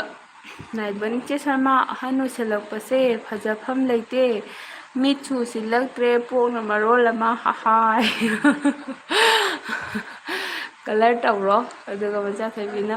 ꯂꯨꯀꯣꯛꯄꯤ ꯁꯤꯗ ꯑꯃꯨꯛ ꯂꯩꯔꯝꯃꯦ ꯍꯥꯏꯌꯦ ꯑꯗꯨꯒ ꯆꯦ ꯁꯔꯃꯅ ꯅꯣꯡꯁꯥꯕ ꯆꯨꯝꯃꯦ ꯍꯥꯏꯌꯦ ꯑꯗꯨꯒ ꯀꯩꯅꯣ ꯔꯣꯕꯣꯗꯣ ꯅꯪꯒꯤ ꯀꯅꯥ ꯊꯣꯛꯀꯦ ꯔꯣꯕꯣꯠꯁꯤꯕꯨ ꯃꯤꯔꯣ ꯁꯥꯔꯣ ꯍꯥꯏꯌꯦ ꯃꯤꯅꯤꯌꯦ ꯄ꯭ꯔꯤꯌꯥ ꯔꯣꯕꯣꯠꯁꯦ ꯃꯤꯅꯦ ꯅꯥꯏꯕꯣꯅ ꯅꯥꯇꯣꯟꯖꯥꯎ ꯔꯤꯛꯁꯣ ꯊꯧꯅ ꯌꯥꯎꯔꯤꯅꯤ ꯍꯥꯏ ꯑꯗꯨꯝ ꯆꯥꯊꯣꯏꯕꯤꯅ ꯑꯩꯁꯨ ꯃꯥꯜꯂꯤꯅꯦ ꯍꯥꯏ ꯉꯥꯏꯍꯥꯛ ꯈꯥꯝꯂꯒ ꯑꯣꯖꯥ ꯊꯣꯏꯕꯤꯅ ꯑꯦꯜꯕꯤ ꯌꯥꯎꯔꯤꯉꯩꯗ ꯑꯃꯨꯛ ꯃꯤ ꯅꯥꯟꯗꯣꯛꯈꯤꯅꯤꯀꯣ ꯔꯤꯛꯁꯣ ꯄꯜꯂꯛꯄꯗ ꯃꯆꯥ ꯊꯣꯏꯕꯤ ꯍꯥꯟꯅꯒꯤ ꯃꯩꯇꯩꯂꯣꯟ ꯐꯤꯂꯝ ꯌꯦꯡꯅꯤꯡꯉꯛꯑꯦ ꯑꯣꯂꯦꯟ ꯃꯇꯝꯒꯤ ꯑꯣꯂꯦꯟꯒꯗꯣ ꯌꯦꯡꯅꯤꯡꯉꯛꯑꯦ ꯑꯗꯨꯒ ꯆꯦ ꯁꯃꯥꯅ ꯄ꯭ꯔꯤꯌꯥ ꯃꯤ ꯅꯠꯇ꯭ꯔꯗꯤ ꯀꯩꯅꯣ ꯁꯥꯅꯕꯨ ꯋꯥꯏꯇꯤ ꯄꯥꯏꯕ꯭ꯔꯣ ꯍꯥꯏꯌꯦ ꯑꯗꯨꯒ ꯄ꯭ꯔꯤꯌꯥꯅ ꯖꯣꯏꯟ ꯇꯧꯕꯁꯨ ꯍꯩꯖꯗꯦ ꯑꯩꯗꯤ ꯍꯥꯏꯌꯦ ꯑꯗꯨꯒ ꯁꯅꯥ ꯍꯥꯏꯁꯤꯅ ꯀꯅꯥ ꯁꯅꯥ ꯍꯥꯏ ꯅꯠꯇꯦ ꯁꯥꯅꯕꯨ ꯋꯥꯏꯇꯤ ꯄꯥꯏꯕ꯭ꯔꯥ ꯍꯥꯏꯕ ꯅꯪꯅ ꯁꯥꯔꯣ ꯍꯥꯏꯅ ꯍꯪꯕꯗꯣ ꯑꯗꯨꯒ ꯄ꯭ꯔꯤꯌꯥꯅ ꯔꯣꯕꯣ ꯀꯧꯕ ꯃꯤ ꯇꯥꯖꯗ꯭ꯔꯤ ꯑꯃꯨꯛ ꯐꯥꯎ ꯍꯥꯏ ꯔꯣꯕꯤꯇꯥ ꯗꯥꯏꯔꯤꯗꯨꯅꯤ ꯑꯩꯈꯣꯏꯅ ꯑꯗꯨꯝ ꯅꯨꯡꯁꯤꯅ ꯀꯧꯏꯅꯤ ꯃꯆꯥꯊꯣꯏꯕꯤꯅ ꯅꯣꯛꯈ꯭ꯔꯦ ꯑꯗꯨꯒ ꯄ꯭ꯔꯤꯌꯥ ꯋꯥꯆꯦꯠ ꯃꯥꯟꯕꯤ ꯔꯣꯕꯣꯗꯣ ꯏꯃꯥꯅꯤꯀꯣ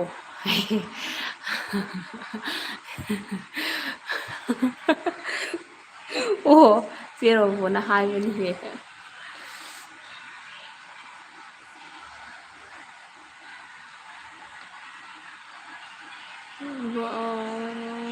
ꯑꯁ ꯄ꯭ꯔꯤꯌꯥꯒꯤ ꯂꯦꯡꯒ꯭ꯋꯦꯖꯁꯤꯗꯤ ꯃꯑꯣꯡ ꯑꯃꯅꯤ ꯄ꯭ꯔꯤꯌꯥ ꯄ꯭ꯂꯤꯖ ꯀꯣꯃꯦꯟꯁꯦ ꯈꯤꯇꯪ ꯔꯦꯁꯄꯦꯛ ꯇꯧꯔꯒ ꯏꯕꯤꯔꯛꯑꯣ ꯑꯗꯨꯃꯥꯏꯅ ꯏꯔꯛꯀꯅꯨ ꯐꯠꯇꯦ ꯐꯠꯇꯦ ꯐꯠꯇꯦ ꯐꯠꯇꯦ ꯐꯠꯇꯦ ꯐꯠꯇꯦ ꯐꯠꯇꯦ ꯃꯆꯥꯊꯣꯏꯕꯤ ꯀꯩ ꯏꯟꯖꯥꯡ ꯆꯥꯔꯛꯀꯦ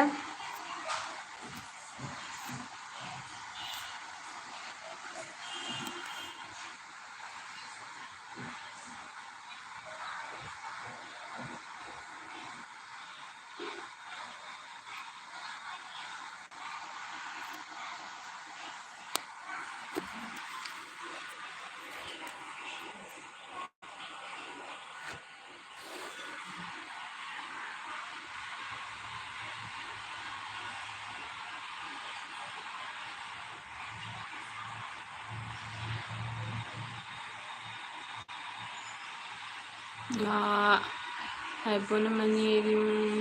ꯔꯦꯁꯄꯦꯛ ꯍꯥꯏꯗꯤ ꯀꯩꯅꯣ ꯍꯥꯏ ꯅꯠꯇꯦ ꯅꯪꯅ ꯁꯨꯃꯥꯏꯅ ꯍꯥꯏꯗꯤ ꯅꯥꯏꯠ ꯕꯣꯠꯇ ꯍꯥꯏꯕꯁꯦ ꯍꯥꯏꯒꯅꯨ ꯍꯥꯏꯕ ꯑꯩꯅ ꯑꯃꯨꯛ ꯅꯪꯅ ꯀꯣꯃꯦꯟ ꯏꯔꯛꯑꯦ ꯍꯥꯏꯅ ꯄꯥꯔꯅꯤ ꯑꯗꯣ ꯃꯤꯅ ꯇꯥꯕꯗꯗꯤ ꯋꯥꯗꯣ ꯀꯩꯅꯣ ꯇꯧꯗꯦꯅꯀꯣ ꯑꯗꯣ ꯍꯣꯏ ꯑꯗꯨꯝ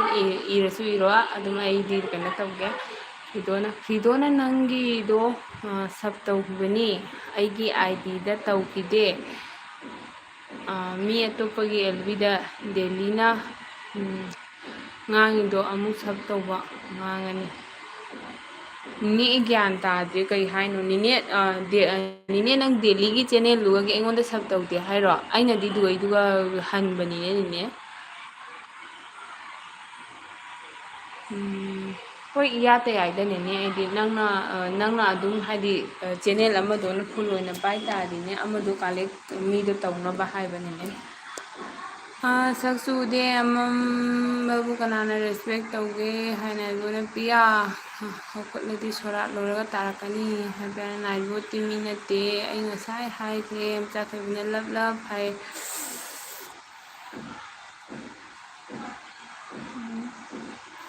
ꯂꯩꯕꯣꯅ ꯀꯥꯎ ꯌꯦꯡꯈꯤꯅꯤ ꯑꯩ ꯑꯣꯏꯅ ꯀꯥꯎꯕꯤꯒꯦ ꯍꯥꯏ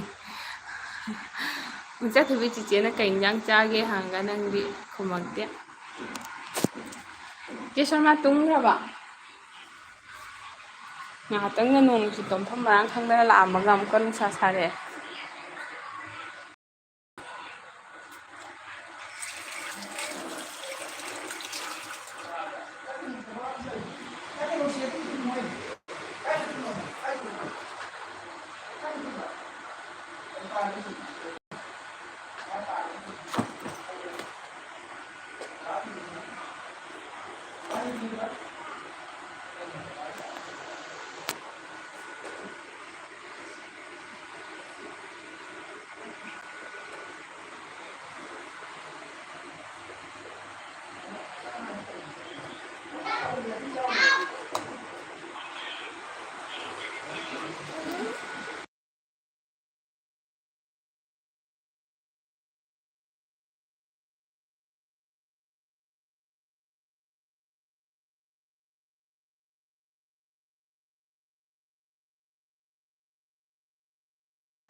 ꯆꯦ ꯁꯣꯔꯃꯥꯅ ꯅꯣꯡꯁꯥ ꯑꯩ ꯅꯪꯗꯤ ꯌꯨꯝꯗ ꯊꯣꯛꯇ꯭ꯔꯕꯣ ꯍꯥꯏꯌꯦ ꯑꯗꯨꯒ ꯃꯆꯥꯊꯣꯏꯕꯤꯅ ꯏꯕꯨꯡꯗꯨ ꯀꯣꯛ ꯍꯥꯏꯅ ꯀꯧꯔꯛꯑꯦ ꯅꯦꯅꯦꯅ 5 PM ꯑꯩꯒꯤ ꯑꯦꯜꯕꯤꯗ ꯋꯥꯔꯤꯗꯣ ꯍꯥꯏꯒꯦ ꯍꯥꯏꯌꯦ ꯑꯣ ꯑꯣ ꯅꯦꯅꯦꯒꯤ 5 PMꯗ ꯊꯥꯗꯣꯏꯔꯥ ꯄꯨꯡꯕꯨ ꯀꯌꯥ ꯇꯥꯔꯖꯥꯠꯅꯤꯅꯦ 3 ꯇꯥꯗꯣꯏꯔꯦꯀꯣ ꯍꯣꯏ ꯍꯣꯏ ꯅꯦꯅꯦ ꯑꯩꯁꯨ ꯂꯥꯛꯄ ꯉꯝꯅꯕ ꯍꯣꯠꯅꯒꯦ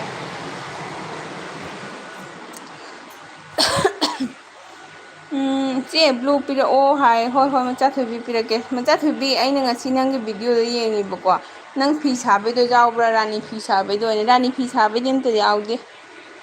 ꯔꯥꯅꯤ ꯐꯤ ꯁꯥꯕꯩꯁꯨ ꯍꯥꯞꯄꯛꯑꯣ ꯃꯆꯥꯊꯣꯏꯕꯤ ꯆꯤꯆꯦꯒ ꯀꯣꯟꯇꯦꯛ ꯂꯩꯅꯔꯒ ꯈꯔ ꯂꯧꯊꯔ ꯂꯣꯏꯔꯦ ꯄꯩꯁꯥ ꯄꯥꯏꯔꯛꯑꯀꯥꯟꯗ ꯅꯥꯏꯕꯅ ꯏꯆꯦ ꯁꯔꯃ ꯊꯣꯛꯅꯤꯡꯗ꯭ꯔꯦꯗ ꯌꯨꯝꯗ ꯏꯊꯟꯇ ꯇꯨꯃꯤꯟꯅ ꯂꯩꯕ ꯇꯜꯂꯦ ꯍꯥꯏꯌꯦ ꯑꯗꯨꯒ ꯅꯥꯏꯕꯣꯠ ꯅꯣꯡ ꯅꯥꯇꯣꯟ ꯅꯣꯡ ꯆꯨꯕ꯭ꯔꯣ ꯍꯥꯏ ꯏꯟꯖꯥꯊꯣꯏꯕꯤꯅ ꯆꯨꯗꯦ ꯍꯥꯏ ꯅꯣꯡ ꯆꯨꯗꯦ ꯂꯦꯞꯈ꯭ꯔꯦ ꯃꯐꯝ ꯃꯐꯝꯗ ꯂꯦꯞꯈ꯭ꯔꯦ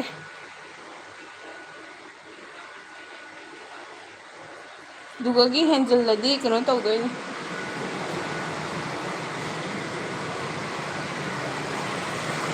प्रियाना बाय बाय सुष्मिता हाय बाय बाय प्रिया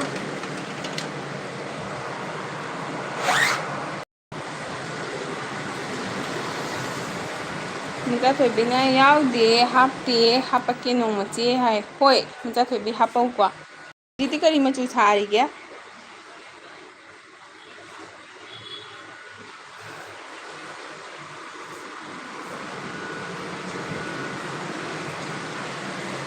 ꯑꯗꯨꯒ ꯅꯣꯡꯁꯥ ꯅꯪꯒꯤ ꯁꯥꯏꯗꯤ ꯍꯥꯏꯁꯦ ꯁꯣꯔꯃꯥꯅ ꯑꯗꯨꯒ ꯃꯆꯥ ꯊꯣꯏꯕꯤꯅ ꯀꯩꯅꯣ ꯐ꯭ꯔꯤꯗꯣꯁꯦ ꯆꯦꯟꯅꯦꯜ ꯄꯥꯏꯗꯦꯅ ꯍꯥꯏ ꯃꯆꯥ ꯊꯣꯏꯕꯤ ꯐ꯭ꯔꯤꯗꯣꯗꯣ ꯗꯦꯜꯂꯤ ꯍꯥꯏꯅ ꯂꯥꯛꯄꯗꯣ ꯑꯗꯨꯗꯨꯅꯤ ꯅꯦꯅꯦꯁꯦ ꯑꯗꯣ ꯃꯥꯒꯤ ꯑꯦꯀꯥꯎꯟꯗꯩ ꯑꯩꯉꯣꯟꯗ ꯆꯪꯕ ꯌꯥꯗꯦ ꯍꯥꯏꯕ꯭ꯔꯥ ꯀꯩꯅꯣꯝ ꯍꯥꯏꯕꯀꯣ ꯗꯦꯜꯂꯤꯅ ꯍꯦꯛ ꯂꯥꯛꯄꯗꯣ ꯑꯦꯜꯕꯤꯗ ꯑꯗꯨꯏꯗꯨꯅꯤ ꯃꯆꯥ ꯊꯣꯏꯕꯤ ꯍꯣꯔꯦꯟ ꯃꯥꯒꯤ 5 PM ꯀꯩꯅꯣ ꯂꯩ ꯌꯥꯏ ꯑꯦꯜꯕꯤ ꯂꯩ ꯌꯥꯏ ꯑꯗꯨꯒ ꯂꯥꯛꯑꯣ ꯃꯆꯥ ꯊꯣꯏꯕꯤ ꯑꯗꯨꯒ ꯖꯣꯏꯟ ꯇꯧꯅꯁꯤ ꯑꯗꯨꯒ ꯄ꯭ꯔꯤꯌꯥꯅ ꯁꯞꯇꯤ ꯇꯧꯔꯝꯃꯤꯀꯣ ꯌꯥꯝ ꯀꯨꯏꯅ ꯂꯩꯕ ꯇꯜꯂꯤꯅꯦ ꯅꯦꯠ ꯌꯥꯝ ꯃꯥꯡꯉꯤꯅꯦ ꯄ꯭ꯔꯤꯌꯥꯒꯤ ꯃꯔꯣꯟꯁꯦ ꯈꯔ ꯈꯣꯏꯗꯤꯡ ꯈꯣꯏꯗꯥꯡ ꯆꯠꯂꯦ ꯊꯦꯛꯀꯣꯏ ꯅꯥꯀꯣꯏ ꯍꯣꯏ ꯍꯣꯏ ꯅꯦꯠ ꯃꯥꯡꯉꯒꯗꯤ ꯅꯪꯒꯤ ꯑꯄꯥꯝꯕꯅꯤ ꯀꯔꯝꯕ ꯃꯐꯝꯗ ꯃꯥꯡꯍꯟꯅꯤꯡꯕ ꯑꯗꯨꯒ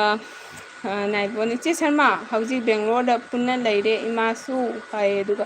ꯃꯆꯥ ꯊꯣꯏꯕꯤꯅ ꯄ꯭ꯔꯤꯌꯥ ꯑꯩꯁꯨ ꯇꯧꯕꯤꯔꯝꯃꯨꯗꯅ ꯍꯥꯏ ꯑꯗꯨꯒ ꯆꯦ ꯃꯆꯨ ꯆꯥ ꯃꯆꯨ ꯁꯥꯏꯌꯦ ꯑꯁ ꯐꯖꯕꯅꯦ ꯃꯆꯥ ꯊꯣꯏꯕꯤ ꯆꯥ ꯃꯆꯨꯗꯣ ꯆꯤꯆꯦꯒꯤ ꯂꯨꯍꯣꯡꯕꯗ ꯀꯩꯅꯣ ꯍꯥꯞꯄꯦꯕꯀꯣ ꯃꯨꯒꯥꯒꯤ ꯔꯥꯅꯤ ꯅꯠꯇꯕ ꯃꯨꯒꯥꯗꯣ ꯆꯥ ꯃꯆꯨꯗꯣ ꯑꯍꯥꯟꯕ ꯁꯦꯠꯆꯕꯗ ꯑꯩꯈꯣꯏ ꯏꯆꯦ ꯃꯅꯣꯏꯒꯤ ꯇꯔꯄꯣꯟ ꯇꯧꯕꯗ ꯁꯪꯒꯣꯝ ꯆꯥ ꯅꯪ ꯅꯪ ꯂꯣꯟꯕꯗꯣ ꯍꯩꯖꯤꯟꯗꯅ ꯐꯅꯦꯛꯇꯨꯗꯤ ꯑꯗꯨꯝ ꯌꯥꯗ꯭ꯔꯦ ꯑꯗꯨꯒ ꯏꯟꯅꯐꯤꯗꯨꯗꯤ ꯑꯩꯅ ꯑꯗꯨꯝ ꯏꯆꯝ ꯆꯝꯕ ꯏꯁꯤꯡꯗ ꯊꯥꯗꯣꯛꯑꯦꯕꯀꯣ ꯉꯥꯏꯍꯥꯛꯇꯪꯗꯣ ꯒ꯭ꯌꯥꯟ ꯃꯥꯡꯉꯦ ꯑꯩ ꯌꯥꯝ ꯀꯩꯅꯣ ꯇꯧꯕꯗꯣ ꯀꯃꯥꯏꯅ ꯇꯧꯗꯣꯏꯅꯣ ꯍꯥꯏꯅ ꯃꯣꯏ ꯇꯔꯄꯣꯟꯗ ꯂꯩꯁꯥꯕꯤ ꯃꯌꯥꯝ ꯆꯥ ꯁꯦꯝꯕꯗ ꯆꯥ ꯍꯩꯖꯤꯟꯕꯤꯔꯛꯇꯅ ꯈꯪꯕ꯭ꯔꯥ ꯑꯗꯩ ꯑꯩ ꯏꯅꯐꯤꯗꯨꯗꯤ ꯌꯥꯝ ꯀꯨꯏꯂꯝꯃꯤ ꯍꯧꯖꯤꯛꯁꯨ ꯂꯩꯔꯤ ꯐꯅꯦꯛꯇꯨꯗꯤ ꯑꯗꯨꯝ ꯁꯦꯠꯄ ꯌꯥꯗ꯭ꯔꯦ ꯄꯥꯝꯃꯨꯏꯌꯦ ꯑꯗꯨꯗꯤ ꯐꯖꯕꯅꯤ ꯌꯥꯝ ꯆꯦ ꯁꯣꯃꯥꯅ ꯅꯣꯡꯆꯥ ꯑꯣ ꯏꯁꯇꯥꯔꯗꯤ ꯅꯞꯄꯕꯣ ꯍꯥꯏꯌꯦ ꯑꯗꯨꯒ ꯑꯩ ꯗꯦꯠ 13 ꯒꯨꯍꯥꯇꯤ ꯊꯣꯛꯂꯅꯤ ꯆꯦ ꯁꯣꯔꯃ ꯍꯥꯏꯌꯦ ꯑꯗꯨꯒ ꯆꯦ ꯁꯣꯃꯥꯅ ꯁꯤꯜꯆꯔꯗꯤ ꯌꯧꯔꯣꯏꯗꯔꯣ ꯅꯣꯡꯆꯥ ꯍꯥꯏ ꯆꯦ ꯁꯣꯃꯥ ꯅꯣꯕꯦꯝꯕꯔꯗ ꯏꯁꯇꯥꯔ ꯀꯥꯔꯅꯤ ꯍꯥꯏ ꯀꯣꯡꯒ꯭ꯔꯦꯆꯨꯂꯦꯁꯟ ꯅ꯭ꯌꯨ ꯐꯥꯗꯔ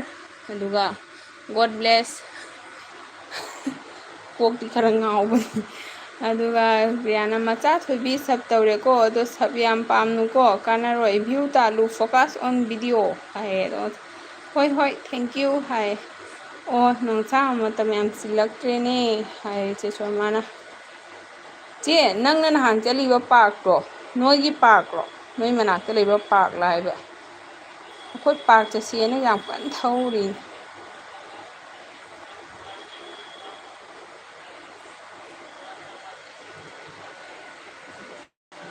ꯄ꯭ꯔꯤꯌꯥꯅ ꯁꯨꯁꯃꯤꯇꯥ ꯌꯥꯎꯅꯤꯡꯗꯦꯅꯦ ꯗꯨꯀꯥꯟ ꯆꯠꯂꯒꯦ ꯌꯥꯎꯅꯤꯡꯗꯅ ꯗꯨꯀꯥꯟ ꯆꯠꯂꯒꯦ ꯐꯣꯟ ꯂꯥꯛꯑꯦ ꯍꯥꯏꯅ ꯊꯣꯛꯇꯣꯏ ꯁꯔꯨꯛ ꯑꯆꯨꯝꯕꯅꯤ ꯍꯥꯏꯕ ꯌꯥꯝ ꯄꯥꯝꯖꯩ ꯑꯩꯗꯤꯀꯣ ꯆꯤꯟꯊꯤꯕ ꯀꯌꯥ ꯍꯥꯏꯅꯗꯦ ꯌꯥꯎꯅꯤꯡꯗꯦꯅꯦ ꯄ꯭ꯔꯤꯌꯥ ꯆꯠꯂꯣ ꯆꯠꯂꯣ ꯑꯩꯅ ꯅꯪ ꯀꯩꯀꯩ ꯉꯥꯡꯉꯛꯇ꯭ꯔꯤꯉꯩꯗ ꯆꯠꯂꯣ ꯀꯩ ꯍꯥꯏꯅꯣ ꯈꯪꯗꯦ ꯅꯪ ꯃꯔꯣꯟꯁꯦ ꯅꯪ ꯑꯩꯒ ꯐꯖꯅ ꯈꯪꯅꯕꯁꯨ ꯅꯠꯇꯦ ꯀꯔꯤꯝ ꯇꯧꯔꯦ ꯅꯪ ꯃꯔꯣꯟ ꯃꯊꯣꯏ ꯍꯥꯞꯄ ꯉꯥꯡꯗꯨ ꯀꯩꯅꯣ ꯀꯅꯥꯗ ꯄꯥꯟꯅꯕ ꯆꯩꯅꯣ ꯁꯤꯡꯆꯦꯞꯀ ꯊꯥꯔꯛꯑꯅꯨ ꯌꯥꯎꯅꯤꯡꯗꯅ ꯗꯨꯀꯥꯟ ꯆꯠꯂꯒꯦ ꯀꯩ ꯅꯪꯅ ꯂꯥꯛꯑꯒ ꯌꯥꯎꯏꯅꯤ ꯂꯣꯏ ꯀꯔꯤ ꯑꯩꯅ ꯅꯪꯉꯣꯟꯗ ꯆꯤꯡꯅꯕ ꯄꯨꯔꯛꯄꯁꯨ ꯅꯠꯇꯦ ꯅꯪ ꯑꯩꯈꯣꯏ ꯃꯌꯥꯝ ꯃꯔꯛꯇ ꯂꯥꯛꯑꯒ ꯌꯥꯎꯏ ꯅꯪ ꯀꯅꯥꯗ ꯄꯥꯟꯅꯕ ꯅꯥꯛꯆꯦꯞꯇ ꯆꯩꯅꯣ ꯈꯪꯗꯦ ꯏꯆꯦ ꯁꯔꯃ ꯕꯪꯒ꯭ꯂꯥꯗꯦꯁꯀꯤ ꯊꯕꯛ ꯂꯣꯏꯗꯣꯔꯦ ꯂꯣꯏꯔꯒ ꯕꯪꯒ꯭ꯂꯥꯗꯦꯁ ꯆꯠꯂꯨꯈꯤꯅꯤ ꯑꯗꯨꯒ ꯁꯤꯜꯆꯔ ꯌꯥꯕ꯭ꯔꯥ ꯌꯦꯡꯒꯦ ꯍꯥꯏ ꯐ꯭ꯔꯤꯗꯣꯟ ꯑꯣꯟ ꯍꯥꯏꯅꯤꯅꯦ ꯅꯪꯉꯣꯟꯗ ꯃꯆꯥ ꯊꯣꯏꯕꯤꯗꯣ ꯑꯗꯨꯗꯨꯅ ꯖꯣꯏꯟ ꯇꯧꯗꯣꯏ ꯇꯧꯏ ꯑꯗꯨꯒ ꯅꯪꯒꯤ ꯆꯦꯅꯦꯜ ꯂꯩꯇꯦ ꯍꯥꯏꯅ ꯑꯩꯅ ꯅꯦꯅꯦꯒꯤ ꯑꯦꯜꯕꯤꯗ ꯂꯥꯛꯎꯕꯨꯗꯤ ꯍꯥꯏꯒꯤ ꯍꯣꯏꯅꯦ ꯁꯨꯁꯃꯤ ꯍꯥꯏ ꯈꯪꯗꯦ ꯆꯦ ꯀꯣꯛꯀ ꯉꯥꯎꯈꯠꯂꯛꯑꯦ ꯃꯤ ꯆꯦ ꯃꯥꯁꯅꯥ ꯄꯄꯥꯅ ꯐꯨꯒꯤꯇꯥꯔꯦ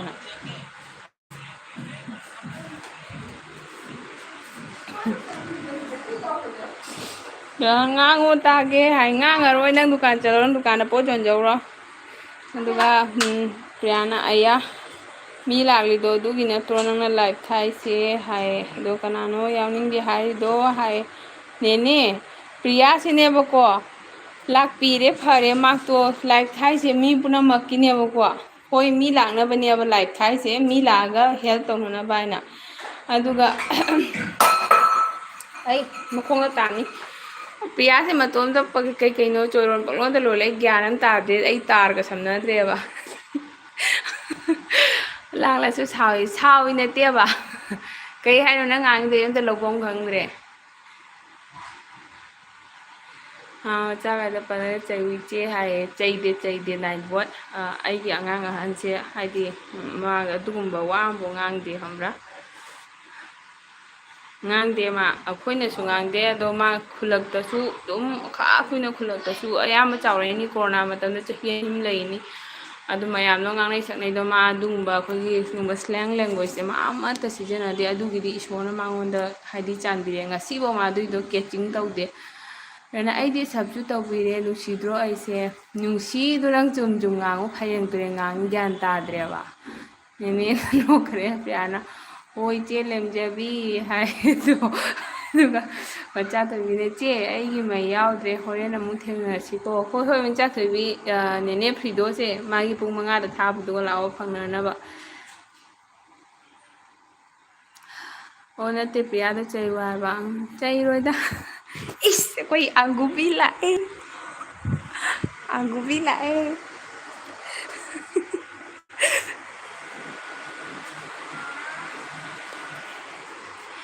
ꯑꯒꯨ ꯀꯩ ꯏꯟꯖꯥꯡ ꯆꯥꯔꯒꯦ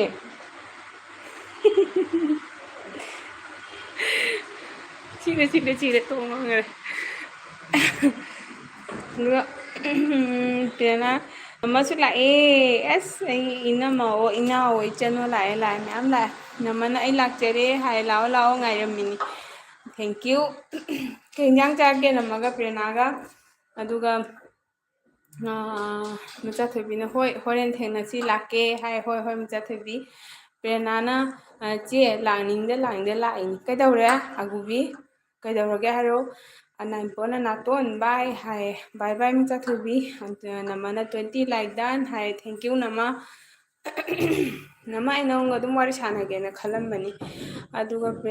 ꯄ꯭ꯔꯤꯌꯥꯅ ꯆꯦꯁꯦ ꯌꯥꯝ ꯆꯝꯃꯦ ꯌꯥꯝ ꯂꯦꯝꯃꯦ ꯌꯨꯝ ꯄꯥꯟꯗ꯭ꯔꯤꯕꯣ ꯆꯦꯁꯦ ꯅꯨꯄꯥ ꯀꯣꯏꯕꯀ ꯍꯩꯔꯝꯃꯣꯏ ꯌꯥꯝ ꯆꯝꯃꯦ ꯌꯨꯝ ꯄꯥꯜꯂꯦꯅꯦ ꯄ꯭ꯔꯤꯌꯥ ꯌꯨꯝ ꯄꯥꯜꯂꯦ ꯏꯆꯥ 2 ꯂꯩꯖꯔꯦ ꯄ꯭ꯔꯤꯌꯥꯅ ꯄ꯭ꯔꯤꯌꯥ ꯂꯞ ꯄ꯭ꯔꯤꯌꯥꯅꯥ ꯂꯞ ꯍꯥꯏ ꯑꯟꯖꯅꯥꯅ ꯅꯥꯏꯠꯕꯣꯠꯁꯦ ꯈꯦꯂꯦꯟꯗ꯭ꯔꯥ ꯍꯥꯏꯌꯦ ꯅꯠꯇꯦ ꯀꯩꯅꯣꯁꯦ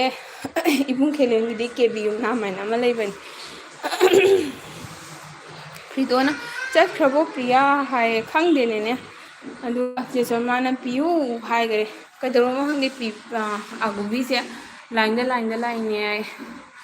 ꯅꯥꯏꯕꯣꯠꯅ ꯑꯟꯖꯅꯥ ꯕꯣꯠꯅꯤ ꯍꯥꯏꯌꯦ ꯃꯅꯤꯄꯨꯔꯒꯤ ꯕꯣꯠꯅꯤ ꯅꯦꯅꯦ ꯁꯥꯃꯨ ꯂꯞ ꯍꯥꯏ ꯑꯒꯨꯕꯤ ꯀꯩ ꯏꯟꯖꯥꯡ ꯆꯥꯔꯛꯀꯦ ꯂꯥꯛꯑꯣ ꯀꯩꯗꯧꯔꯦ ꯅꯪ ꯃꯈꯣꯡꯗꯣ ꯑꯧ ꯍꯩꯃꯥ ꯑꯁꯤ ꯄꯥꯏꯅꯣ ꯅꯪ ꯃꯈꯣꯡ ꯇꯥꯏꯕ ꯏꯁꯨ ꯇꯧꯔꯕ ꯁꯥꯟꯅꯧꯔꯣ ꯆꯣ ꯁꯥꯟꯅꯧꯔꯣ ꯕꯣꯜ ꯁꯥꯟꯅꯧꯔꯣ ꯕꯣꯜ ꯁꯥꯟꯅꯧꯔꯣ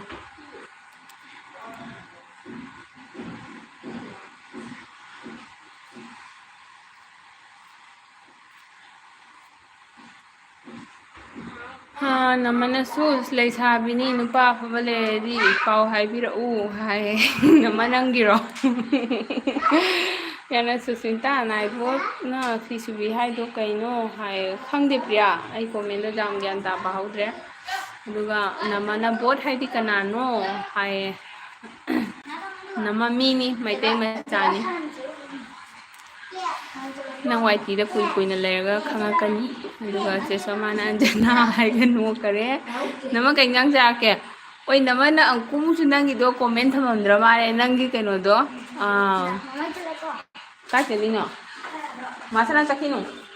sigala nang pak cheloidra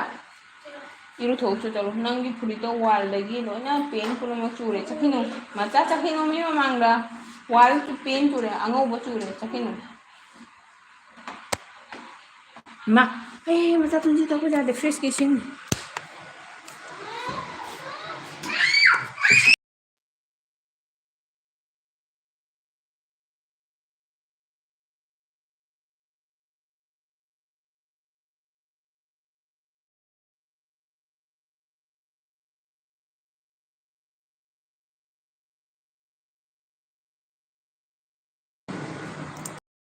ꯑꯗꯨꯒ ꯄ꯭ꯔꯤꯌꯥ ꯅꯪꯒꯤ ꯁꯣꯅꯨꯅ ꯃꯌꯨꯝ ꯀꯥꯔꯒ ꯐꯣꯟ ꯃꯈꯩ ꯆꯦꯟꯕꯗꯣ ꯍꯧꯔꯛꯀꯅꯨ ꯑꯩ ꯂꯥꯟ ꯍꯧꯔꯛꯆꯅꯤ ꯍꯥꯏꯌꯦ ꯅꯥꯏꯕꯣꯅ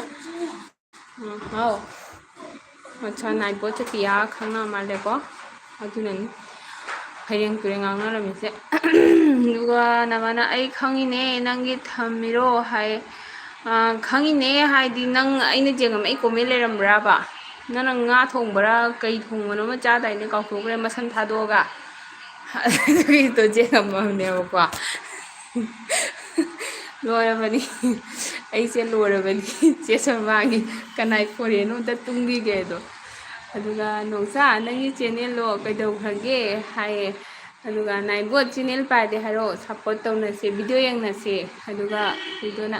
ꯁꯔꯃꯥ ꯀꯦꯝꯁꯤ ꯍꯥꯏꯕꯅ ꯅꯥꯏꯕꯣꯠꯇꯣ ꯐꯤ ꯁꯨꯕ ꯌꯥꯝ ꯍꯩ ꯍꯥꯏꯌꯦ ꯑꯗꯨꯅ ꯃꯤ ꯂꯣꯏꯅ ꯐꯤ ꯁꯨꯕ ꯍꯩ ꯃꯥꯜꯂꯦ ꯈꯜꯂꯦ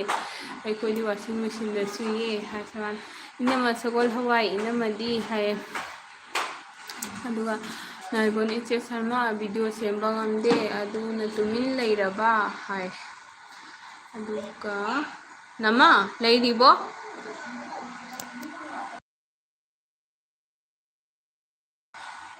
ꯑꯣꯏ ꯅꯪ ꯄꯥꯔꯛ ꯆꯠꯀꯅꯤ ꯍꯥꯏꯗꯤ 30 ꯃꯤꯅꯤꯠ ꯋꯥꯠꯂꯤ 이루ꯊꯣꯛꯎ ꯑꯒꯨꯕꯤ ꯀꯩꯗꯧꯔꯦ ꯆꯤꯆꯦꯗ ꯍꯥꯏꯔꯣ ꯀꯩꯗꯧꯔꯦ ꯍꯥꯏꯔꯣ ꯑꯒꯨꯕꯤ ꯀꯩꯗꯧꯔꯒꯦ ꯍꯥꯏꯔꯣ ꯑꯒꯨꯕꯤꯒꯤ ꯗꯥꯔꯇꯤ ꯃꯥꯏꯟꯗꯦꯠ ꯑꯦꯛꯇꯤꯚꯦꯠ ꯑꯣꯏꯈꯔꯦ ꯅꯍꯥꯟꯃꯨꯛ ꯕꯤꯐꯣꯔ ꯀ꯭ꯔꯥꯏꯁ ꯃꯃꯥꯡꯒꯤ ꯃꯥꯅ ꯑꯍꯥꯟꯕ ꯑꯦꯜꯕꯤ ꯄꯥꯏꯔꯛꯄꯗ ꯏꯃꯣꯖꯤꯗ ꯊꯥꯔꯒ ꯊꯝꯕ ꯑꯗꯨꯃꯥꯏꯅ ꯇꯧꯔꯦ ꯉꯁꯤꯁꯦ ꯅꯍꯥꯟ ꯅꯣꯡꯁꯥꯕ ꯄꯤꯌꯥꯁꯦ ꯀꯅꯥꯅꯣ ꯍꯥꯏ ꯄꯤꯌꯥꯁꯦ ꯆꯨꯄꯥ ꯔꯨꯁꯇꯝꯅꯤ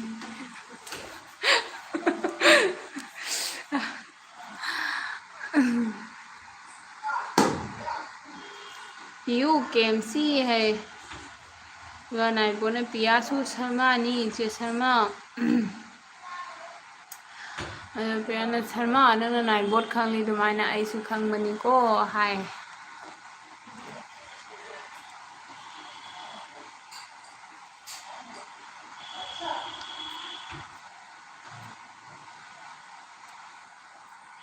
चे अखोई अंगांगी वेकेशन दिसे खाइबोक अम लोइथोए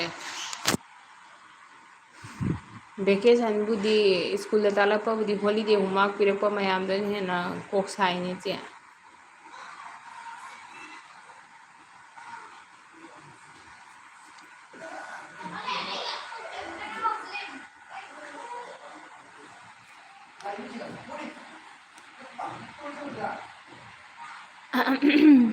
ओ शर्मा सिस्टर दुरो हाय दुगा काशीमयुनी चे शर्मा हाय दुगा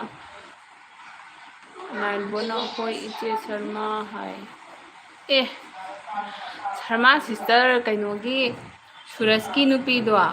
कईगिनो माना सारे चुरो लोलिसे दुगा प्रिया काइन थमजनना ꯑꯩꯒꯤ ꯂꯥꯏꯐꯇ ꯂꯥꯛꯑꯗꯤ ꯑꯁꯦꯡ ꯑꯁꯦꯡꯕ ꯍꯥꯏꯗꯨꯗꯤ ꯂꯥꯛꯎꯀꯣ ꯐꯦꯛꯇꯩ ꯂꯥꯛꯑꯁꯨ ꯀꯩꯁꯨ ꯀꯥꯏꯗꯦ ꯑꯩꯒꯤꯗ ꯁꯞꯄꯣꯔꯠ ꯇꯧꯕꯤꯕ ꯆꯨꯝꯅ ꯉꯥꯡꯉꯧ ꯅꯠꯇ꯭ꯔꯗꯤ ꯑꯩꯁꯨ ꯐꯩ ꯐꯩ ꯈꯨꯝꯃꯛꯀꯅꯤ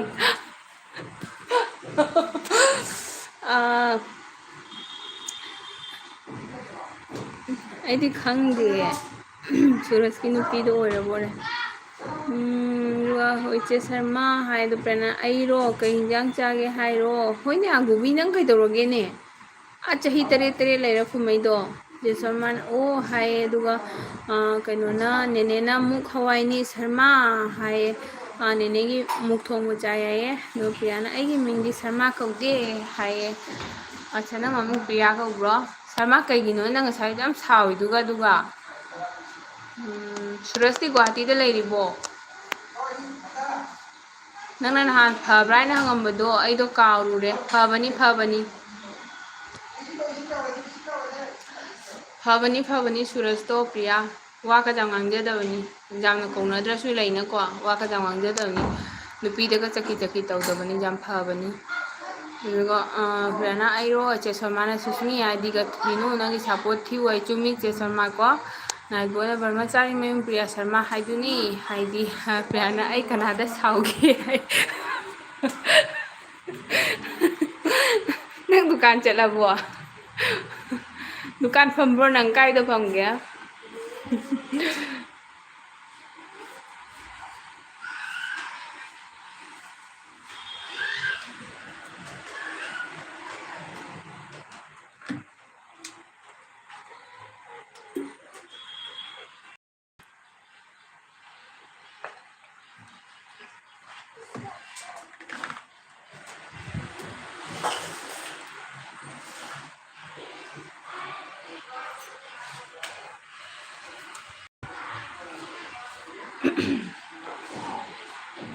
ꯅꯥꯏꯕꯣꯠ ꯋꯥꯊꯤ ꯉꯥꯡꯉꯅꯨ ꯇꯥꯅꯤꯡꯗꯦ ꯍꯥꯏ ꯄ꯭ꯔꯦꯔꯅꯥꯅ ꯑꯩꯔꯣ ꯍꯥꯏ ꯃꯁꯤ ꯉꯥꯡꯉꯤ ꯆꯩ ꯆꯥꯗꯣꯔꯦ ꯄ꯭ꯔꯦꯔꯅꯥ ꯀꯩꯅꯣꯝ ꯇꯧꯔꯝꯒꯅꯤ ꯃꯥ ꯑꯇꯣꯞꯄ ꯃꯤ ꯑꯦꯜꯕꯤꯗ ꯆꯠꯂꯤꯔꯥ ꯅꯠꯇ꯭ꯔꯒ ꯂꯥꯏꯔꯤꯛ ꯄꯥꯏꯔ ꯀꯩꯅꯣꯝ ꯇꯧꯔꯝꯒꯅꯤ ꯅꯥꯏꯕꯣꯅ ꯃꯅꯤꯡꯒꯤ ꯄꯥꯟ ꯗꯨꯀꯥꯟ ꯑꯣꯏꯔꯝꯅꯤ ꯏꯆꯦ ꯍꯥꯏ ꯑꯗꯨꯒ ꯄ꯭ꯔꯤꯌꯥꯅ ꯑꯩ ꯁꯥꯎꯕ ꯍꯩꯖꯗꯦꯀꯣ ꯍꯥꯏ ꯑꯣꯆꯦ ꯅꯪ ꯚꯤꯗꯤꯑꯣ ꯑꯅꯧꯕ ꯁꯦꯝꯗ꯭ꯔꯕꯣ ꯆꯦ ꯅꯪꯒꯤꯗꯣ ꯀꯩꯅꯣꯒꯤ ꯑꯉꯥꯡꯒꯤ ꯑꯣꯏꯅ ꯁꯦꯝꯒꯦꯔꯥ ꯁꯦꯝꯃꯣ ꯀꯥꯟꯅꯄꯣꯠꯇꯦ ꯑꯩꯈꯣꯏ ꯑꯍꯟꯒꯤ ꯁꯦꯝꯕꯁꯦ ꯑꯉꯥꯡ ꯊꯥꯡꯒꯠꯄꯁꯨ ꯏꯖꯥ ꯖꯥꯗꯦ ꯑꯩꯅ ꯉꯔꯥꯡ ꯑꯉꯥꯡꯒꯤ ꯂꯟꯁ ꯑꯃꯈꯛ ꯔꯦꯗꯤ ꯇꯧꯔꯨꯕꯕꯨ ꯋꯥꯏꯇꯤꯅ ꯌꯥꯔꯛꯇꯦ ꯊꯥꯡꯒꯠꯄꯤꯕ ꯃꯥ ꯁꯅꯥ ꯅꯪꯅ ꯇꯧꯔꯤꯁꯤꯗꯤ ꯀꯔꯤꯅꯣ ꯍꯥꯅꯦ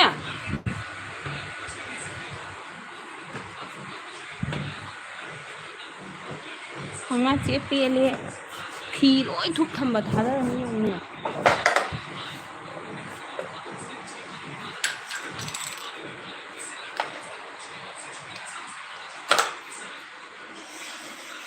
ꯁꯨꯁꯃꯤ ꯏꯆꯥ ꯏꯁꯨ ꯂꯥꯛꯅꯈꯤꯒꯦ ꯀꯥꯟꯅꯗꯦꯗ ꯍꯥꯏ ꯆꯦ ꯉꯥꯏꯍꯥꯛꯇꯪ ꯂꯩꯈꯣ ꯃꯤꯅꯤꯠ 10 ꯂꯣꯏꯔꯒ ꯂꯥꯛꯅꯧ ꯂꯣꯏꯗꯣꯔꯦ ꯅꯪꯒꯤ ꯑꯗꯨꯝ ꯕꯥꯟꯗꯤꯗꯅ ꯂꯩꯗꯣꯔꯣ ꯅꯆꯥꯗꯣ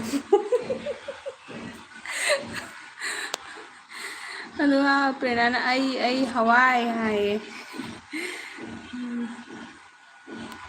ꯑꯒꯨꯕꯤ ꯆꯤꯆꯦ ꯎꯔꯦ ꯅꯪꯒꯤ ꯎꯆꯤꯅ ꯊꯣꯡ ꯀꯥꯏꯕꯩꯗꯣ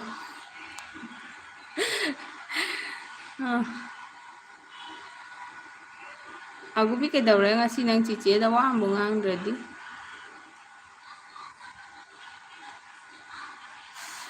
ꯑꯒꯨ ꯀꯩ ꯏꯟꯖꯥꯡ ꯆꯥꯒꯦ ꯍꯥꯏꯒ ꯁꯔꯃꯥ ꯑꯣꯏꯔꯝꯗ꯭ꯔꯗꯤ ꯅ ꯎꯆꯤꯅ ꯀꯩꯗꯧꯕ ꯍꯥꯏ ꯎꯆꯤꯅ ꯀꯩꯗꯧꯔꯦ ꯅꯪ ꯊꯥꯡꯒꯠꯂꯛꯇ꯭ꯔꯣ ꯃꯩꯀꯥꯞꯄꯤ ꯈꯨꯃꯟꯒꯤꯗꯣ ꯎꯆꯤꯒꯤ ꯍꯦꯠ ꯇꯨꯝ ꯃꯥꯜꯂꯦ ꯃꯗꯣ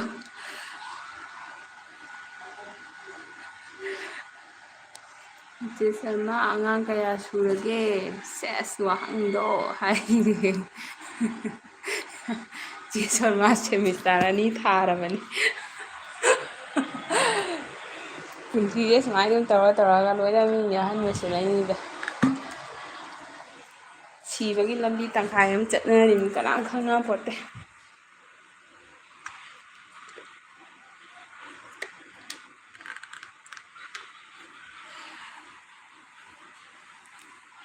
ꯄꯦꯅꯥꯅ ꯑꯣ ꯃꯩꯀꯥꯞꯄꯤ ꯈꯨꯃꯟꯗꯣ ꯑꯗꯨꯗꯤ ꯏꯁꯇꯤꯀꯥꯔꯅꯦ ꯑꯩꯅ ꯍꯥꯞꯆꯤꯟꯕ ꯑꯒꯨꯕꯤ ꯆꯤꯆꯦꯗꯤꯅꯦ ꯃꯩꯀꯥꯞꯄꯤꯗꯣ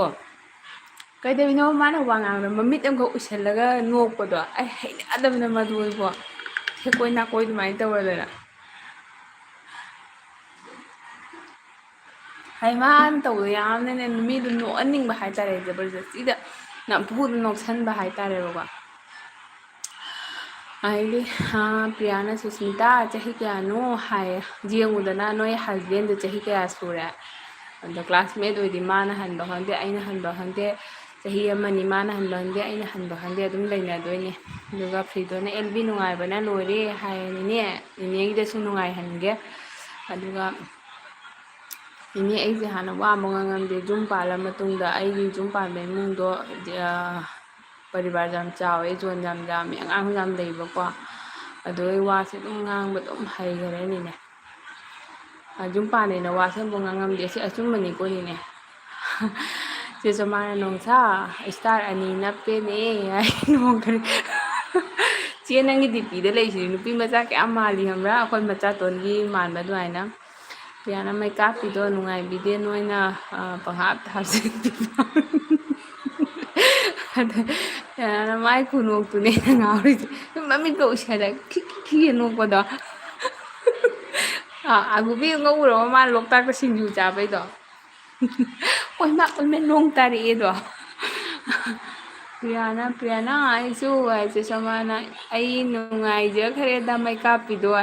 ꯍꯣꯏ ꯆꯦ ꯅꯨꯡꯉꯥꯏ ꯍꯥꯏꯗꯤ ꯃꯥꯅꯒ ꯅꯣꯛꯄꯗ ꯁꯨꯃꯥꯏꯅ ꯃꯉꯛꯀ ꯄꯩꯔꯞ ꯇꯧꯕ ꯃꯁꯥꯗ ꯆꯤꯡꯁꯤꯜꯂꯒ ꯑꯃꯈꯛ ꯅꯣꯛꯄꯗꯣ ꯑꯩ ꯒ꯭ꯌꯥꯟꯒ ꯇꯥꯗꯦꯕ ꯏꯆꯦ ꯁꯃꯥ ꯍꯣꯠꯅꯒ ꯃꯩꯇꯩ ꯃꯆꯤꯟ ꯍꯦꯟꯅꯕ ꯃꯩꯇꯩ ꯃꯁꯤꯡ ꯍꯦꯟꯅꯕ ꯍꯥꯏ ꯃꯃꯥ ꯀꯣꯔꯣꯡ ꯆꯥꯛꯁꯨ ꯄ꯭ꯔꯤꯌꯥꯅ ꯆꯍꯤ ꯍꯥꯏꯕꯕꯨ ꯀꯩꯗꯧꯒꯦ ꯍꯥꯏꯌꯦ ꯄ꯭ꯔꯤꯌꯥꯅ ꯅꯥꯏꯕꯣꯠ ꯇꯨꯀꯠꯆꯩꯌꯦ ꯋꯥꯊꯤꯗꯤ ꯍꯥꯏꯌꯦ ꯑꯗꯨꯒ ꯄ꯭ꯔꯤꯌꯥꯅ ꯁꯨꯁꯃꯤꯇꯥ ꯑꯉꯥꯡꯒꯤ ꯋꯥꯔꯤꯗꯣ ꯇꯥꯅꯤꯡꯗꯦ ꯍꯥꯏꯗꯤ ꯀꯩ ꯑꯩ ꯑꯉꯥꯡ ꯀꯩ ꯋꯥꯔꯤ ꯍꯥꯏꯔꯒꯦ ꯄ꯭ꯔꯤꯌꯥ ꯑꯩ ꯚꯔꯝꯒ ꯆꯪꯉꯤꯌꯦ ꯏꯕꯣ ꯑꯩ ꯀꯔꯤ ꯍꯥꯏꯈ꯭ꯔꯒꯦꯅꯦ ꯆꯦꯁꯨ ꯃꯥꯅ ꯅꯨꯡꯁꯥꯕ ꯄꯦꯜꯂꯦꯗ ꯄ꯭ꯔꯤꯌꯥꯅ ꯄꯦꯜꯂꯕ ꯍꯧꯖꯤꯛꯇ ꯍꯥꯏ ꯐꯤꯗꯣꯅ ꯂꯞ ꯍꯥꯏꯅꯤꯅꯦ ꯑꯣꯟ ꯂꯩꯔꯅꯤꯅꯦ ꯅꯨꯡꯊꯤꯟꯒꯤ ꯑꯃꯨꯛ ꯊꯣꯡꯕ ꯃꯇꯝ ꯌꯧꯔꯛꯑꯦ ꯅꯠꯇ꯭ꯔ ꯅꯨꯡꯊꯥꯡꯒꯤ ꯑꯃꯨꯛ ꯅꯨꯄꯤꯒꯤ ꯊꯕꯛ ꯂꯣꯏꯕ ꯅꯥꯏꯄꯣꯠꯇꯦ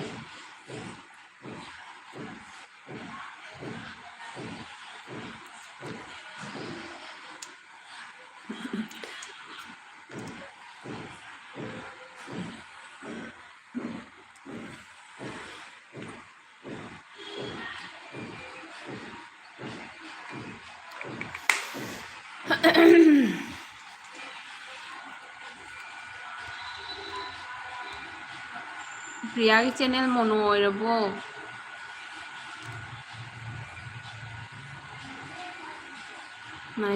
ꯅꯥꯏꯕꯣꯠꯀꯤ ꯀꯣꯃꯦꯟꯁꯦ ꯁꯣꯃꯥ ꯄꯥꯖꯔꯣ ꯑꯗꯨꯒ ꯆꯦ ꯁꯣꯃꯥꯟ ꯅꯣꯡꯁꯥꯕ ꯑꯣꯀꯦ ꯍꯥꯏꯗꯣ ꯄ꯭ꯔꯦꯔꯅꯥꯅ ꯍꯦꯟꯃꯟꯗ꯭ꯔꯣ ꯋꯥꯊꯤꯗꯣ ꯗꯤꯖꯥꯌꯔ ꯍꯥꯏꯌꯦ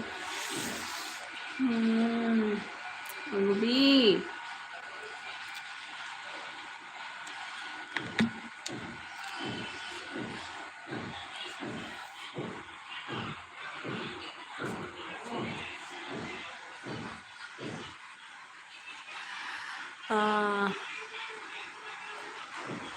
ꯄ꯭ꯔꯤꯌꯥ ꯑꯩ ꯆꯠꯂꯒꯦ ꯇꯥꯅꯤꯡꯗꯦ ꯍꯥꯏꯔꯦ ꯇꯨꯀꯠꯆꯩ ꯍꯥꯏ ꯄ꯭ꯔꯤꯌꯥꯅꯁꯨ ꯁꯃꯥ ꯑꯩꯒ ꯊꯣꯛꯈ꯭ꯔꯒꯦꯍꯦ ꯕꯥꯏ ꯍꯥꯏ ꯑꯃꯨꯕꯤ ꯅꯆꯦ ꯊꯥꯗꯣꯛꯑ ꯆꯠꯈ꯭ꯔꯕ ꯅꯪ ꯑꯗꯨꯒ ꯅꯥꯏꯕꯣꯟꯅ ꯑꯒꯨ ꯆꯦꯟꯈꯤꯅꯕ ꯇꯧꯒꯦ ꯍꯥꯏ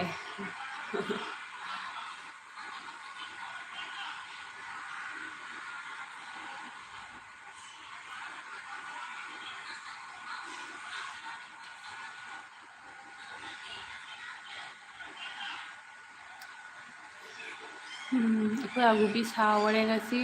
ꯑꯗꯨꯒ ꯕꯥꯏ ꯁꯨꯁꯃꯤꯇꯥ ꯍꯥꯏꯌꯦ ꯑꯩꯁꯨ ꯆꯠꯂꯒꯦ ꯍꯥꯏꯌꯦ ꯕꯤꯛꯇꯣꯔꯅ 21 ꯂꯥꯏꯗꯟ ꯍꯥꯏꯌꯦ ꯑꯩ ꯕꯥꯏ ꯊꯕꯛ ꯈꯔ ꯂꯩꯀꯣ ꯕꯥꯏ ꯍꯥꯏ ꯑꯣꯀꯦ ꯕꯥꯏ ꯃꯌꯥꯝ ꯕꯥꯏ ꯑꯣꯏꯅ ꯕꯤꯛꯇꯣꯔꯁꯨ ꯕꯥꯏ ꯆꯦ ꯁꯔꯃꯥꯅ ꯑꯦꯜꯕꯤ ꯂꯣꯏꯁꯜꯂꯣ ꯁꯨꯁꯃꯤ ꯍꯣꯏ ꯆꯦ ꯂꯣꯏꯁꯜꯂꯒꯦ ꯐꯥꯒꯤ ꯇꯧꯕꯅꯤꯗ ꯃꯤ ꯃꯌꯥꯝꯁꯦ ꯐꯥꯒꯤ ꯊꯤ ꯌꯥꯎꯔꯛꯀꯗꯧꯔꯦ ꯂꯣꯏꯁꯤꯜꯂꯁꯤ ꯃꯌꯥꯝ ꯉꯁꯤꯒꯤ ꯑꯣꯏꯅ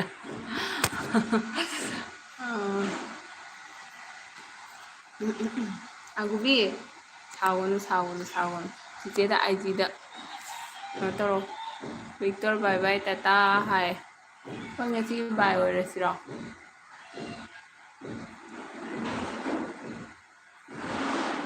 ꯐꯥꯒꯤ ꯑꯣꯏꯔꯁꯨ ꯍꯦꯟꯃꯟꯗ꯭ꯔꯣ ꯍꯥꯏ ꯑꯗꯨꯒ 9 ꯕꯣꯠ ꯏꯆꯦ ꯁꯔꯃꯥ ꯍꯣꯏ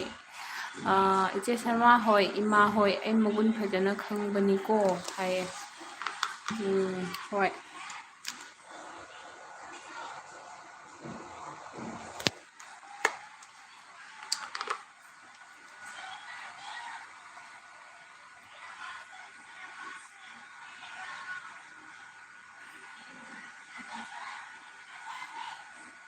BBR, hello भाभी जी, हेलो BBR। हाँ BBR चैनल है तो सपोर्ट करके जाइए, आपको भी सपोर्ट रिटर्न मिलेगा, रिटर्न आपको सपोर्ट मिल जाएगा, सपोर्ट करके जाइएगा। वेलकम का तब वाई ना IG दा कदौरे है सावनो है अगु ममांग फेयर एंड लवली तई मतमदो नत्रे है अगु yung kram kan chattoino hai ben ai ngarang na yaure na hai aduga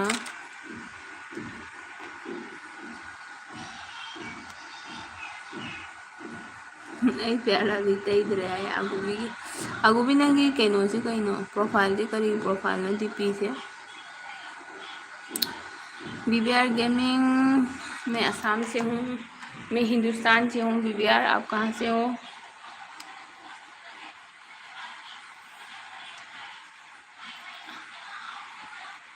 enemy नी एनिमी नेने ना ऑन द लाइक को हाय थैंक यू नेने थैंक यू सो मच नेने ना सु कुई लेबिरी से आई बुने नेगी दा सु कुई ना लेबबु ngam नेने नेने आई मेसेज हो इबा ngam आई सु लेबा ngam नाउ हनागे को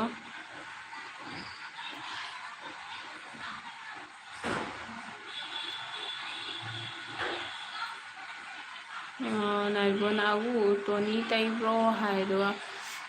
प्रियाना आगुगी लाइव कॉपीराइट लाइव थाबे यादे हाय आगु कईगी कॉपीराइट लाइबा आगु नंग चही सुदबैरो कॉपीराइट कईगी लाइनो कदौरगे इसैगा थाग्रबो बैकग्राउंड म्यूजिक का थिनग्रबो BBR ने मैं भी असम से हूँ। ओके BBR मैं भी असम से हूँ, मैं कसार डिस्ट्रिक्ट से हूँ। आप कौन से डिस्ट्रिक्ट से बिलोंग करते हो? BBR आपका चैनल है तो ज्वाइन करके जाइएगा, आपको भी रिटर्न मिल जाएगा। अगर आप यहाँ पे किसी के साथ ज्वाइन करना चाहते हैं तो आप ज्वाइन कर सकते हैं। प्रेरणा एक एम तादे है तई दे है नेने ऑन है नते आगुगी जॉनसन बॉडी लोशन ने है दुगा हेदाने बैकग्राउंड म्यूजिक ओइदोइने बैकग्राउंड म्यूजिक जादबनी को मोय चिन्ना सपदु ना मारे अदुगा म्यूजिक से सुंजा जादबनी अदुगा आंगांग सु कप्पा यादे हाबनी आगुगी आंगांग लेबम फम दक चंगसलुनु अदु प्रेरणा आई तैदे हाबनी दादुगा यार हाय नेने ऑन है प्रेरणा बैकग्राउंड इसे म्यूट तौ याबनी आगु हाय आगु चे मम्मी दा हंगो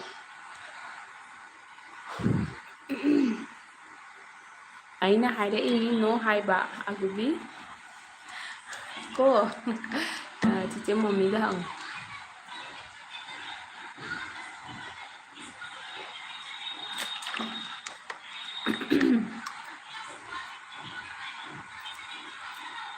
मैम लोइसल्लसिरो चे शर्मा साव चक्कब हम देंगे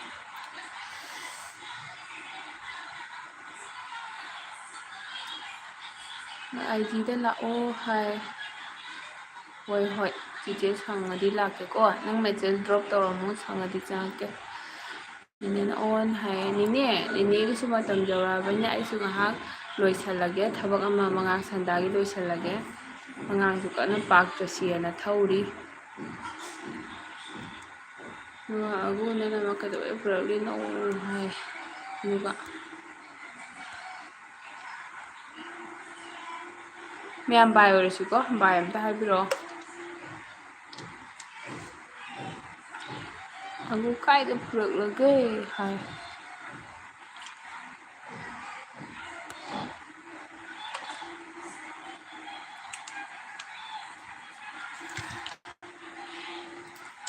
अगुबी चिचे बाय ओरगे को